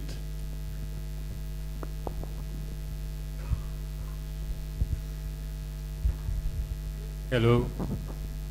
So, dear plenary, I'm talking to you now on behalf of LBG Madrid to fully support Paco to become the next Vice President for internal support of BEST next year.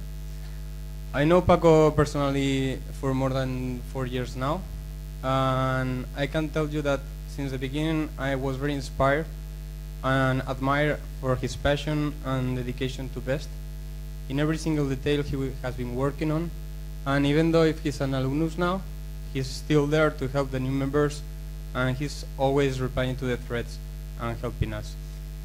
I do believe that he is the perfect candidate for this position because he is a good team player, he's very hard worker, even at night at 4 a.m. he's asking questions.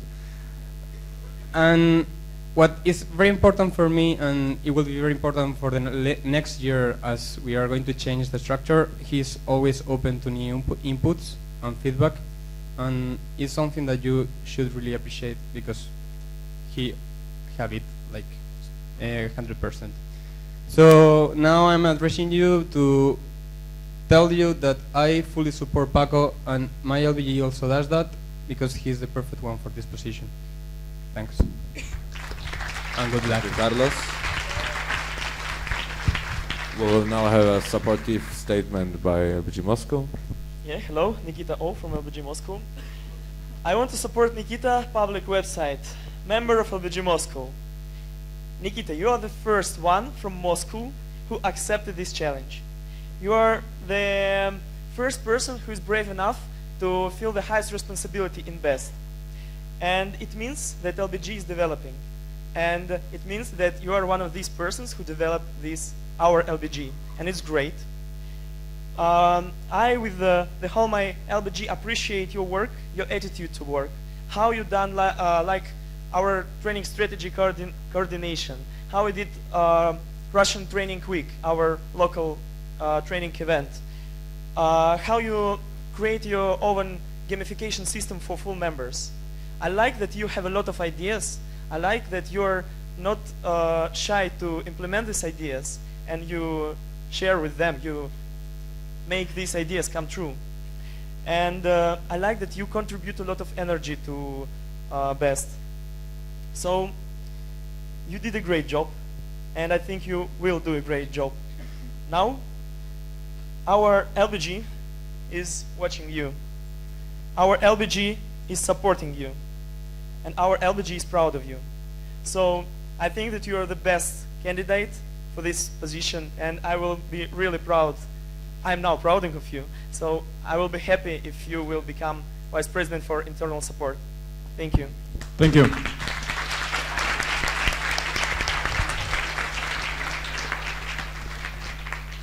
Thanks. We'll now take questions.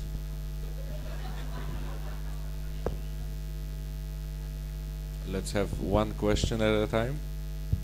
So first Chania, then one question from Cluj-Napoca. Hello, Aris from Chania. Congratulations, first of all. And I would like to ask if you agree with the new structure and which influence do you think it will have to the internal support? Thank you. So we will begin with Paco.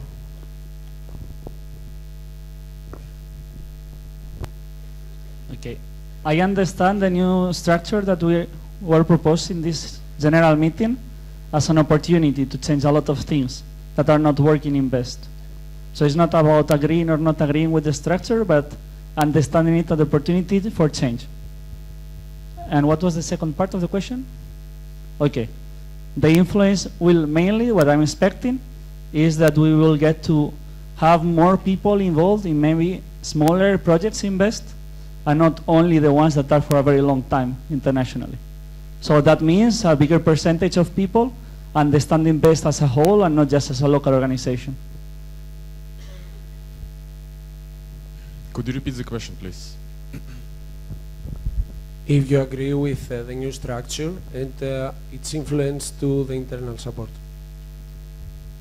Yes, I agree with the new structure and how will it influence, yeah? I think that it will influence the internal structure and the BEST in general in a good way, because now we will be developing areas of knowledge that will be provided by departments. So each department will be gathering knowledge on some topic, and by this we will improve our organization. I will take a question from S-Team and then ITC.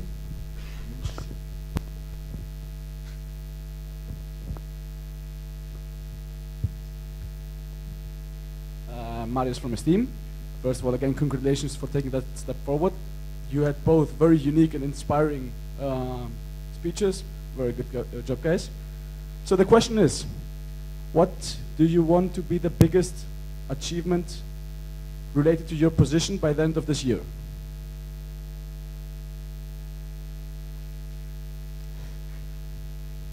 Thank you for the question.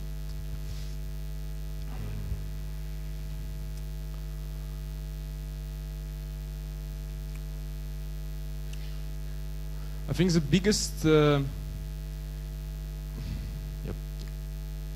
project or the biggest influence that I think would be is that projects will be executed in a proper way, and they will be really productive, and a lot of people will join BEST internationally with the help of VP for HR also. Okay, Nikita's idea is a good one, but I will try to find something else. So for me, the biggest achievement would be not needing to cancel any internal event during the year. ITC and then Cluj. Amato ITC. First of all, congratulations for running. I know you both through your involvement in ITC, and that's my following to my question. What do you think is your biggest achievement in ITC?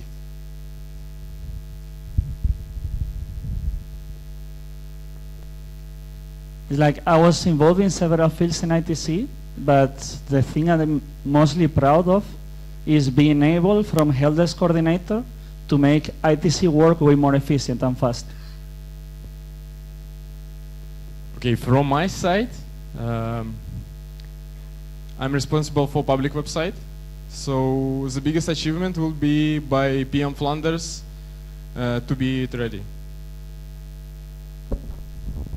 Now Cluj, and then other two fingers from ITC. My reply on this is IS on your involvement in ITC. Public website is a project outside of ITC. But it shouldn't be outside. Okay, regarding the internally in ITC. Okay, question from Cluj, and then we'll go to marketing. Hello, I'm Flavia from Cluj-Napoca. Thank you for the presentation. I have one question for Paco first. And please don't think badly of me, how do you believe that the age difference will affect the team dynamics inside the board if you were to be elected? Thank you. Like, as an association that is striving for empowered diversity, I think it can only be positive, because I can bring experiences that some other members from the board maybe will not be able to bring. And some other working methods that were used in the past and are not used anymore, I can also bring it as a knowledge management practice. Now marketing and then Warsaw.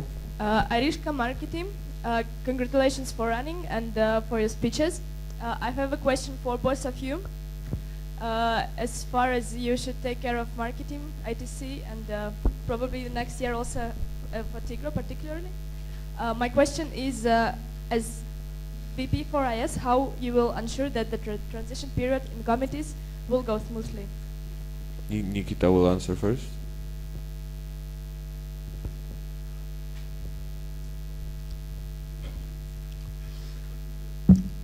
By communicating more thoroughly with the committees or future departments. It's easy.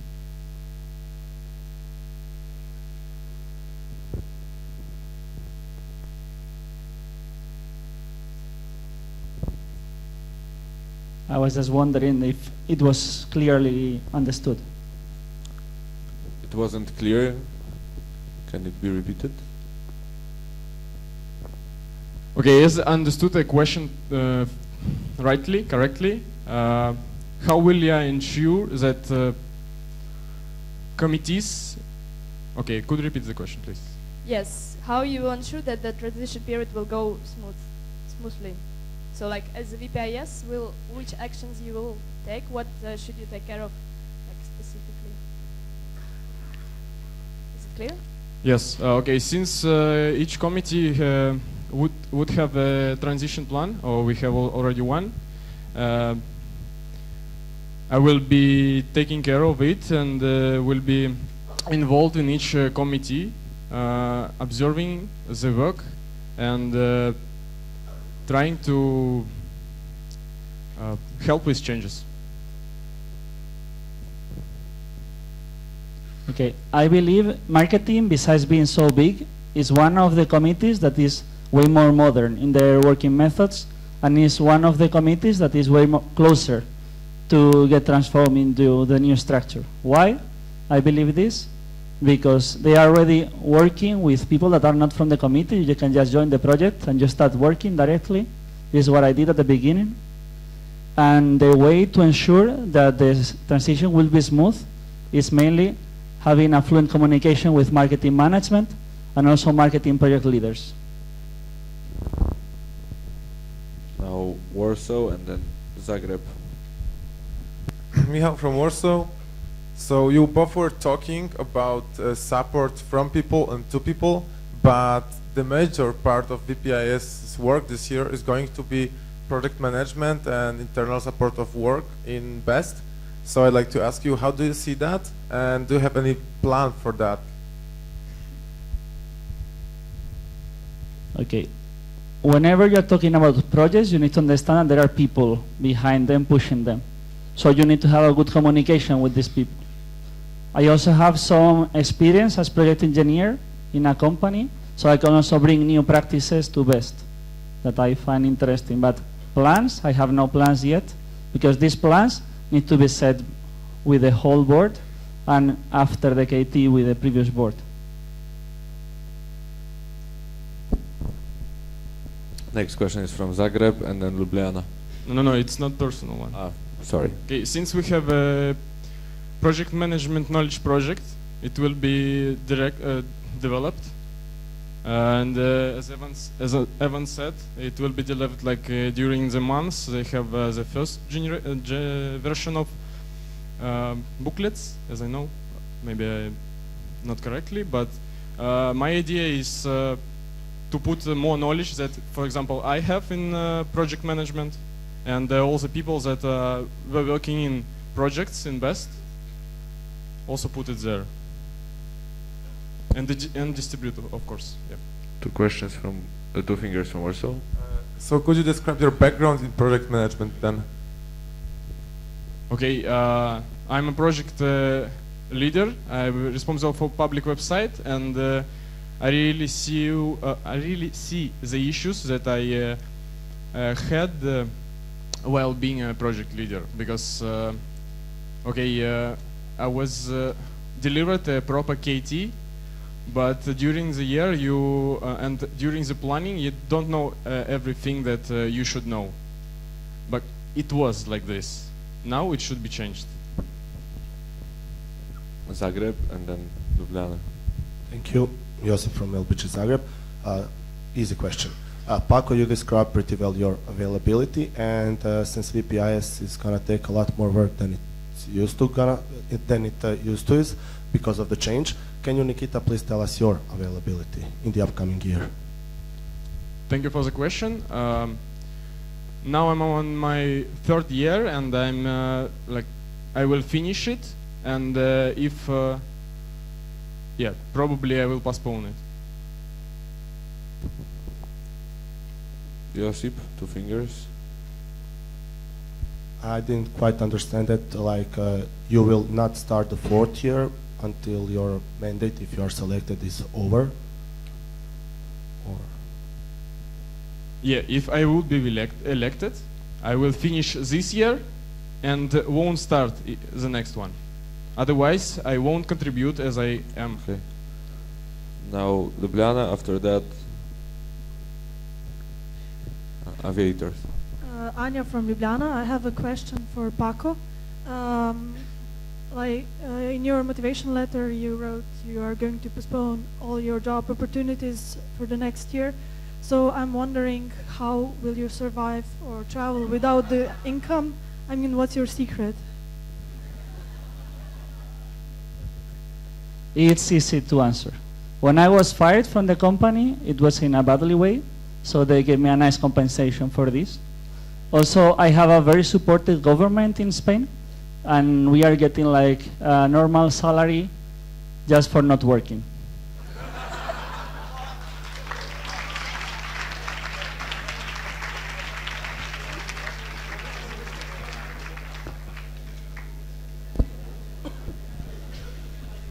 Okay, the question was only for Paco, right? Okay, now we'll take one finger from the aviators and then from Fintim. Clement from the aviators. This is a question from Javi. The question is, what aspect of yourself do you see the one that you have to improve the most in order to be the best body as for internal support?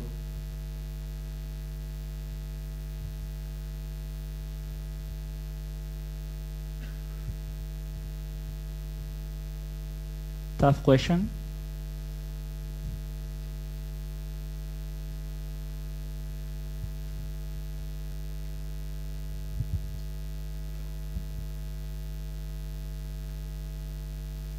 I believe I need to improve my time management skills, because writing the motivation letter on the night before giving the speech is not a good idea. Thank you for the question. For me, it would be probably English skills, language, and humor. I'm kidding. Fintim and then St. Petersburg. Hello, Olcay from Fintim. My question is to Nikita about the public website. Unfortunately, this year project is planned to finish. However, there was miscommunication. And how do you plan to finish the project on the upcoming time and stop the miscommunication and misarrangement between the committees to ensure that this project and new public website will be over as soon as possible? Thank you. Okay, I had no presentation today. Today, but we are in the final phase of development the public website. So we still have a team. At least I have one, and also Amato, but he's an ITC coordinator currently. But during the summer, probably we'll find some time to send a call for a team, for a new one. But in my opinion, I will stay the coordinator till PM Flanders to ensure that project will be finished. That was only for Nikita. For the Fintim, do you confirm it? Oh, yeah, okay, because it was about the project. So St. Petersburg and then Las Palmas. Thank you guys for inspiring speeches. My question will be only to Paco. In your speech, you mentioned that you want to make as big impact as you can on the ITC development. And what about in other areas of responsibility of VP for internal support, like internal events and so on? Can you elaborate a bit? No worries. I'm also interested in the other areas. Like, for example, in this GA, I have a discussion group in order to improve the solve the problems that we have by participants canceling in internal events such as regional meetings and JBTs. I'm quite involved in these problems, not because I'm the cause of them, and I was part of marketing for a long time, and I also love them, and I want to contribute as much as possible. And even if the VPIS will be split into VPHR and VPIS, I will also try to contribute to the other side.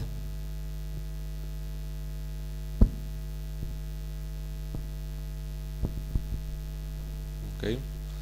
Next question is from Las Palmas. Anwar from Las Palmas. My question is, during the next year, you will be working hand in hand with the committees and during the structure change. How is your relationship with the soon-to-be ratified coordinators and how it will affect your work? It cannot be better.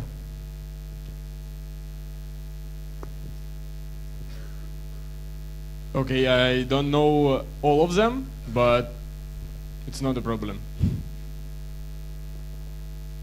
Now we'll have a question from the board, and then St. Petersburg. Oscar from the board. The main purpose of internal support is to support our services in both development and delivery. So how would you improve how would you import the internal support so that they support our services better?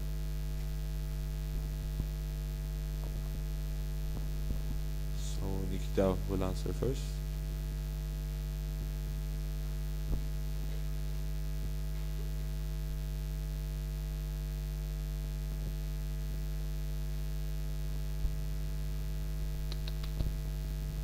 Thank you for the question.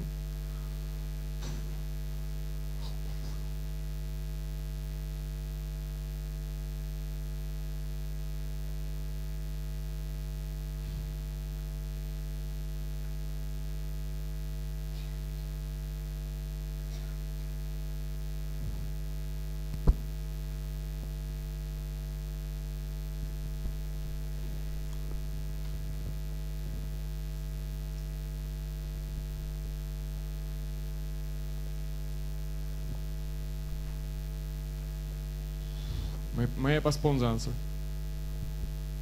Paco, do you agree? Okay. Okay, as VPIS, I'm supposed to be the boardie that is in charge of the projects in BEST. And most of the projects will be about development. Some of them will be about the development of our services. So this will require a good communication also with the VPES and also with the relevant international bodies that are not only committees but also working groups or just other projects. And I think this is enough. Nikita, are you ready to answer the question? Yeah, since I'm also for improving the knowledge management in projects, by this I think we will improve external services. Okay, next question will be from Tigro, and after that from Zagreb.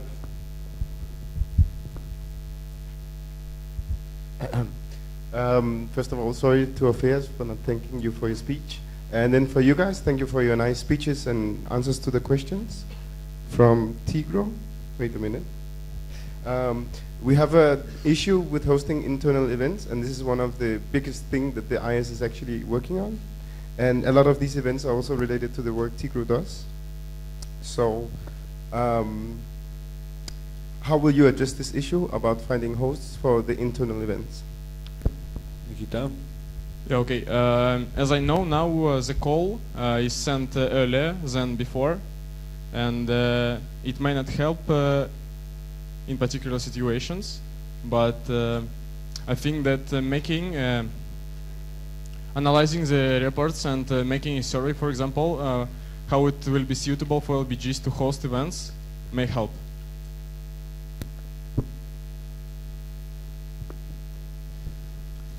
I find quite important to understand the potential of each LBG and also to be as flexible as possible in the conditions of the events. So even the weaker LBGs can also host internal events. We also need to explain properly what are the benefits of explaining these internal events in a way that the LBGs will be all willing to host them, and it will benefit the most from the events. So maybe we need to be more flexible, and if we see that some events are not being so beneficial for some LBGs, we will need to improve this other part of the event so they actually have an impact in the LBG.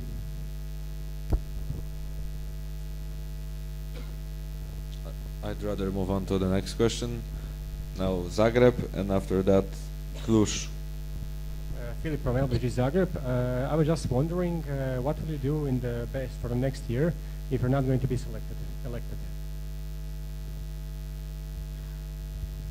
Okay, one of the speeches I was preparing last night was about a blue pill and a red pill, and being selected as VPIS would mean the blue pill, focusing on BEST, and the other pill is just focusing on my career and just maybe study some master's degree or something like this, or just start working in an international company.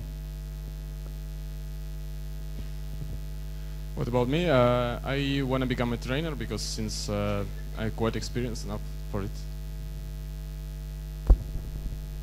Okay, next question is from Klush, and then Chania. Hello again. This question is for you, Nikita. I read in your motivational letter that you were not elected to be president of your LBG. Could you tell me why do you believe that this happened and how did it affect you? Thank you. Thank you for the question. I wasn't elected because I see quite some free fingers popping up, so we will cut this question and we'll move to the next one from Chania and then Athens. Hello, Penelope from Athens. From Chania. I wish.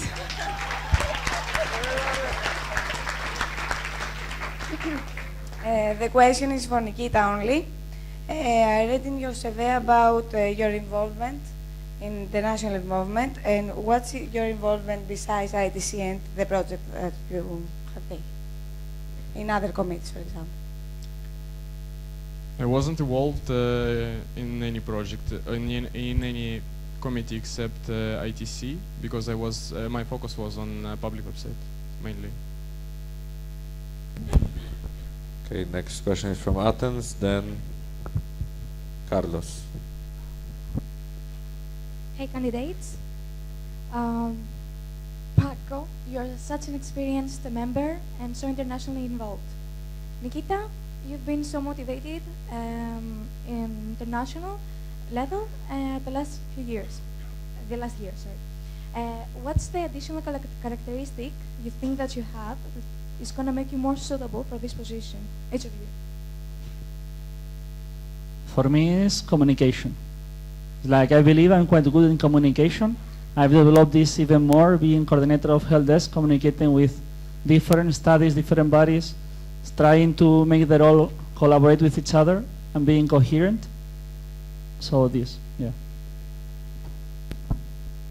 For me, it's my involvement as a project and my knowledge of lack of knowledge in them. Clear?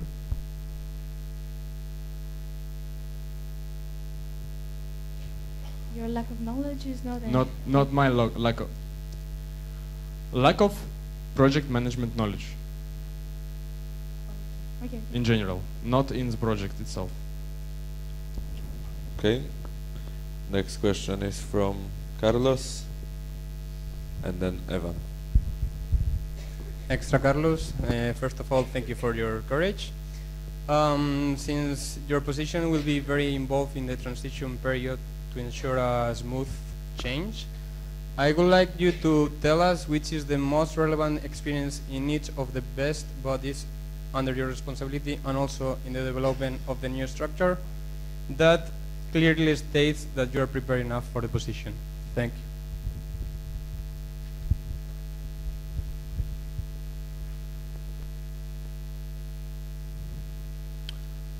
Okay, regarding ITC,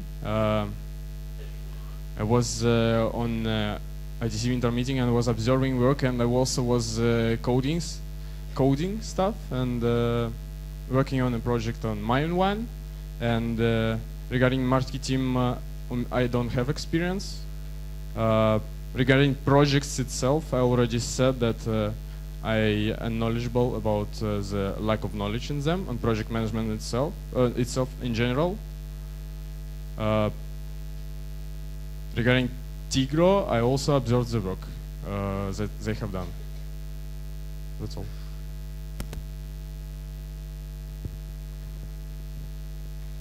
Okay. To be short, I would say that when in marketing they created this project leaders mailing list, I was involved in this. So this helped marketing to have better communication in between project leaders, so also they would handle better the resources that they have. Next question is... Is part of the question missing?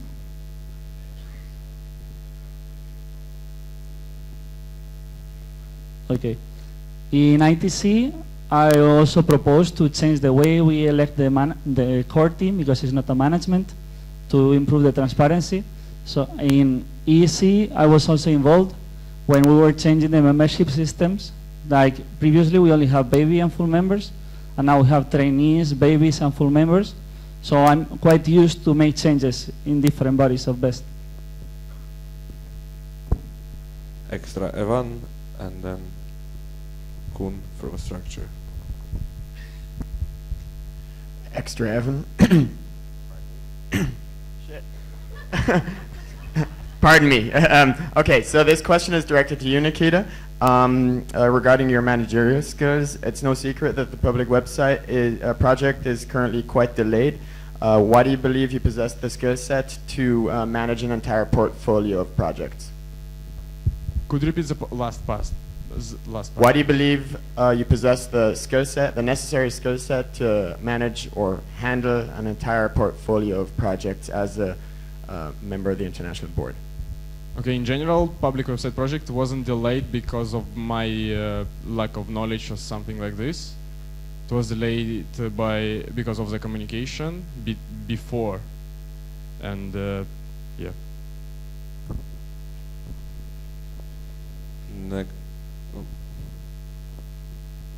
Would you like Nikita to elaborate? Okay. Can you elaborate, Nikita? Okay, why the project was postponed? Yeah, this okay. one. Okay, let's give microphone to Evan. Then please just elaborate on why you believe you're capable of handling several projects simultaneously. You won't be fully in charge, of course. Okay, yeah, I understood. During when I was on IPF, I was also involved in a local level. I was a training responsible for an event for all Russian LBGs, and yeah, I was working simultaneously in international level and contributing on IPF, and also working locally. Next question is from Kun. Hello. At the moment, helpdesk is a powerful but sadly unpopular tool. How do you see its implementation in the new structure?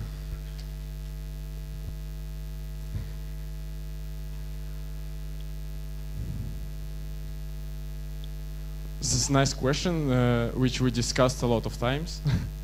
Where will it go? Is it a project or is it a department? And nobody knows.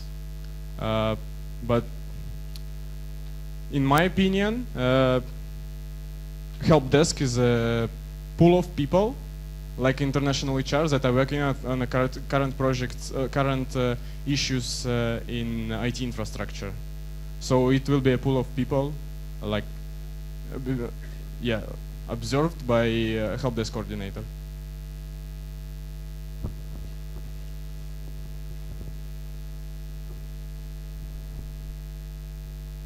Is it okay if I answer? Okay. I'm starting to see some things, but okay, let's have an answer. Okay, I'm sad helpdesk was forgotten in this new structure. We had some talks about this, and I'm still wondering where should it fit. We can keep working as it is right now, and the way to make it more popular basically is including it in all department pages, IPP, wherever you need asking for adopt, instead of saying, no, send a mail to Fin team, say, contact helpdesk. Okay. Now, I would like to see if the plenary would like to continue the discussion by raising their thumbs down. Now, if you want to continue the discussion, as per usual, raise your thumbs down. If you would like, if you're satisfied with the answers and would like to discontinue the presentation, raise your thumbs up. So in this case, that would be the last question. Thank you, Nikita and Paco, for your speeches and for your answers.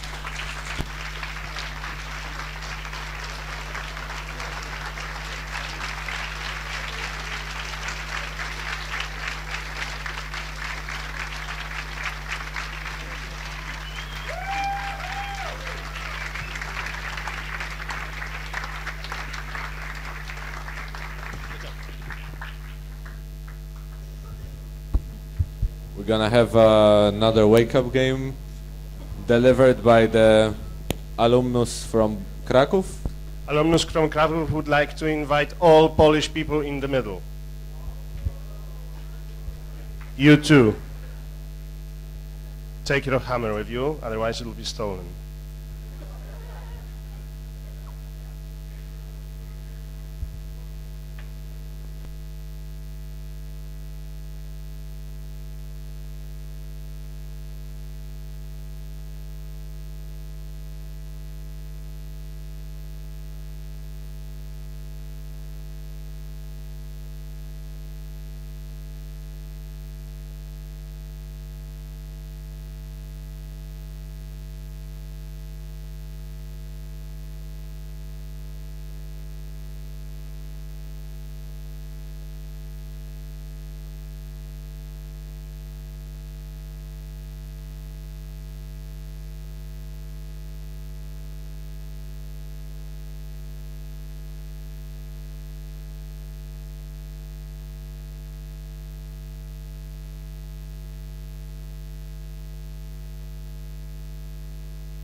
Okay, how is your energy level now?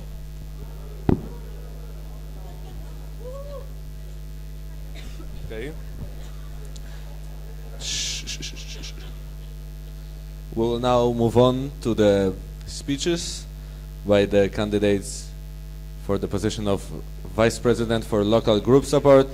Can I have Witka and Fergus in the middle?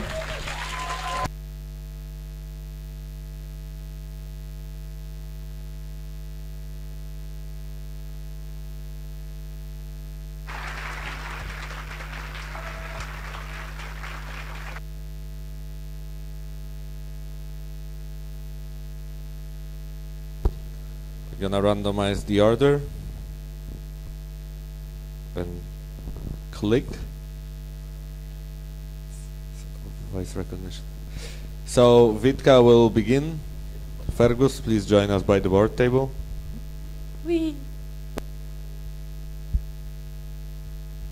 Hello everybody. First I want to apologize in advance because, as Piotr already said, I'm a bit under the weather, so if my voice started to make some strange sounds, please be patient, okay? So first of all, let me introduce myself. My name is Witka, and I'm passionate about a lot of things. I'm passionate about my family, I'm passionate about my dogs, I'm passionate about my studies, but most of all, I'm very passionate about PEST. And that's why I decided to run for the next Vice President for Local Group Support. So this event actually evokes a lot of memories from the last year. I was sitting as a LBG delegate, actually on this spot, but I wasn't as active as those two guys, I must admit. At the time I was a president of my LBG, and I was mostly, let's say, observing the plenary because a lot of things were running through my mind. I had a lot of troubles on my mind, like, will we be able to organize our course with limited funds? Will we be able to solve the generation gap that's happening? Will we be able to do all the events that we're planning with very limited resources? But most of all, why is nobody from my LBG answering my emails about GA reports? I think that some of the people here may feel the same, let's say. But this year, I had quite a different questions in my head. And I had to think a lot. And I really want to reflect about the motivation I have for actually running for such a big challenge. And it was quite obvious. You are my motivation. When I'm thinking about all the amazing stuff that LBG do, how much effort you put in making this organization as awesome as it is, I just cannot do anything than try to help you, try to be your support. But I'm not planning to do it alone. First of all, I'm really hoping that I will have a great new generation of regional advisors that will be motivated for working hard, for continuing the stuff that we started. Also, the membership team kind of heated up, but I want to put temperature even higher so we could stand the next year, hopefully here, and present some great accomplishments we did. And also, I'm very looking forward to communicating with the committees / departments, because if there's something that we learned during this GA is how much communication is important. Also, I would like to emphasize the thing I wrote in my motivational letter, and that is that I really want to try to make environment for you and for me as friendly as possible, so you could feel confident to ask me when you have problems. You will feel confident to share the problems and not feeling like you're being judged. Because remember, if LBG fails, it's also a failure of VPLGS. So I'm now gonna say a cliche that you probably heard hundreds and hundreds of times, but I deeply believe in it, and it's kind of true. Like, it's the ultimate truth, let's say, and that is that without LBGs, they would be the best. The thing that worries me, I must admit, I must be honest, is a lot of changes is gonna happen. It's kind of scary, but the thing is, I'm always worried. I was worried for 1 year as a LBG president. This year, I was worried about 8 very special and very dear to my heart LBGs in my region. And I hope that the next year, I'll be worried about all of you. It's not the kind of worry that makes you stressful or panicky and it's like a burden on your shoulders. It's more like worry, like when your mother advises you not to go out with your hair wet, you know, and then you catch a cold and then she makes you hot chicken soup. So I just wanted to tell you that it's normal to stuck sometime. It's normal to have problems. It's normal to have lack of motivation and not know how to proceed with the situation. But also, I want you to know that when these things happen, I want to be the one to make you the chicken soup, okay? I'm really happy for your attention, and I hope I'll get some interesting questions.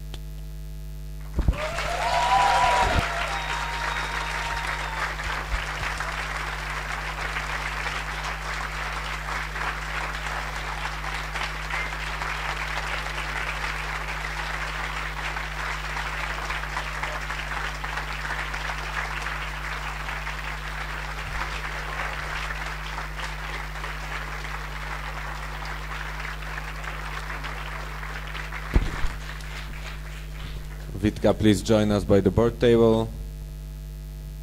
Fergus.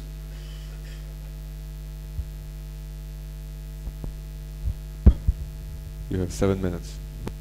It's always hard to come last. Most of you know me as Extra Fergus. I'm Fergus Incoronato from LBG Naples. And I'm here in front of you because I'm running for the position of Vice President for Local Group Support in the 28th International Board of our organization. Why I'm so interested in this position, you might ask to yourself, because this is the second time they're running for it. It's for several things. I would say the first one is that I believe in a united Europe where diversity is a resource and not a reason for conflicts, where we are able to appreciate our differences as an opportunity to achieve more together. In other words, empower diversity. The second reason is that I believe in technology as the driving force for change rather than politics. And here we are all students of technology. Now, some people might say that the fact that we are a student organization of students of technology is limiting, and the fact that we are non-political is limiting. But actually, I think that this being very targeted and very specific is our strength, because we have something in common. We all speak the language of technology. We all speak the language of innovation. And the third thing is that I believe that the students of today are the citizens of tomorrow. And best, by striving for a status, an ideal status of empowered diversity by developing students, is actively contributing to lay the foundations of a better society. Now, BEST does all of this, but we could not do this without LBGs. LBGs are the founding units of our organization, and since I love what BEST does, and I love BEST, it's natural that for me, LBGs are so important. Now, I've been in BEST for quite some time now. I joined BEST in 2010. And I've had the luck to be able to attend to many events, to visit many LBGs, to meet a lot of new people, being welcomed by a person from very different countries. And at some point, it might happen to you as well, it might have happened already, when you receive so much from an organization, you start to feel the need of giving something back. That's what I did when I applied for the position of regional advisor. This is what I did when I decided to become a trainer, when I started to deliver, and with B+7, for instance, that I coordinated in all the other events that I delivered at. But at some point you realize that if you really want to contribute to our organization, you need to contribute to the change. You need to take the responsibility to contribute to the change, hold it in your hands, and you need to be ready, not be scared to ask the troubling questions. Troubling questions like, why are we struggling so much in keeping top universities in our organization? Why are we struggling in distributing the support in terms of participation of training events, for instance, to different LBGs in our organization? These questions and other questions are the ones that I'm going to bring to the board if you're going to choose me as Vice President for Local Group Support. But these are not just my questions. I want them to become your questions. And I want your questions to become mine and ours of the board. Because the way I see the position of the Vice President for Local Group Support is as a sort of a speaker of the LBGs, so the amplifier that makes the voice of the LBGs heard.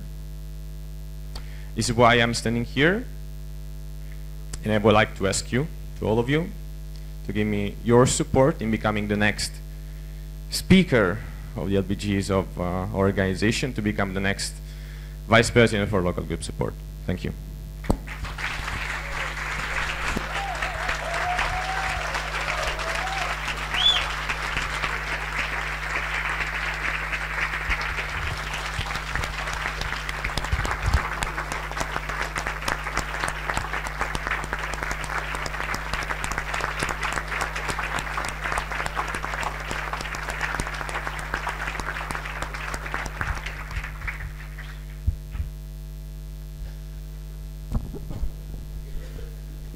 begin with a supportive statement from LBG Zagreb.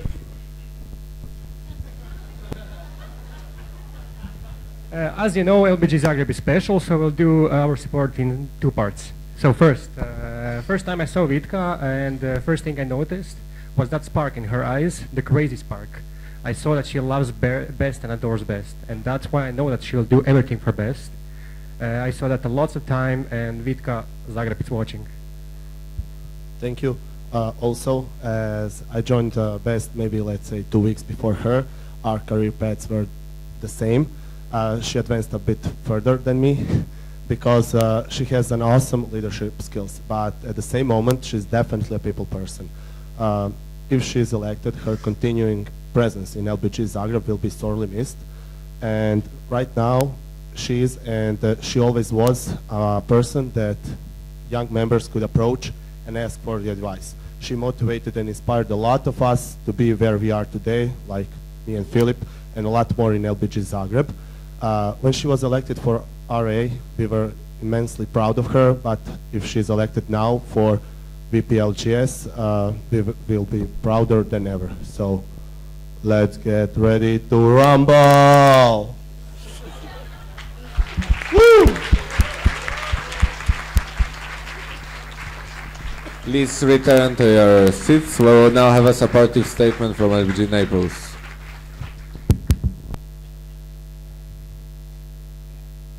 Fergus, I know you for 2 years, and in this time you were a reference point for me. But that's not only for me, but for all the people who knows you.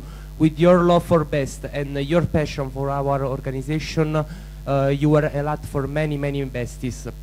We cannot forget all the work you had during your PR responsible mandate, or all the help and the effort you gave us during your regional advisors mandate. And finally, let me say that you inspired a lot of us to get involved in international events, and also for that too, you were always ready to help us and to give your effort to our idea and to develop that. I'm pretty sure that a day is not enough to explain why you're the best candidate for the Vice President for Local Group Support. So on behalf of LBG Naples, I just want to wish you good luck and say that LBG Naples is really proud of its member, is really proud of you, and we really fully support you for your candidature. Thank you. Thank you, Alessandro.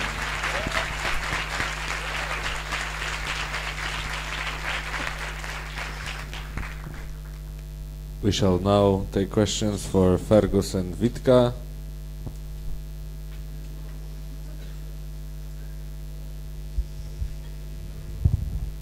LBG Aalborg.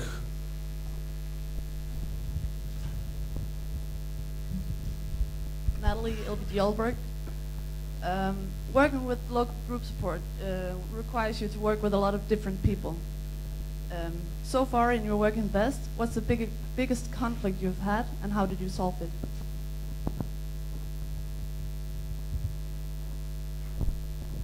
We will start with Fergus replying to this question, and then Vitka. So the strongest conflict that I faced during my BEST life, right? That was the question. I think this was during the coordination of Be More 7.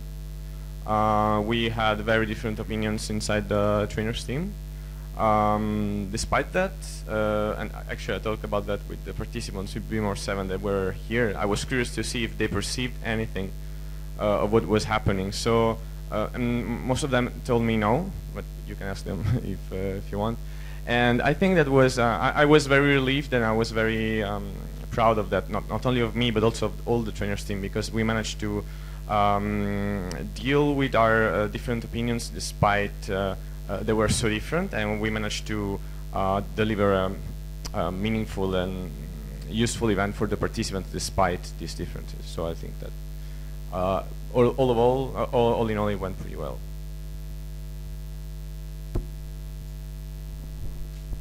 Was that a question only to Fergus? Vitka, would you care to answer? Yes.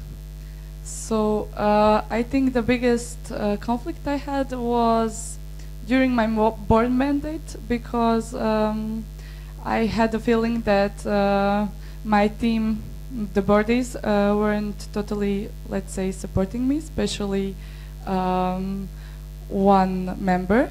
And usually I'm a kind of patient person and I can settle things up, but since this was both work related and emotional related, because he was my boyfriend. Hey, Philip.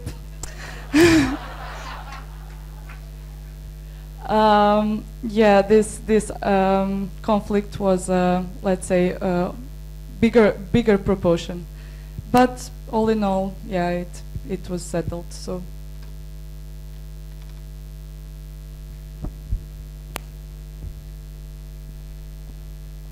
We'll take a question from Barcelona and then Belgrade.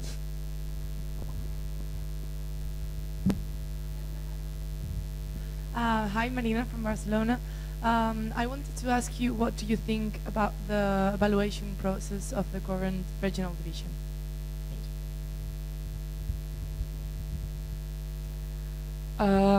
Just to clarify, evaluation process from LBG side. Oh, cool.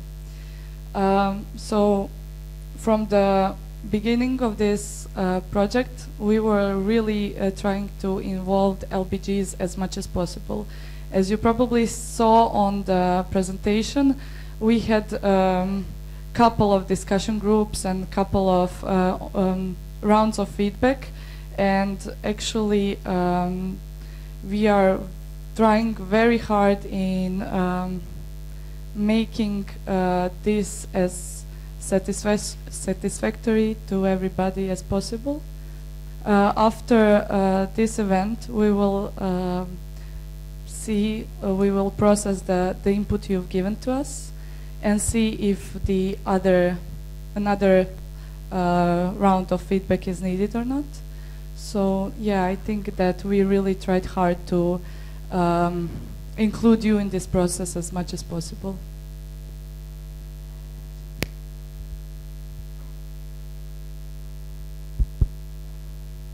So as for me, what the current process is lacking is some kind of measurability of the positive impact that it would have on LBGs. For instance, how much the wallets of the LBGs would be affected by these changes. Like, one way to do that would be to make an estimate of the average expenses by LBG. We talked about that actually during the discussions in this GA. This is why tonight I took some time to make these calculations, and actually I shared them with you on the mailing list. So if you want to take a look at that, you can do that later and ask me questions about that.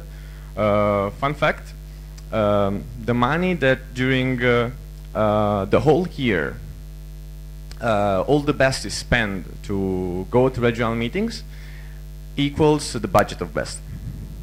And the proposed change in the first draft of the changes for the regional division increases this number by 10Ks, and the second draft by around 15. But this is just, I mean, the estimates might not be accurate. What is important though is that a measurability is missing, and this is what should be worked upon. Vitka, 2 fingers, but very short ones. Yeah, well, as we said during our regional division presentation, we are currently working on a tool that will help LBGs find as cheapest connections as possible, plus we will implement these results on a final draft. No.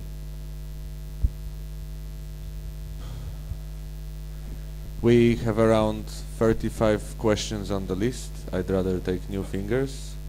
So we'll now take finger from Belgrade and then the board. Okay, congrats for taking courage to go out there.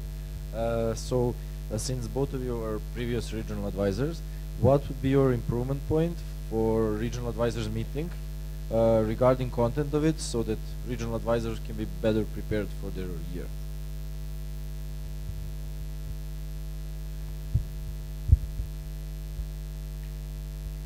During my regional advisors meeting, one of the issue was the lack of trainers.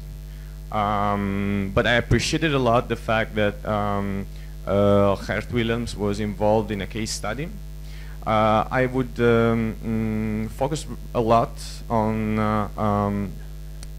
this kind of activity because it left a positive impact during the whole year.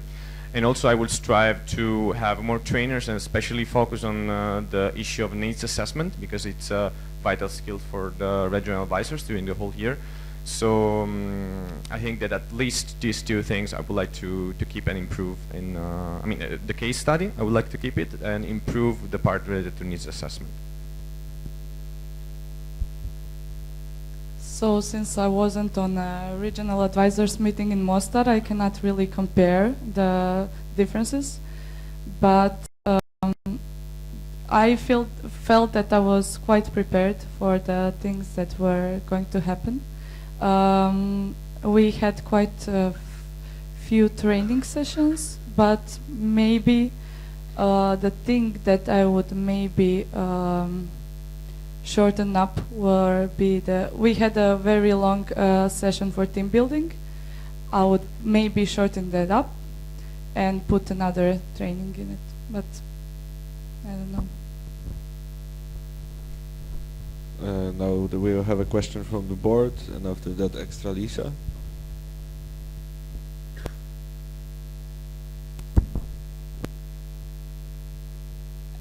Thank you for your speeches.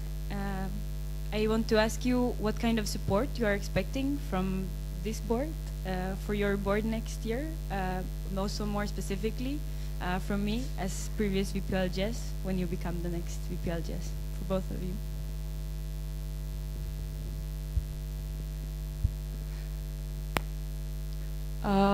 Well, I was very lucky to not only have the amazing team around me, but also have an amazing coordinator, and I really think that my connection with you was quite nice and productive, and I felt like I could work with you very easily. For the rest of the board, I have only the positive opinion about you, and I'm admiring the work and the effort you put in the work during this year. And the only thing I would like to say that it would be nice if you would stick around a bit and help us out with some stuff.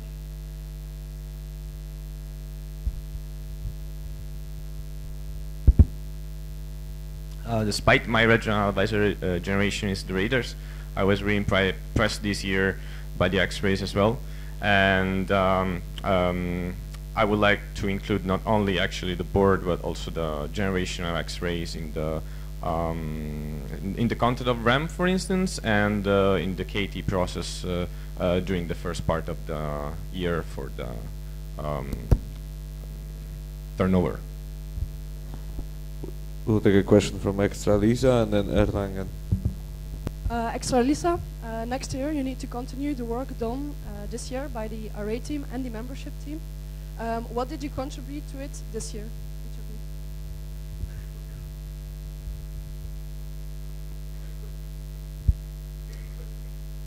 As for me, I tried to be as much present as possible in the regional meetings of my region. I tried to keep on pace on what was happening, but despite I was not involved in the regional advisors team of this year, this gap will most likely be filled during the KT that will happen during the turnover and the first part of the mandate. Yes, so since I was in my generation, that covers the first part of the question. And regarding the membership team, actually, fun fact, membership issue was actually one of the actions from the X-rays, but we realized quite soon that it will be very hard for us to tackle it alone. So how did we how are we involved? All of the X-rays are on a membership mailing list.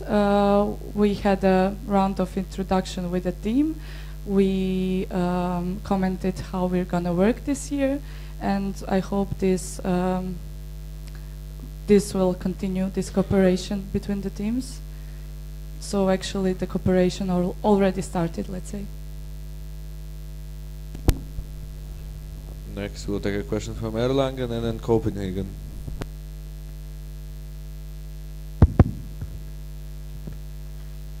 Patrick from Erlangen. A question to both of you. So, as the vice president for local group support, will have to lead and motivate your team of regional advisors. I want to know, what is your experience in leading a team, and what have you learned from it?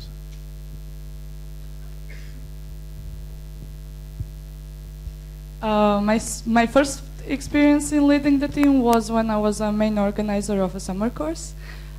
Second experience was being a boardie, being a president, and yeah, I think that about the motivating people part of the question, I think I'm actually very good at it, because I was very happy, for example, during my spring RM and during this GA also, when I found out that I motivated quite a lot of people to apply to my position next year to be a regional advisor. So yes, does that cool? Okay.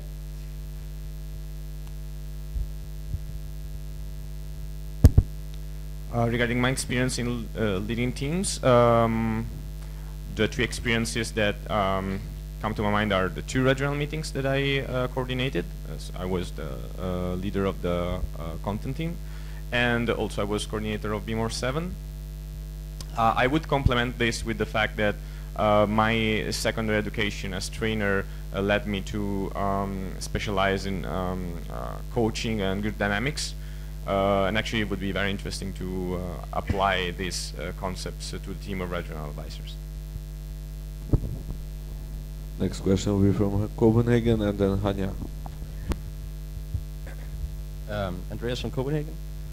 As one of you is soon to join the international board, a team of people who work really closely and have a huge impact on the organization for the next year, I would like to ask international bodies that have worked with Fergus and Vitka about their experiences from working with them.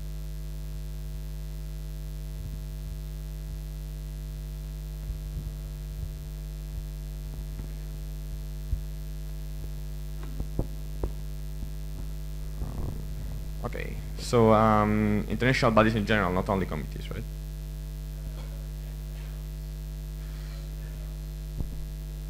So,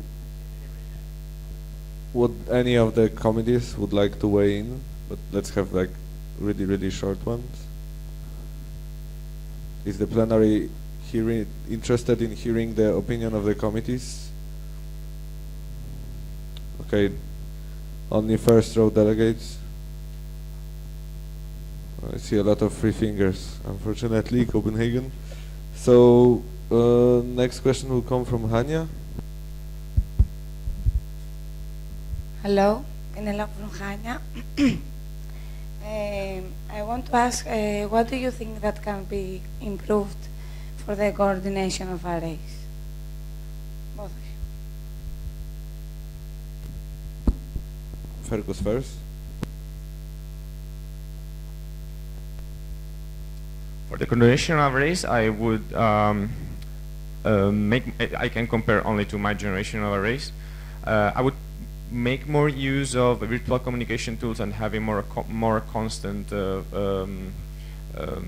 flux of information. Also, try to use more online meetings.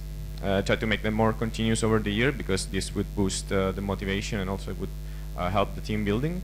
What I felt it was lacking when I was regional advisor was, but this was not related to the coordination of the array team only. It was a more general problem. It's the lack of a performance indicator of the LBGs, because something like that would have helped us a lot to identify problematic cases and maybe address these situations earlier.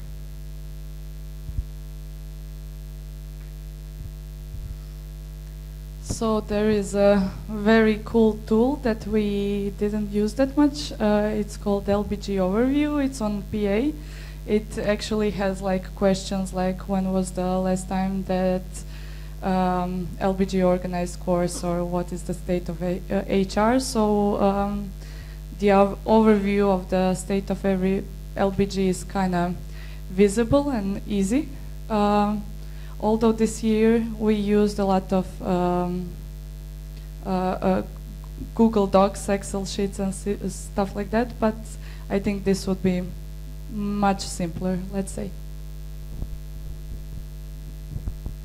So next question will come from Tallinn and then Gdańsk. Hello everybody, Carl from Tallinn, and firstly thank you for the speeches, awesome speeches, and my question only goes for Fergus. So I'm just wondering, what do you as a potential boardie think what would be appropriate dress code for event where we have all our partners present, like for example PCD? Okay. Can you repeat the question? Or what do you, as a maybe future potential boardie? Okay, those are 3 fingers, so we'll move on to the next one. Next question is from Gdańsk, then Gothenburg.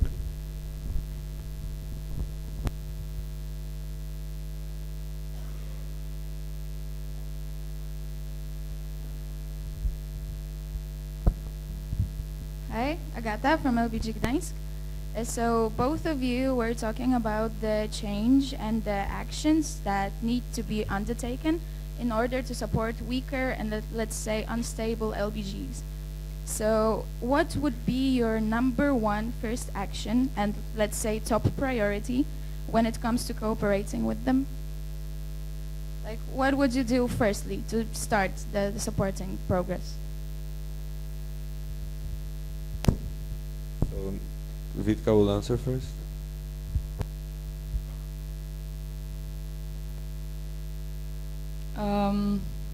First thing is that I still don't think I have enough overview of all the LBGs.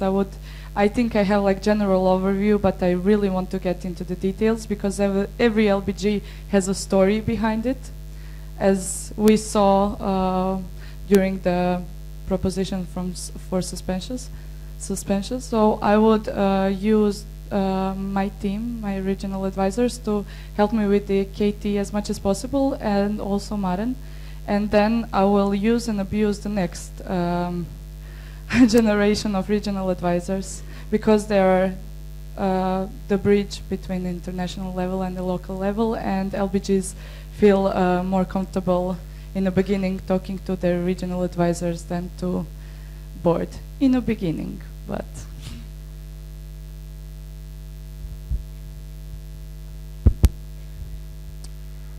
as for me, I would elaborate on my answer to the previous questions. I would still focus on performance indicator. I am aware of the tools that are available on PA, and also I think that ITC did a great job this year with the development of LGS tools. Yet I think that we can't really talk of a full set of performance indicators yet, so I would work on that. Of course, I would abuse the team of regional advisors and the KT from the previous board. But yeah, I think that gathering data about LBGs would be the first step, and probably I would also investigate the opportunity to change or to evaluate the membership system, because at the moment it's structured in such a way that you can make changes in blocks of 6 months, while maybe we would need something more flexible that could help us to address these issues more quickly. We'll have 2 fingers from structure, Kun. This question is only to Fergus. You are talking a lot about performance indicators, and here again, have you checked a project from the past that was called BPI, Best Performance Indicator Project? Because quite some problems with these performance indicators were identified then. And have you evaluated those problems, and do you know a way how they are not existing anymore, so it could actually be improved?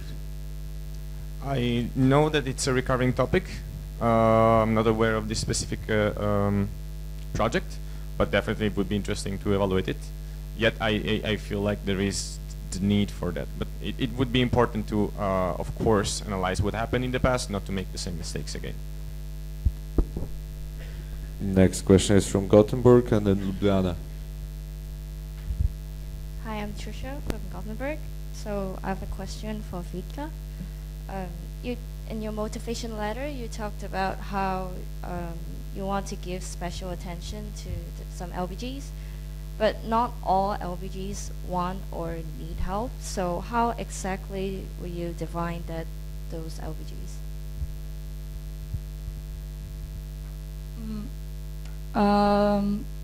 I actually think I mentioned, mentioned this during my speech, is that I want to create an environment where LBGs feel comfortable to approach me, to contact me if they need help.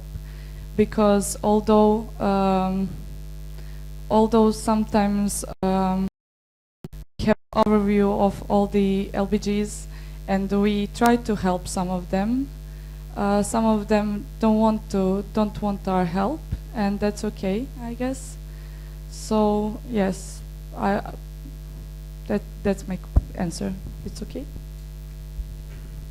I see some free fingers. We'll move on to the next one. So Ljubljana and then Tigra. Anya from Ljubljana. I was wondering, why do you think you're a more appropriate or better candidate for this position than the other person?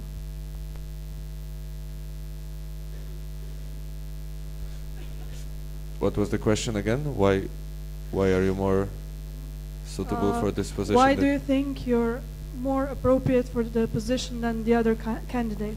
Okay, I would like the candidates to only speak on their own behalf and not compare themselves to the other or anyone else pretty much in whole best, but I think the plenary agrees. So we will move on to Tigra now.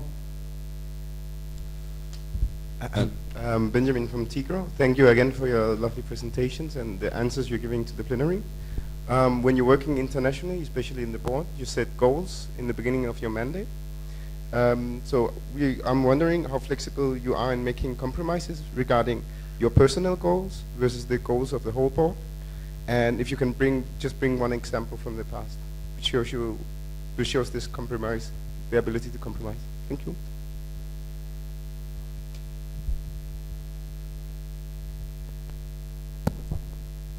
Fergus will answer first.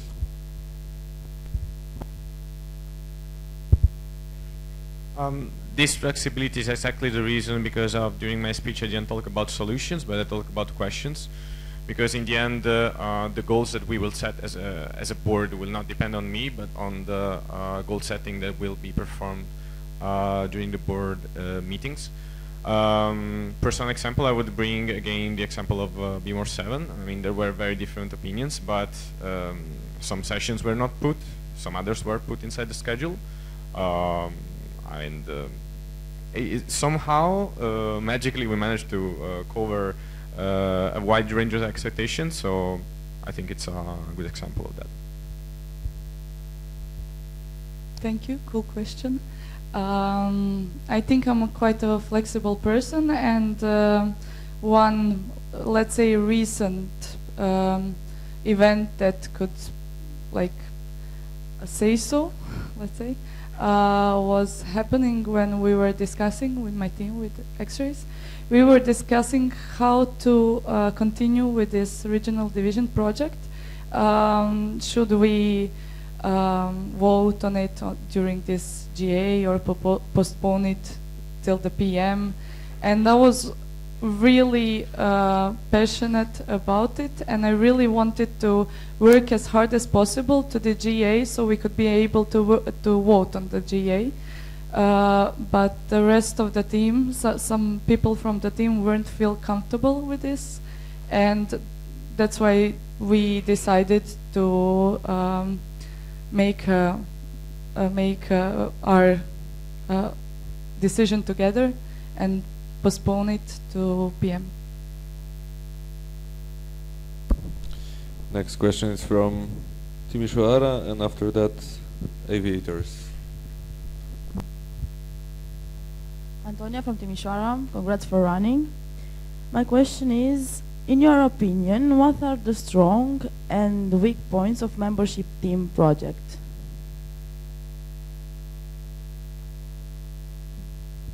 Vitka will begin.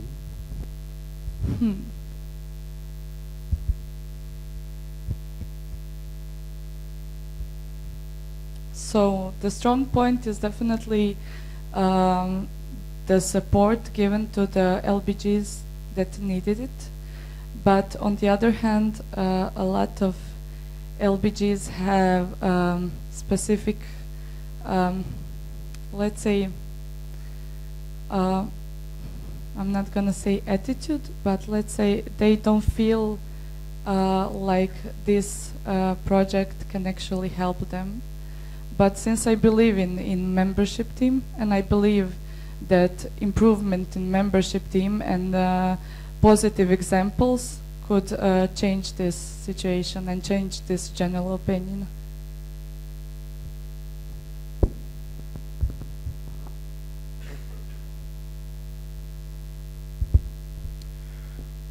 As an advantage, I would say that it gives more consistency to the different cases of nursing when it comes to the quality of the, let's say, doctorship. So we have teams of experts rather than people whose experience we cannot control. At the same time, there is the risk that with this new paradigm of nursing, the nursee might lack of, let's say, contact with one LBG with whom this LBG could organize event together. So the transition phase, actually, I'm very happy about how the transition phase looks like, but I would say that once the final stage is implemented, it requires further like investigation and evaluation. Okay, we'll take a question from the Aviators now. Hello, this is a question from Vicente. So the question is, due to the creation of membership team, some responsibilities are discharged from arrays. How do you think the role of arrays would change?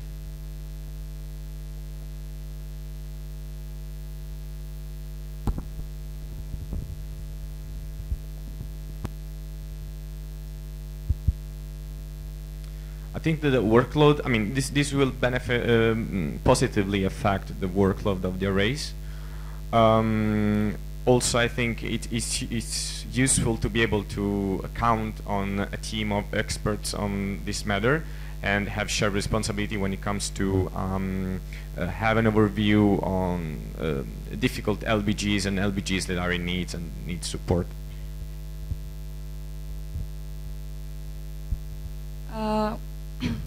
I think that these two teams are still going to work very close together, but in new structure, the cool thing is that the membership team is a department and regional advisors are, let's say, staying the same, staying flexible.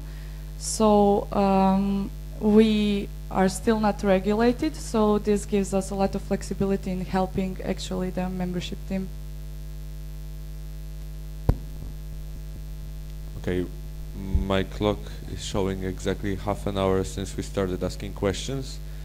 Back then we had 35 questions on the list, now we have 20. I would like to ask if the plenary would like to, is satisfied with the question round and would like to discontinue the question round. Show your thumbs up. Okay, put it down. If you would like to continue this question round, please show your thumbs down. Hi. Okay, we'll take some more. Next question is from EEC. And then Evan. Hello, Pedro from EEC. This question will only be to Fergus. As you might recall, when FARO organized the quality sim last year in January, they were already in a pretty bad situation and they realized that they would eventually get to the current state they are in. Considering that you were there and you were their regional advisor, why weren't you able to support them in any way? Why was there never any chance to get them a nurse or a doctor or anything like that?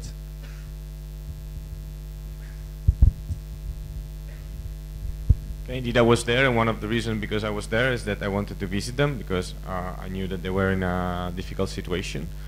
Though, I mean, as a regional advisor, it's not like I have superpowers. What I can do, what I did actually was that I was there and I tried to, and we had a SWOT analysis on the whole LBG.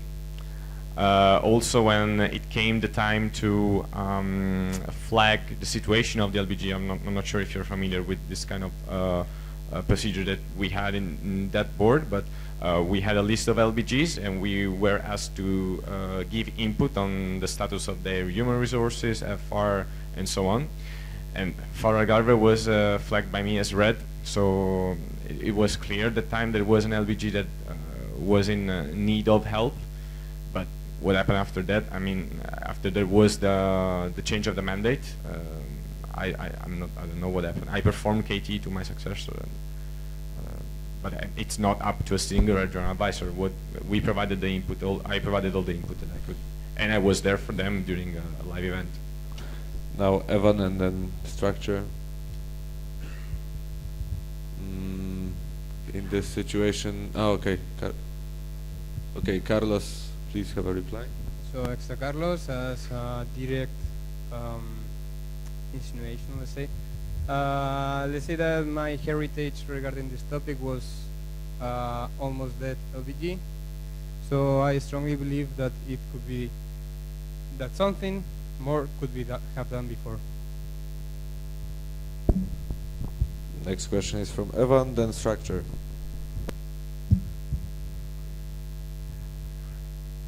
Extra Evan, thank you very much for handling all these questions so well. One of the things I wanted to ask you is regarding your work with RAs. As VP LGS, you'll be running a team of 11 regional advisors. What do you think is the most important aspect that makes up or makes a team of regional advisors effective, thus affecting your work as VP LGS?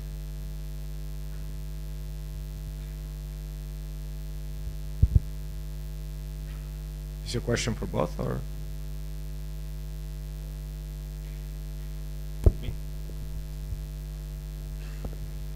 I think that the constant flux of communication is very important, also because as the membership system as it is now, as we said before, can act only in blocks of 6 months, it's very important to be ready to notice this situation as soon as possible. So if there is a constant and continuous flux of information, this could really help the work of the regional advisors team and LGS in general to perform its tasks and support LBGs. So I guess that I would highlight this as most important. But I would also mention the fact that it has to be a team that trusts each other, so also the ability to be open and communicate on every matter. Structure and then Patras. Good from structure. Excuse me, Vitka first. Okay. Evan, if you remember when we were working on our values as a team during regional advisors meeting, we had like a list of values we want to have as a team, but the first value written in a huge letters was honesty. And I really think that we managed to stay honest to each other through the whole year. We'll now take question from Kun and then Patras. Kun from structure, question to both of you. How do you see the RAs fitting inside the new structure? Vitka and then Fergus. As I already mentioned, document of structure proposed that the regional advisors are gonna stay, let's say the same as now. We will be connecting the international board, and LBGs, and actually I think this is a very positive thing, because making regional advisors a department will very increase the flexibility, and flexibility is very important since situation in LBGs doesn't change from year to year, it changes from month to month, from week to week. So it's very important to have as fast as response as possible. Fergus?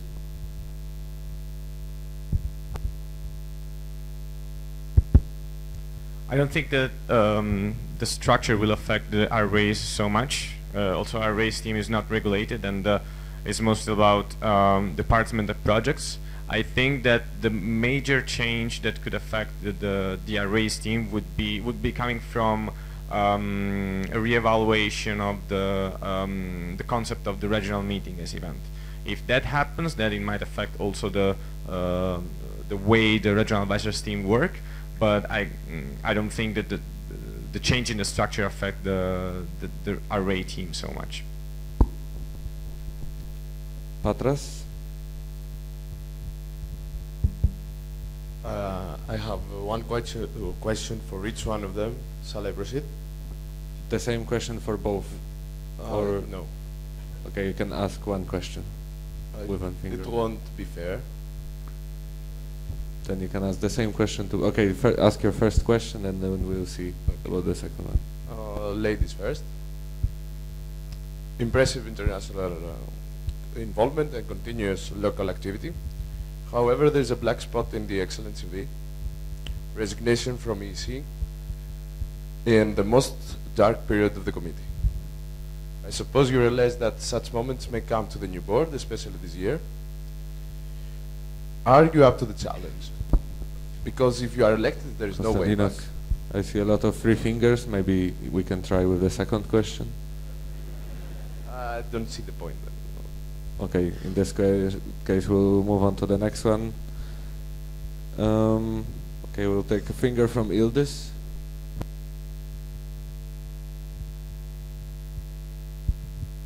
Burak İstanbul Yıldız, congratulations on your running. I have just a quick question for Fergus. Just a quick question for Fergus. If you do not get elected again this year, will you run yet again next year?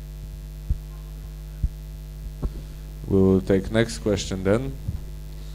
Las Palmas.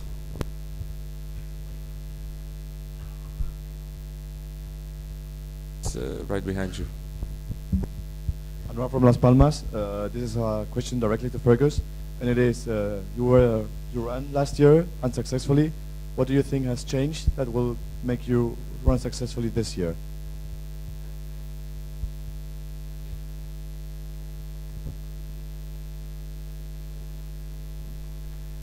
Okay, this is getting more and more often, so I'm gonna check again. Would you like to continue? Okay, if you would like to continue the discussion, please raise your thumbs down, down, higher. I see 1, 2, 3, 4 thumbs down, so 4 people versus 88. So what's going to happen, I'm gonna read all the remaining fingers on the list, and I encourage these delegates to approach Vitka and Fergus outside of the plenary room.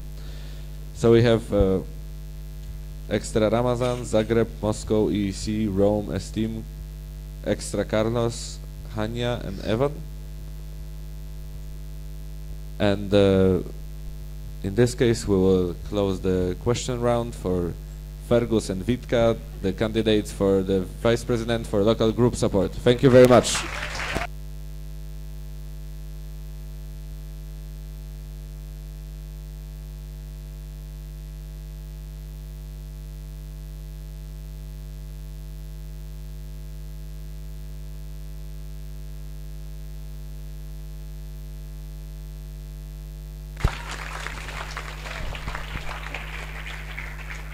We'll move on to the announcements. Boris?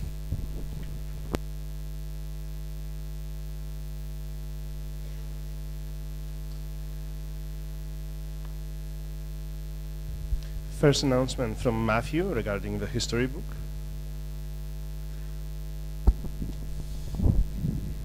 Hello. So about 6 weeks ago, we opened ordering for these things, which have just arrived. So this is the 25-year history book of BEST. Yeah, exactly. So this has been a project that was worked on for 2.5 years to make besties better understand their identity, where we come from, and what our history is. We were expecting about 100 copies to be ordered, and in the end 400 were ordered, so it's really cool that there's such a demand for it. It's a really cool document, and it will be available at the help desk. So someone from merchandising, I assume, will be there to also take your orders. And yeah, I really hope you enjoy it, because a lot of people have worked very hard over the year to achieve this. Thanks. Thank you. Next announcement from, yeah, congrats.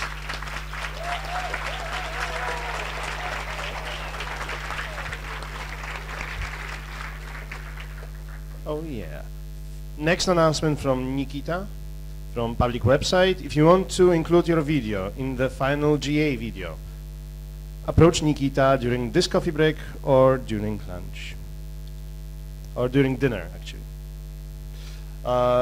Next announcement, Extra George, Samar, Doug, Eric, Anna, and Dragica, please approach to the board table at the break. That concludes the announcement. Thank you. Oh, no? There another one? Be more 7 participants. Please stay in this room after this block. Most probably they would like to take a photo of you, I'm guessing. That's it.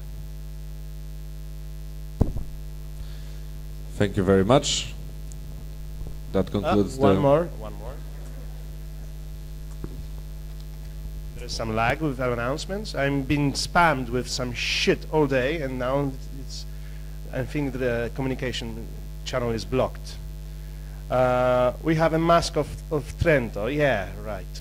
You know where this announcement goes to the mascot. Flip chart not here. Thank you.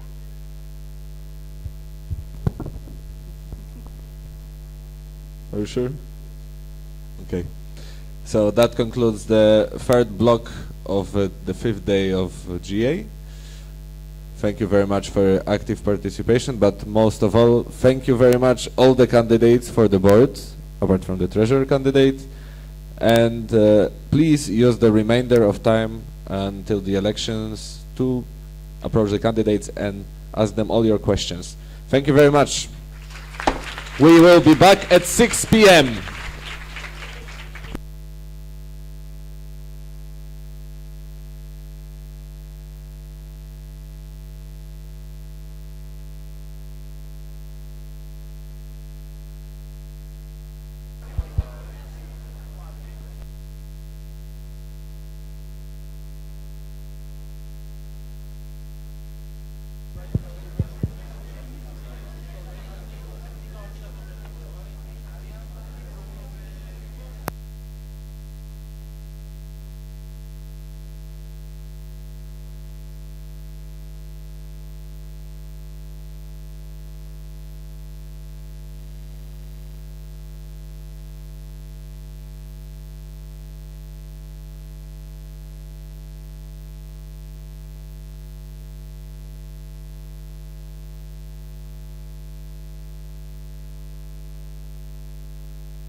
Okay, in the meantime, before we start the session, I would like to kindly ask you to clean everything from your tables.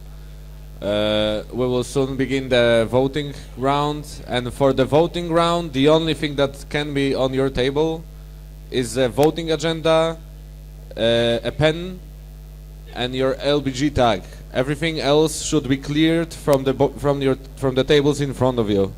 That include binders and so on. Can we have two organizers with trash bins to make a round around the plenary?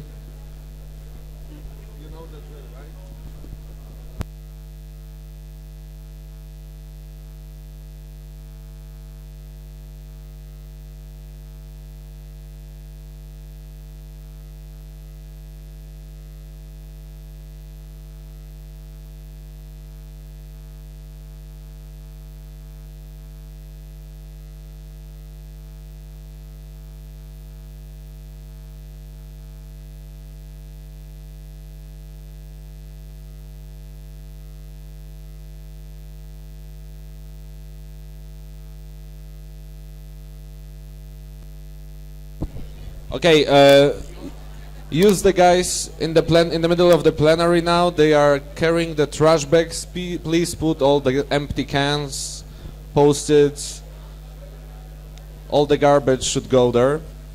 It will be easier for you to clear your table.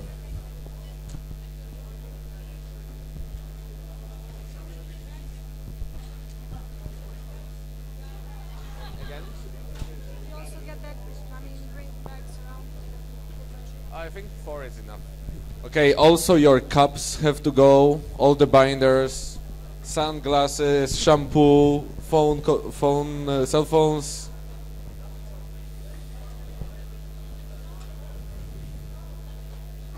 Mathieu, can you pick up the glasses? Can you pick up the... Oh, okay, no. Please clear everything, because anyway, the vote counters will check it again, so it's not like you can hide it from them. They have perfect vision.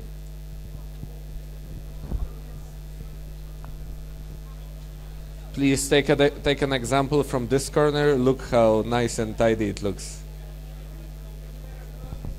Isn't that nice? Okay. Starts getting better.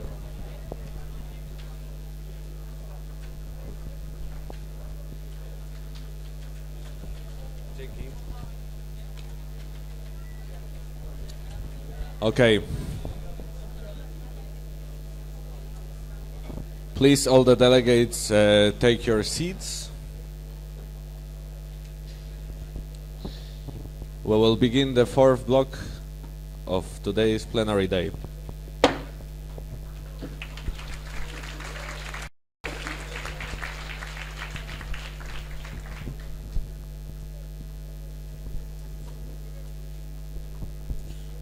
Boris, are there any crucial announcements? No crucial announcements, so I would like the vote counters to approach the board table. Not yet. Not yet. Vote counters, please come to Joanna. Take the voting agendas.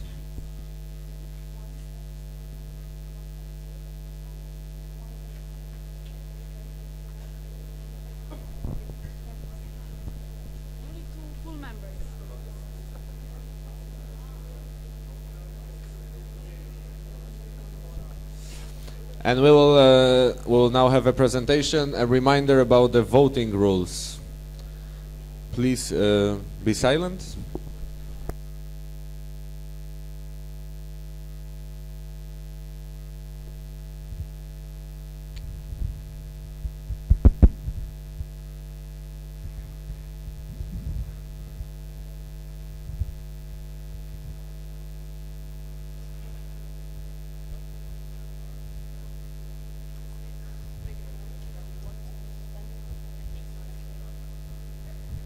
Okay.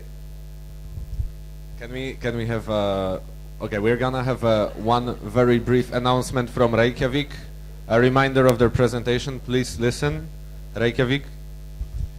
Hi everyone, I just wanted to remind you that we actually want to be suspended, so just so there's no confusion. Thank you, Tina.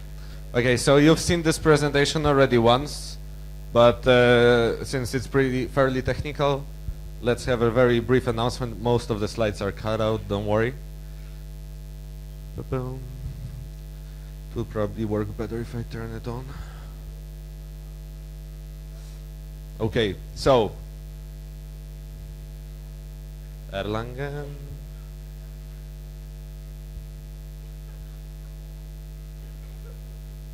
Helsinki, Warszawa. Okay, voting rights. Who can vote in this voting session? Only full members can vote. Everybody has an equal vote. New full members will be able to vote after this voting session, so tomorrow, should you be elected, you will be able to vote, for instance, on the board elections. Any full member or the board could ask for a secret ballot. In a minute we'll announce who did that. Again, how the secret ballot works is that it makes the voting anonymous, but it also causes that you cannot register your comment. Remember what the registration is about? Do you remember what registering your vote means? I see some confused faces. So basically it's a comment why you voted this way and not another. After the voting, after the public voting, we will ask if there are any people who would like to register. So when we vote on membership, though, all the votes are cast with a secret ballot. Okay, as far as quorum goes, we need to have half of the LBGs in BEST, the full members registered here. So right now we have 92 LBGs. 92. 2 of them are absent and haven't delegated a vote. These LBGs are LBG Faro and LBG Ensam. So we have 90 LBGs, which means that the quorum will be met for this voting session. Tomorrow, the quorum may change.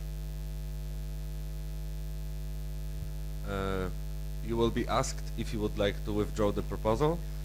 You should withdraw if you think that voting on this proposal should not happen at this GA.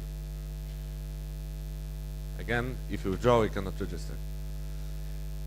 Withdrawing has the same consequence as absence of a certain amount of LBGs, which means that if too many LBGs withdraw, the voting will not take place. You should, for instance, withdraw on a proposal like this one. Now, how can you vote? You can either vote yes, which means that you support the proposal. You can vote no if you're against it. If you abstain, that means that you don't have an opinion, you would rather have other LBGs to decide. For the proposals that require normal majority, it's half of the votes cast, and abstentions are not counted in the votes cast. For voting on proposals about statutes and IRE, so in our case it will be only IRE, the supermajority requires that 2/3 of the LBGs vote in favor of a proposal in order for it to be approved. And in this case, abstentions are counted in the votes cast. So blank pretty much works as a no. For the board elections and GM organizer elections, the secret ballot is implied either by the regulations or it's requested by the board. And abstentions are also counted in the votes cast. So they also work. There isn't a no option. It's only an option, like for instance, this and this person for this and this position. There is no vote. There is only blank vote, which means that none of the applicants is a viable option for you. Okay, this will be also more relevant tomorrow, but to remind you how the procedure of electing a board works, we already had nominations and confirmations. That stage is closed. We already had speeches for most of the positions, apart from the treasurer. And then tomorrow we'll have the voting on the members of the new board. What happens in this voting is that we take a candidate, we take all the candidates for a certain position. We see if there is any candidate who was granted more than half of the votes cast. If so, he's elected. If not, and then we check whether maybe blank got more than half of the votes. In case blank didn't win this, we go back to the block, the first one, and we start voting on the candidates again. But this time we exclude the candidate that got the least number of votes in the previous voting round. In case blank wins the election, we automatically go back to confirmations, to nominations, then confirmations, then speeches, then voting, and so on, until we elect a person, or we decide that we would like to stop. Questions?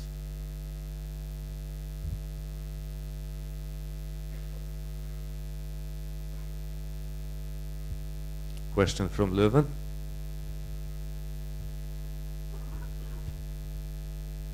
Quirijn from Leuven. So I was wondering if no one is elected and new persons are nominated, do they also have to make another motivation letter and CV? That depends. During GA'15, which I already mentioned today, that was the voting that lasted until 5 a.m. We only had people confirming after midnight, and the decision of the plenary was that they should not submit motivation letters nor CVs. So that depends on what the board proposes and what plenary agrees.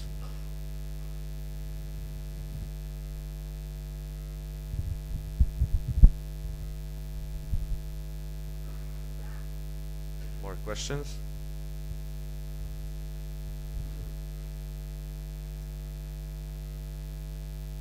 Anything related to membership voting, or everything is clear?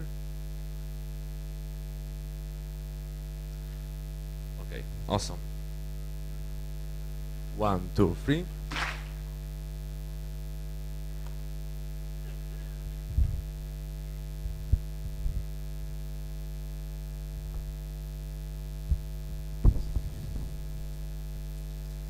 Okay, so can I ask the code checkers, Lisa and Nikita from public website, to stand up? Lisa and Nikita were checking not only the VIP code, but they were also checking whether the voting sheets work properly. I would like to ask Lisa and Nikita to confirm that the voting sheets work properly. Can you get the microphone to Lisa and Nikita? We confirm. Whoa. 1, 2, 3. Okay, now give the word to Joanna. Okay, so according to regulation, secret ballot can be chosen on any proposal at any moment during the GA before the voting. As default, right now I would like to request secret ballot on the membership proposals on behalf of the board. This means that all proposals that will be voted on during this voting session will be secret. So, yeah, that they will be secret. Can you record that in the minutes, please? Awesome. Okay. And then there is a second announcement about vote delegations. As you know, any LBG that could not be present tomorrow for the voting had to delegate their vote on the first day, because a vote delegation on a GA covers the whole GA, which included also the voting session on the second day. There are 2 LBGs that delegated their vote, and these are LBG Stockholm, delegated to LBG Uppsala, and LBG Grenoble, delegated to LBG Lyon. These 2 LBGs, LBG Uppsala will vote also on behalf of LBG Grenoble, and LBG Lyon will vote on behalf of LBG Grenoble as well. That's it.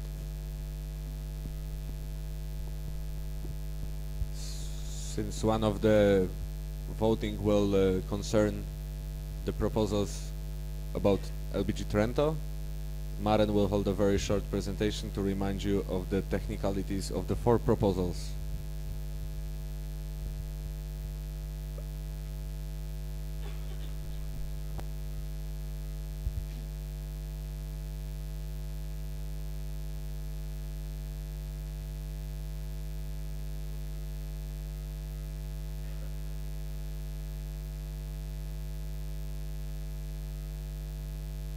Okay, so you might recognize this presentation. It was the same that I had some days ago.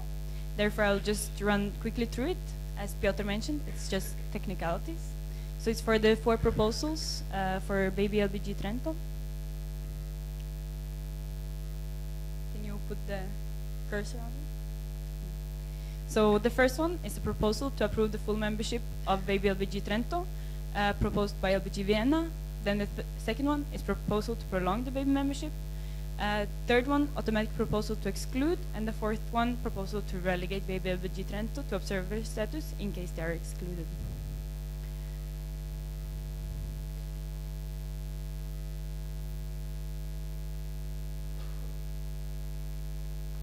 Okay, so since there are 4 proposals and they're all dependent on each other, we made a scheme. So I will go through it step by step. First of all, we will vote on the proposal to approve the full membership of LBG Trento. If the result is yes, the LBG will be a full member, and the 3 other proposals will be discarded. If the result is no, then we will be voting for the proposal to prolong the baby membership. It will be for 6 months. Until PM Flanders. Yes, so the result here is yes, the baby membership will be prolonged, not as it says here until GA'15, but until PM Flanders. And the 2 other proposals will be discarded. If the result is no, then we will be voting on the proposal for exclusion. If the result here is no, then the result is that the baby member status will be prolonged until, not GA'15, but this clicker thingy, but until PM Flanders. So the same results as you saw earlier. And the other proposal about relegating to observer will be withdrawn. If the result to exclude them is yes, then we will be voting on the proposal to relegate a Baby LBG Trento as observer. So if it's a yes, then the LBG will become an observer group. If the result is no, the LBG will be excluded and can earliest apply as an observer again after 1 year. That's it. Do you have any questions? Is it clear?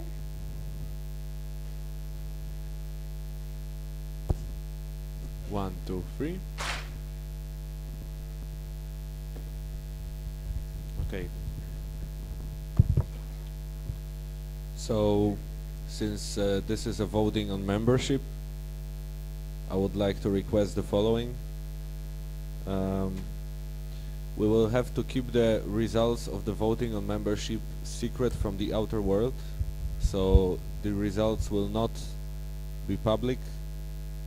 They will not leave this room until they are first announced to the delegates of the LBGs whom the voting concerns, which means that in that respect, all the people that are not members of full member LBGs are kindly asked to leave the plenary room. So all the members of observer groups, of baby groups, suspended. Unfortunately, also the NGOs, they're not here anymore. All the guests and pretty much everybody who is not a member of full member LBG is kindly asked to leave his room, this room. I would also like the organizers to switch off the streaming now. And also close the doors.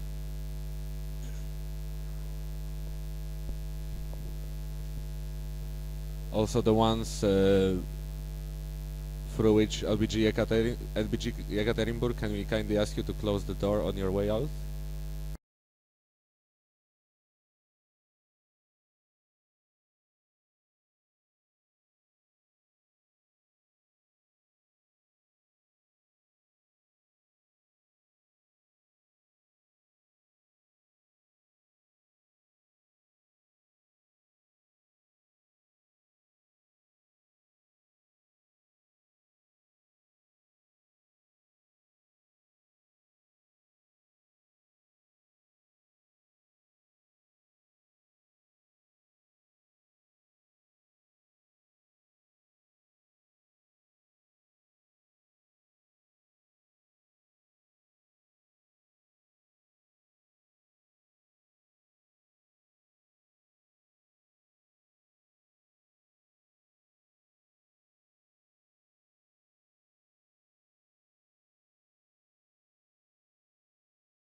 There is a technical remark from a cat. Ah, yes. I'd like to ask the organizers to turn on the streaming. It's done.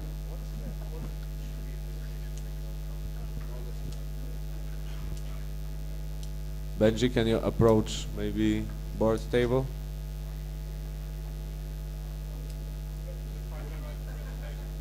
Please approach the board table.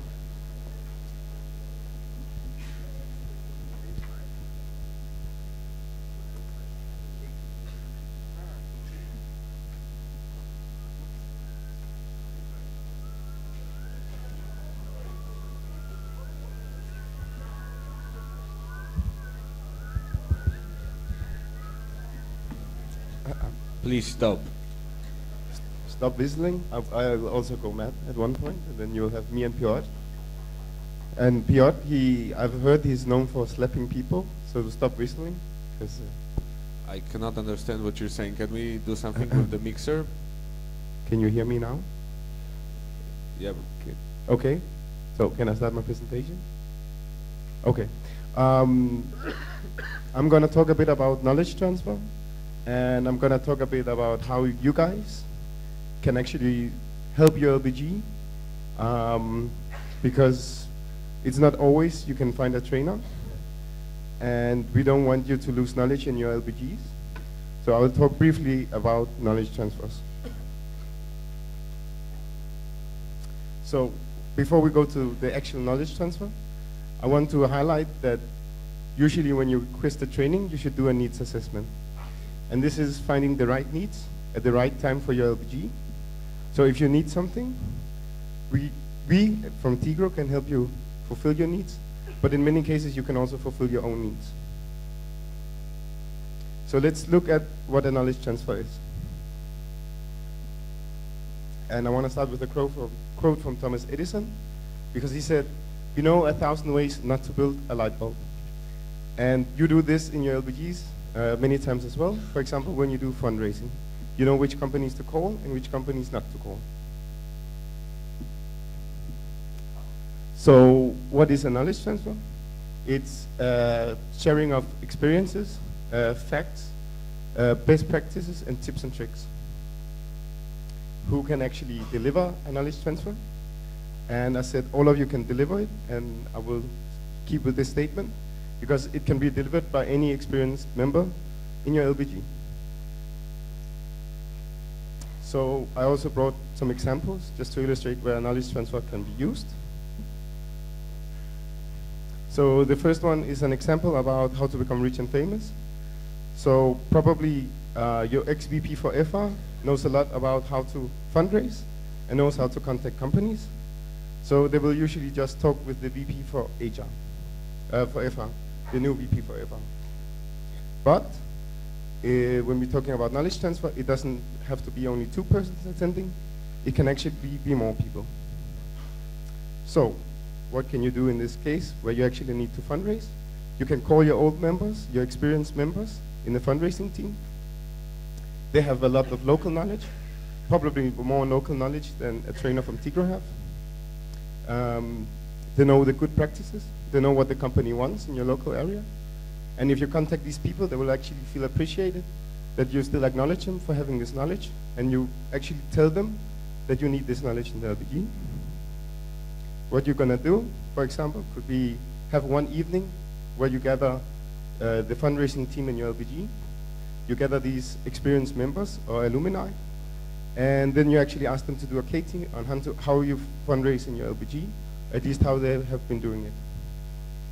After this evening, you get profit. And then another one, which is most of you probably know, it's about motivational weekends. And I bet that most of you love the motivational weekends. I don't know why it's a question mark, but at least I like motivational weekends. So what do you do on motivational weekends? Well, you have a lot of social time. Usually you have a lot of planned activities where you get to know each other. It's about integrating new members. At least in my LBG, we have some quite cool parties, so I assume other LBGs also have this. And usually you also have some kind of training in your LBG. But sometimes you send calls for trainers, and actually you don't find any trainers. And in worst case, you might think that you have to cancel the motivational weekend because you didn't find trainers. What you could do instead is you could transfer good practices. So, for example, from Tigru, we worked a lot on the standard BKT, standard best knowledge transfer materials. We have 3 sets of those. And you can actually ask any experienced member who's been along a while in the organization to do the BKT for the newer members. Also, like if there's people experienced in PR, they can also come and share, or FR, or basically any operational task you have in the LBG. So any project managers can also come and do a KT. And they don't have to do it 1-to-1, they can do it 1-to-20. Just to clarify what else we can offer, this is more from Tigro side, and for trainers community and the tutors pool. We have something called technical tutorials, which is delivered by people who attended Technical Tutors Academy. At the moment we have for Fin team, Market team and ITC, and this is committee members who are trained in transferring knowledge. And, it's basically like cooking. Cooking is a good example because they will teach you step-by-step guides on how to do graphic design or fundraising or IT tutorials. Then we have training that most of you know. This is more psychological based than teaching methods, and that's taken care of by best trainers inside of best and best junior trainers. And an example could be transactional analysis or coaching or MBTI, something like that. So again, all your operations within the LBG can be knowledge transfer, and you don't have to do it 1-to-1. You can also do it 1-to-many. So now you have your toolbox upgraded, and you can all go home now and do a KT about KTs. So any questions?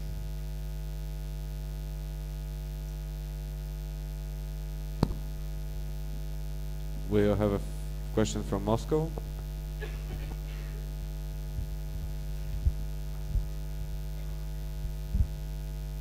Nikita O from Moscow. So Benji, thank you for the presentation. In the beginning you said that the first thing that we need to do is to identify our needs. I know that to identify our training needs, now we have LTP and Tigre can help us. But what tool we can use to identify our like operational needs for which we can do knowledge transfer? Maybe you have such tools and we can find them somewhere. Thank you. Great. Thank you, Nikita, for the question. We don't have developed tools for need assessment, but what we do many times in BEST is do analysis. So for example, a SWOT analysis.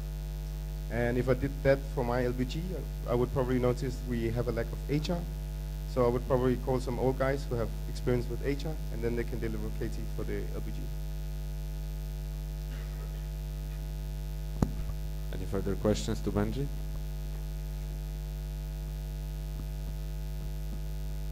One figure from Almada.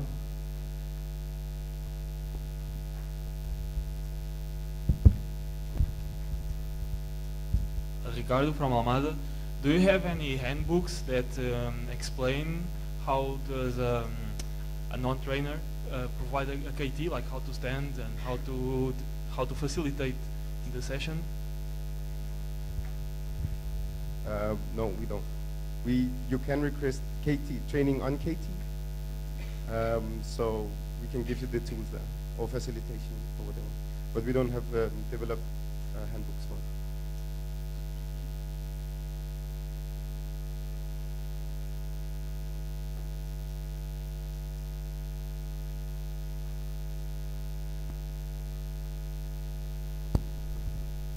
Any further questions for Benji?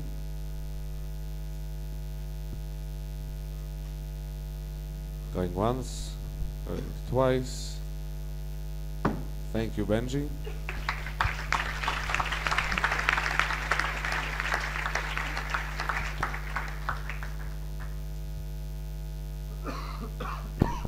Are you hungry? Boris, do we have updated statistics?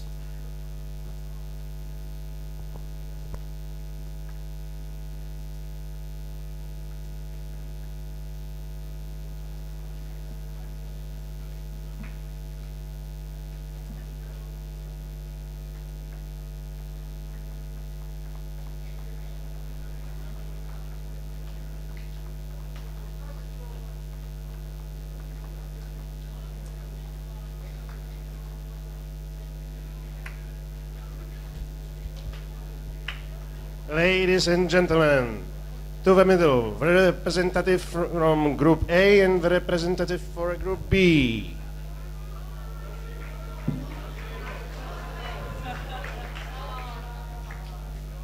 You don't want to eat? No. Oh. Thank you. One more time.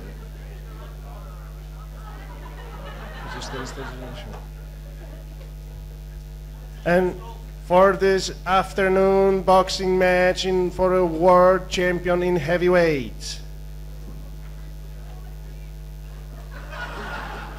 with a result 204 points against 190.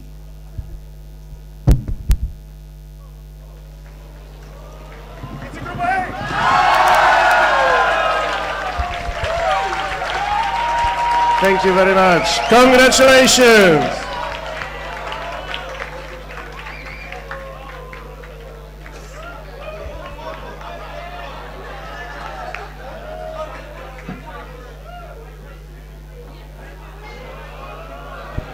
Okay. It is now 10 past 8. After we close the session, Group A, does everybody know in which group he or she is? I guess by now, yeah. So Group A will eat dinner between 8:10 and 8:35, and Group B will eat dinner between 8:35 and 9 p.m. There is a technical remark from Ljubljana. Let's make it very quick. Can we get microphone to Ljubljana? Over there. Yes. Ljubljana, can you stand up? Anya from Ljubljana, I just wanted to ask if we can go first.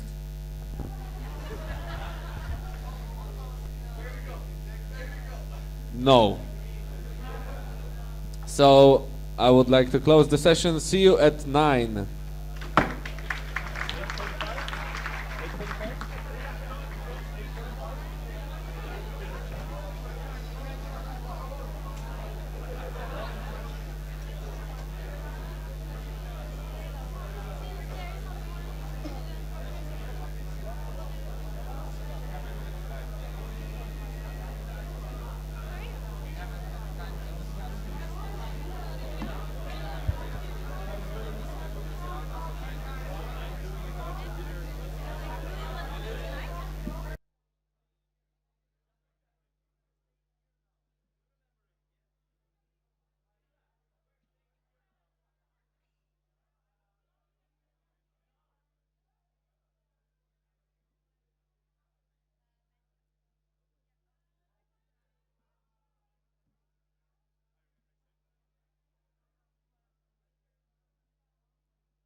organizers, can you put up the GA Paradise network back online?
Piotr by the board table. The moment he arrives, can you tell him to come to the board table, please? When you're done, so I have come here. I put everything ready basically for printing, except if it's more than a grade that you have.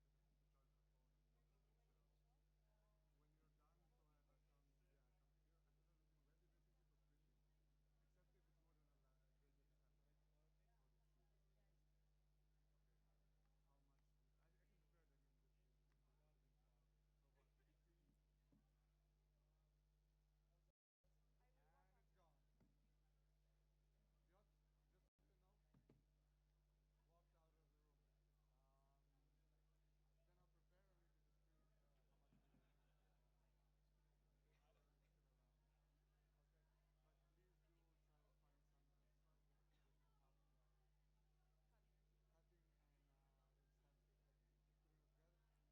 together. We'll stamp it, but for cutting we need the plastic. How many? Clement, how many? I don't know, at least we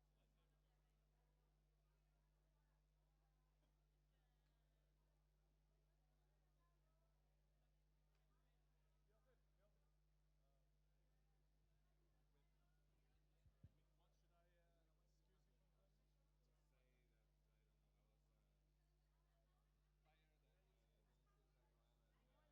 three translations.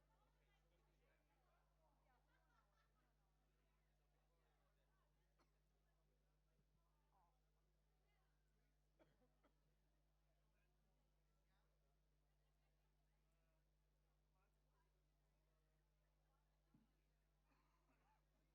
we can already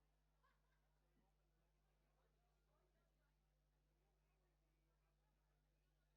at least 3. Maybe we can use the vote counters, but maybe also not because they were already working tonight, so decide. I don't know if we have available. With what should I excuse you from them? Just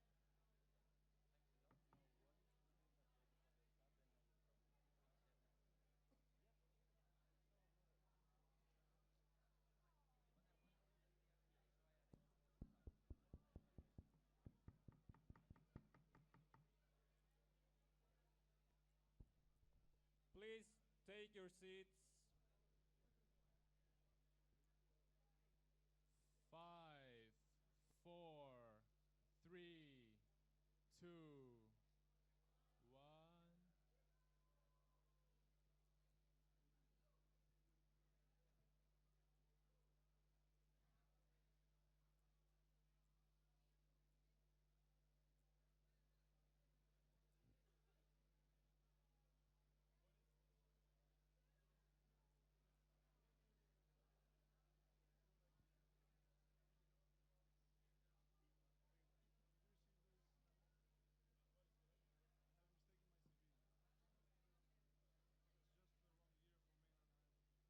It's just the wrong year for mainland Ireland. Yeah, do we have to make this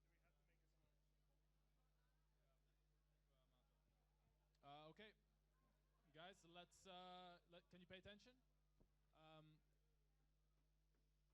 For this last block, Piotr was not feeling very well, so he went to his room.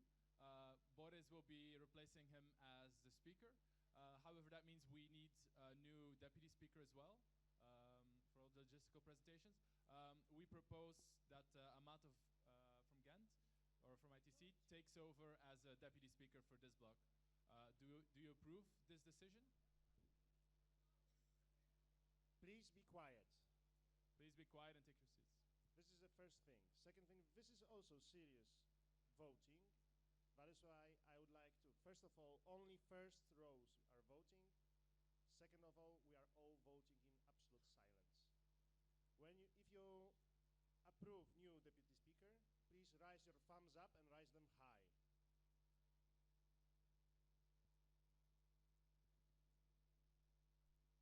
Congratulations, we have a new deputy speaker. Applause. Good luck.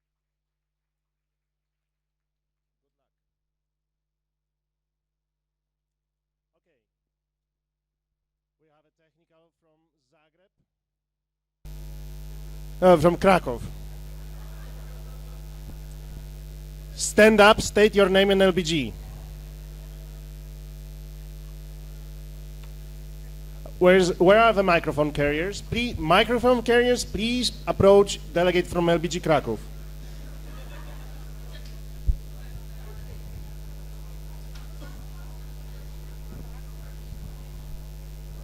I'm Marcin from Krakow. Can Filip from LBG Zagreb return me the name tag? Also, we have been trolling. You are not tired. If we continue this way, we'll end up, maybe 1 o'clock. Thank you. No. Now I'm going to be your speaker. Of course, and as tradition goes on, with a new speaker, the hammer had to be stolen. You couldn't resist. So I will have to open the plenary with this. And I'm waiting for the ransom announcement later on.